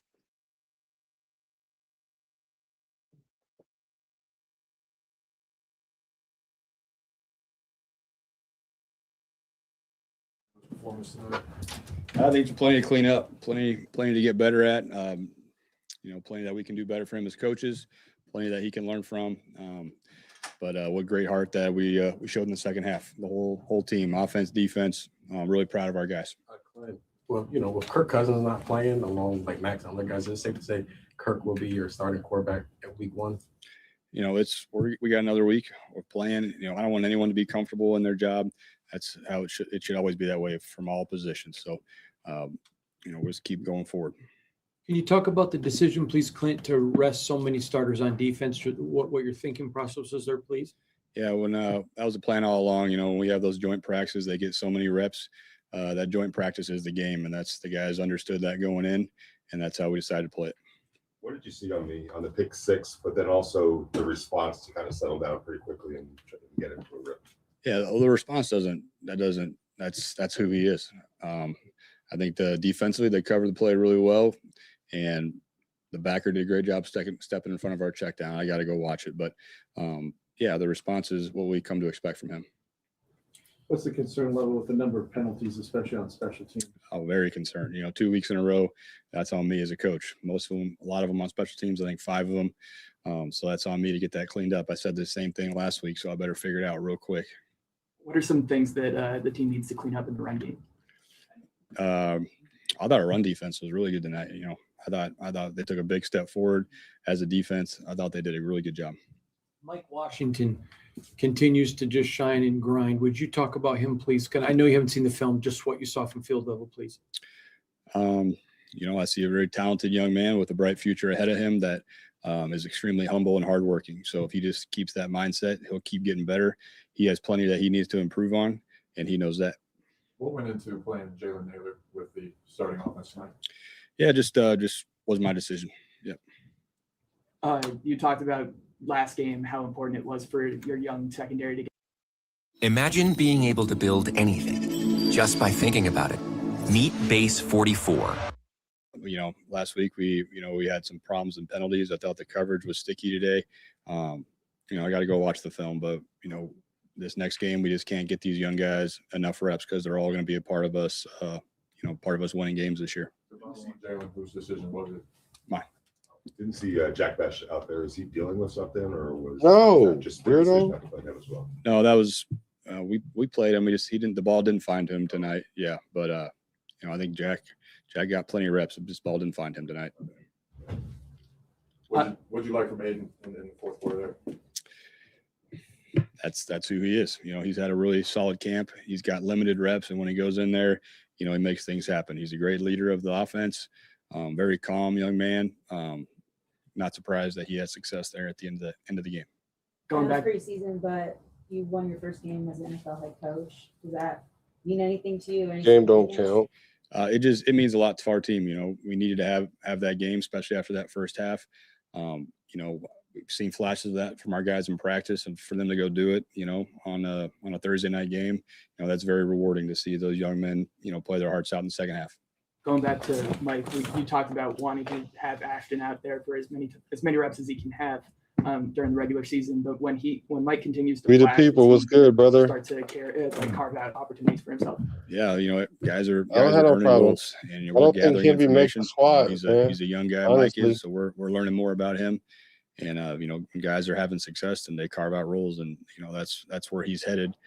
But I'll say it again, you know, Mike's doing a great job running the ball. We got to keep getting him better in all facets of his game. Matt Gay has been incredibly consistent this camp, in my opinion, maybe different with you, but can you talk about his performance, please? Yeah, you know, that's why we brought him here. You know, he's a really hardworking guy. I really love his demeanor. He's all business, and you know, we got another game to go get some more kicks in. That's good. Thanks, Coach. Thanks. Thanks, Coach. Thank you.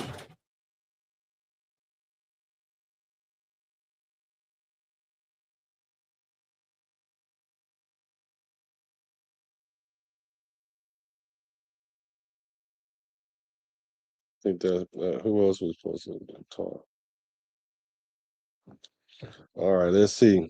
They call Mike Washington Iron Man. That's what they call him. That's interesting. All right, so I'm here. I'm here for it. I'm here for it. I don't duck smoke. Just like I give out smoke, I don't duck it. I called it. I definitely called what was happening. I just saw it happening in real time. I just can't believe it actually happened for us, because it usually don't happen for us.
How many of you guys really felt like that?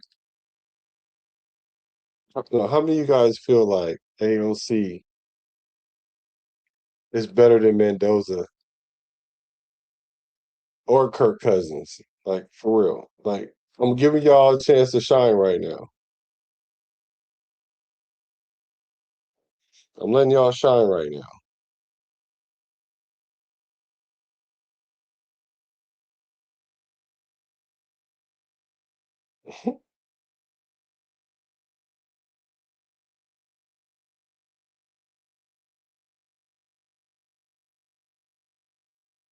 How many of y'all feel like that for real?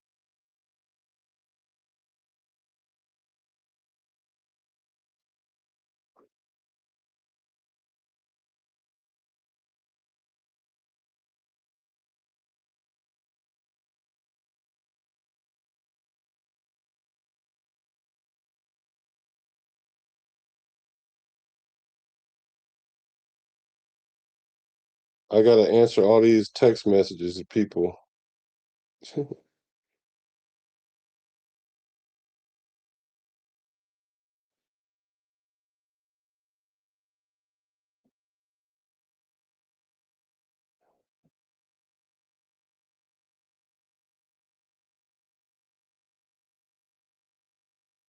How many of you guys really feel like that? I need to know.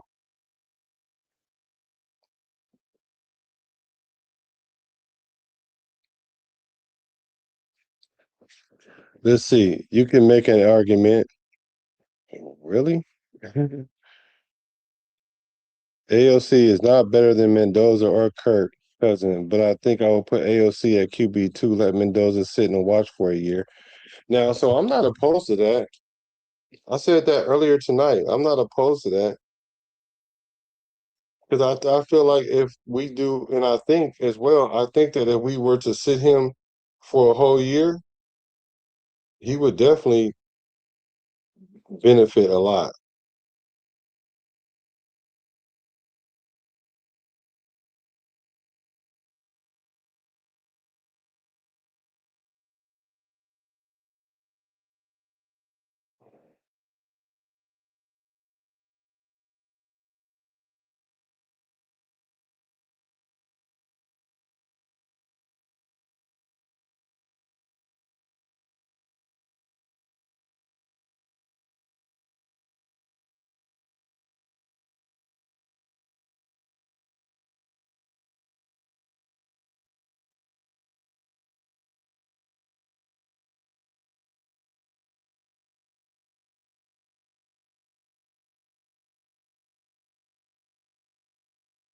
Let me see. AOC is further along, at least in reading coverages. Uh, mm, mm, I won't argue that. He should be. He's been in the league for 4 years now. This is his fourth year. He should be. So, like, that's what I'm saying. Like that. That's not. That's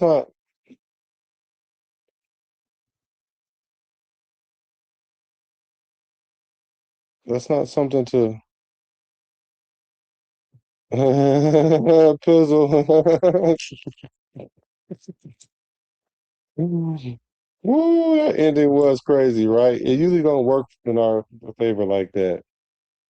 Mike Scott said Mendoza misses even his check downs. Mm. You missed it, Pizzle? Oh God, you missed it. You you definitely missed it. What's good with you, Twan? What's good with you?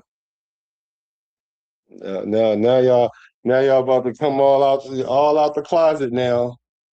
The AOC closet, the ain't no closet. Y'all about to come out the ain't no closet.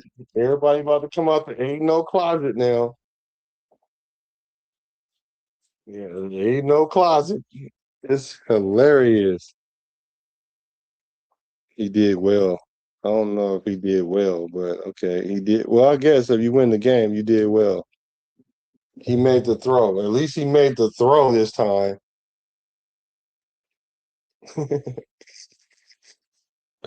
I can't believe this. This is hilarious. Who else is at the presser?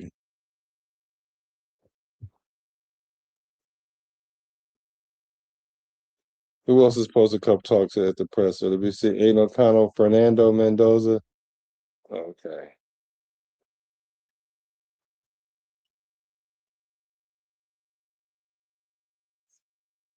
Oh man, this is hilarious, y'all. You gotta love it. You gotta love it. You gotta love it. I'm proud of Aiden O'Connell. You're supposed to do that though.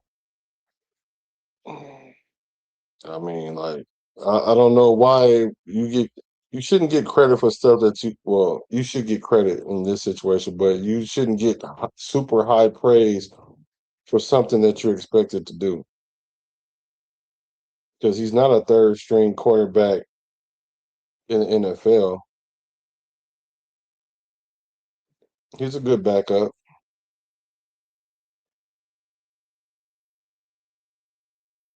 Let's see. Let me look and see.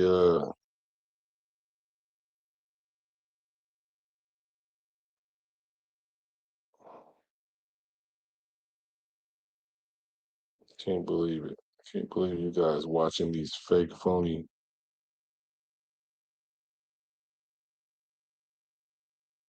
Wow. I hope my views ain't that low. Let's see. But he completed one pass, and now he's a starter against twos and threes. I guess so. Yeah. He got to be trolling. That boy legit missed a 38 yarder and two 35-yard field goals. I'm sorry, bro. He shouldn't even be on the. He shouldn't even come on the field anymore because even if he makes the rest of his kicks, it's over for him. It's over for the kid. I mean, the story is over. Tokyo Drift. How many I forgot how many subs I had if I had any subs. Like, did I lose some subs? Wow. Hey, shout out to Aiden O'Connell. That's all I can say. Shout out to Aiden O'Connell. I still don't think I think that it worked out very well for him. That boy just earned him a job somewhere.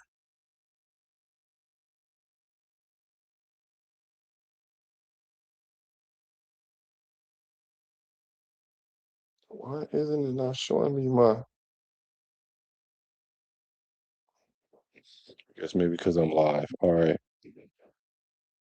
AOC backhurst, the ain't no closet. Can we credit AOC for the comeback? I guess. I guess you can credit him for that.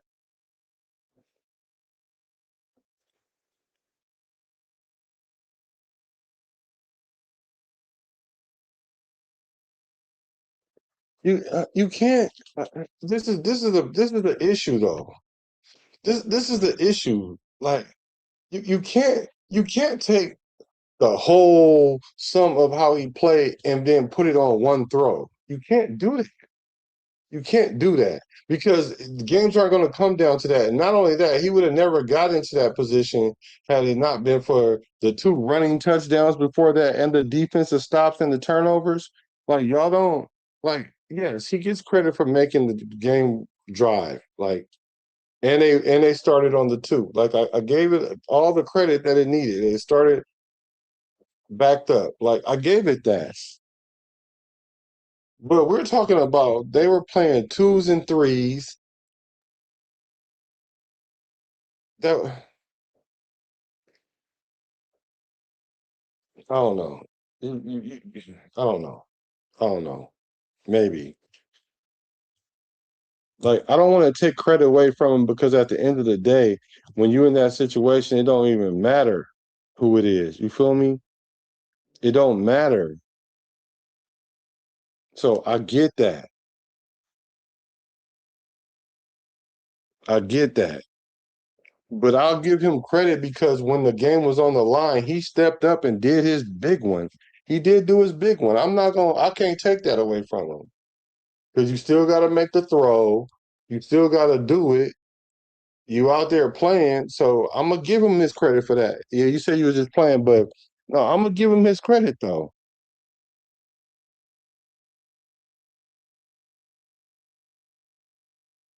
Yeah, Pizzle. Pizzle, you got to see it, Pizzle. Like, for real, you got to see it. Like, I can't. It's almost unbelievable, really. It's almost unbelievable. Straight up. It's almost unbelievable. What's going to be unbelievable is how everybody going to respond to it. That's what's going to be unbelievable. But hey, we're in for a fun season. I'm happy that we're going to have a fun season this year. That I am happy about because it was looking like Memphis bleak earlier.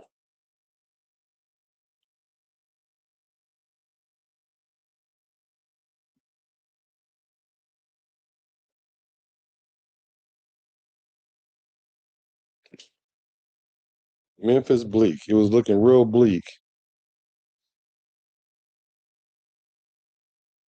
Yeah, I like the underdog too, though.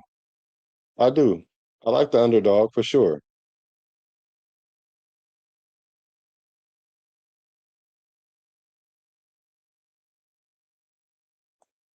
It's on sale. How much is it on sale for? How much is it on sale for? I'm gonna try to get I need I don't know. I'm trying to get the NFL ticket and I need $120. I got what this week and a couple more weeks before the start of the season. So I got like 3 weeks to try to get it through here. So hopefully I could make that happen. Shout out to J Ro for sponsoring the show tonight.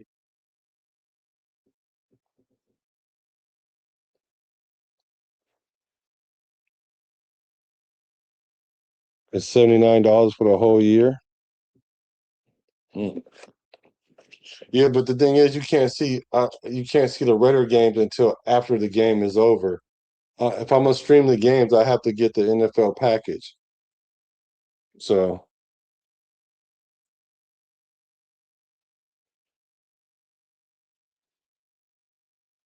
yeah, I can't believe it. Really, I mean, I can believe it. It's just hella funny though. Let me get the fan. Hold on, y'all.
Time your confidence is good, but just talk about the feeling in that locker room with your teammates, please.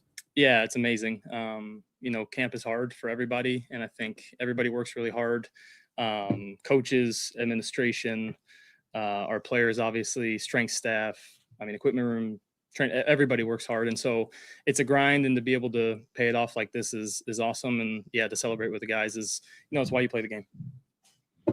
Both Kirk and Fernando talked about how beneficial the joint practice was on Tuesday, going up against a defense like the Texans. Just how can a week like this in the preseason kind of springboard the team forward for the regular season? Yeah, obviously, we go against each other a lot, especially during training camp. And so to get a new team on the other side of the ball is super beneficial. Things come up that, maybe we haven't talked about, or maybe we've only talked about a little bit, and we have to focus on them. And you get to see where maybe you're not as good as you think you are. And then also you get to see some strengths. And that all comes out during practice. And it was fun to watch this week, us compete in practice and then carried over to the game.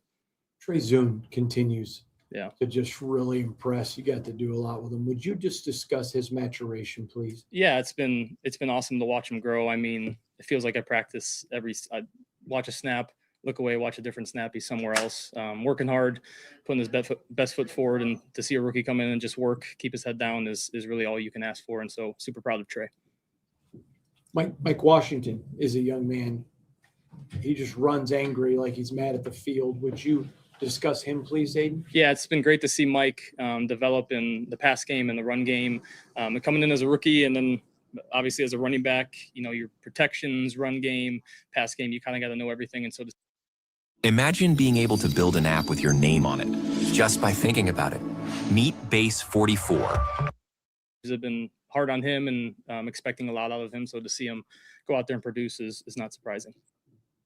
Kirk wasn't out there tonight, but it seems like he was involved in the process and everything on the sidelines. Just kind of what's his leadership like when he's not out there on the field? Yeah, he's I thought did a great job helping Fernando and I both. He was asking questions, wasn't talking just to talk, but trying to help me out and really asking what I was thinking on certain plays when I came off the sideline, and talking situational football. And he was not in the way at all. He did a good job of helping us where we need to be helped. He's the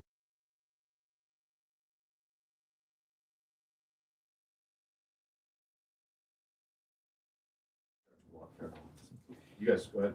Fernando, could you just please assess your performance, what you thought of the game, please? I thought the game was fantastic because we won.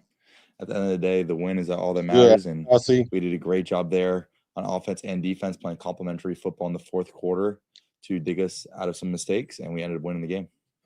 Could you take us out through that interception you threw early in the game? Yes.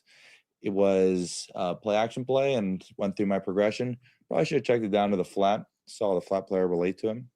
And at that point, I started backing up and threw the check down to Mike Washington, and it was not a good throw. We weren't on the same page, and it was a interception.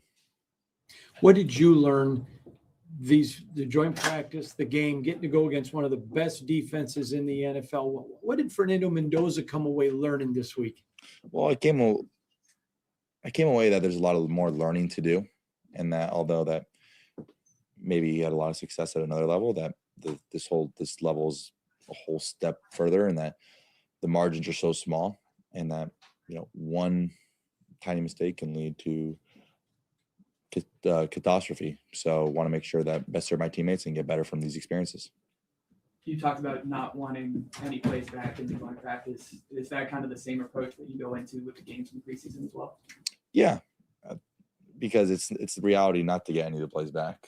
All you could do is look forward, and then the only thing that I can control at this moment on this podium talking to you is controlling my next play.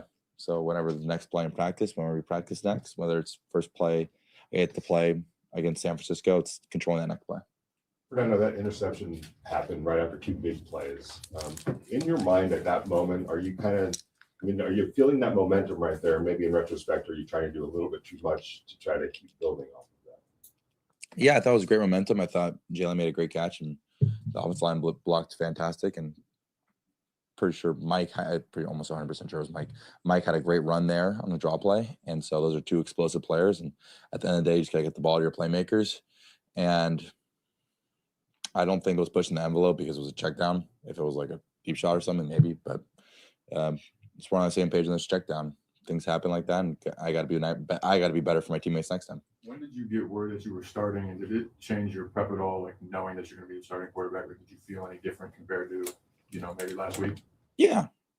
I wouldn't say that it changed my prep at all because whether it was this week or last week, I think I got the same amount of playing time, and that was the plan going into these games. Coach Kubiak outlined for the team of what the plan was going to be with the starters, essentially week 1, 2, and 3 of the preseason to keep it internally. And that was something that I knew going into the game was going to be a great experience as a first start in the NFL preseason, which is always the next step. However, my preparation, I always try to prepare like the starter each and every week. Could you go ahead, Brian? You talked about last week about like maybe you had some jitters when you first stepped on the field last week. I was wondering, were those jitters still there in this game, or you kind of felt a little bit more comfortable after you had one game under your belt? I would say I would classify jitters as over the top. Evidently, you're always feeling your nervous system activating. However, today I thought I saw it very well, and evidently there was one unfortunate play, but even that play I thought I saw it well, just didn't make the right throw. So I thought I saw it well.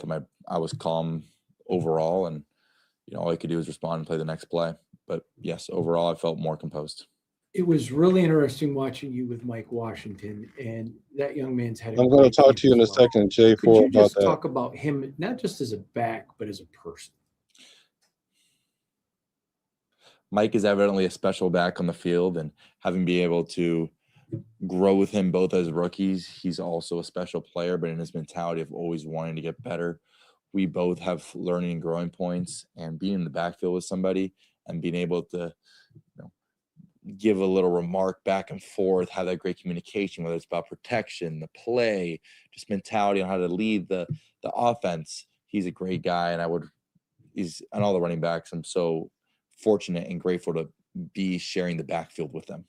Fernando, going up against a great team like the Texans, especially defensively, do you guys see yourself as a whole with your entire team as a second marker, maybe where you guys want to be, and how do you measure yourself against that? That's honestly a question for Coach Kubiak. Right now I have such little experience in the NFL. However, I thought today was a great learning experience, and I thought that it was great because we got the win. However, yeah. With the way the team came back and won, obviously this is Yes. just preseason, but it was Coach's first win as an NFL head coach. Do you think that meant a lot to him? He said he was more happy for you guys, but do you think could you tell that it meant a lot to him? Coach Kubiak is a great leader of men, and evidently that you can see that by his response. And I think it was great of our team to have that resilience. And it comes from the coaches, it comes from the players, it comes from just the entire organization. Yeah, man, what kind of trick question is that? You had the man standing there and he said he was happy for the team. Now you want to try to backdoor the answer through Fernando. For one, Fernando's very hard on himself. You can tell, because you can even tell in his voice that he's not happy about how he played. Do you guys hear that? I think it was an amazing group effort. Max Crosby was on the sidelines talking to you after the interception. What exactly was that interaction all about, and what kind of words did he have for you right there? Yeah, Max is a great team captain and great team leader, and he's always encouraging for that resilience, because adversity is going to happen. And him just saying, I don't want to put words in his mouth, but it was something along the lines of, hey, we got your back, let's go, next play. So just to push the page, move forward, and to hear that from a team captain is very inspiring. Last one, Sam. The Texans obviously have a top-tier pass rush. It got through a little bit in the joint practice and a little bit tonight. You talk about what your approach is to handling pressure. Yeah, I think, well, first is always trusting the offensive line and having that communication with the offensive line. They need to trust you to make the right checks, and we need to trust them to protect, which you do a fantastic job at. And so it's also for me to work on my pocket movement. And Coach Kubiak, Coach Janok, and Coach Sullivan, we've identified that I need to work on my pocket movement a little bit. Maybe it's stepping up in the pocket, maybe stepping side to side to gain a little bit more time and try to best serve my teammates and offensive linemen. Thank you guys. God bless.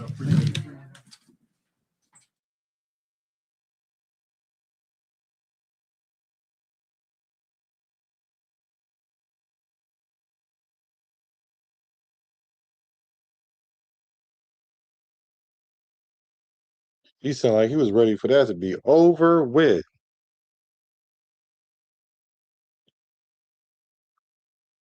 Yeah, absolutely. Yeah, absolutely. I agree. Definitely. Definitely. J4, I want to ask you about about the the situation about the NFL Plus. So the NFL Plus, there's a way that you can watch the Raider games out of market. Is that what you're telling me? Because I was watching the game on the NFL Plus tonight. That's what I have, NFL Plus. But the reason why I was saying I need to get the 120 for the Sunday ticket, when you're a student, they have a deal for you when you're a student is $120. So you can't beat that, $120 for that. And that I don't see all the Raider games, so I know I can see all the Raider games that way, and I'm gonna keep the NFL Plus. But if you're telling me I can keep the NFL Plus and use a VPN or however, and then I can just do it that way, I would prefer to do it that way. So if you can tell me how to get that done, I'll I'll definitely get with you on that. I can give you my email.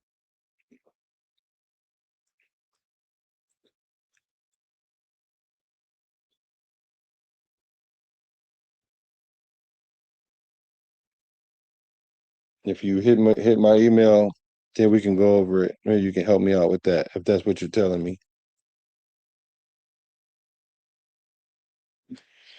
Man, all right, AOC, AO12. Aiden out of the closet. Aiden out of the closet, huh? It's Aiden out of the closet. Yeah, Aiden out of the closet. AO closet. AO closet. Yep. All right, folks. Well, to much ado, much ado. I need to go eat. I haven't ate today. Well, I ate some fruit, but I need to eat some fruit.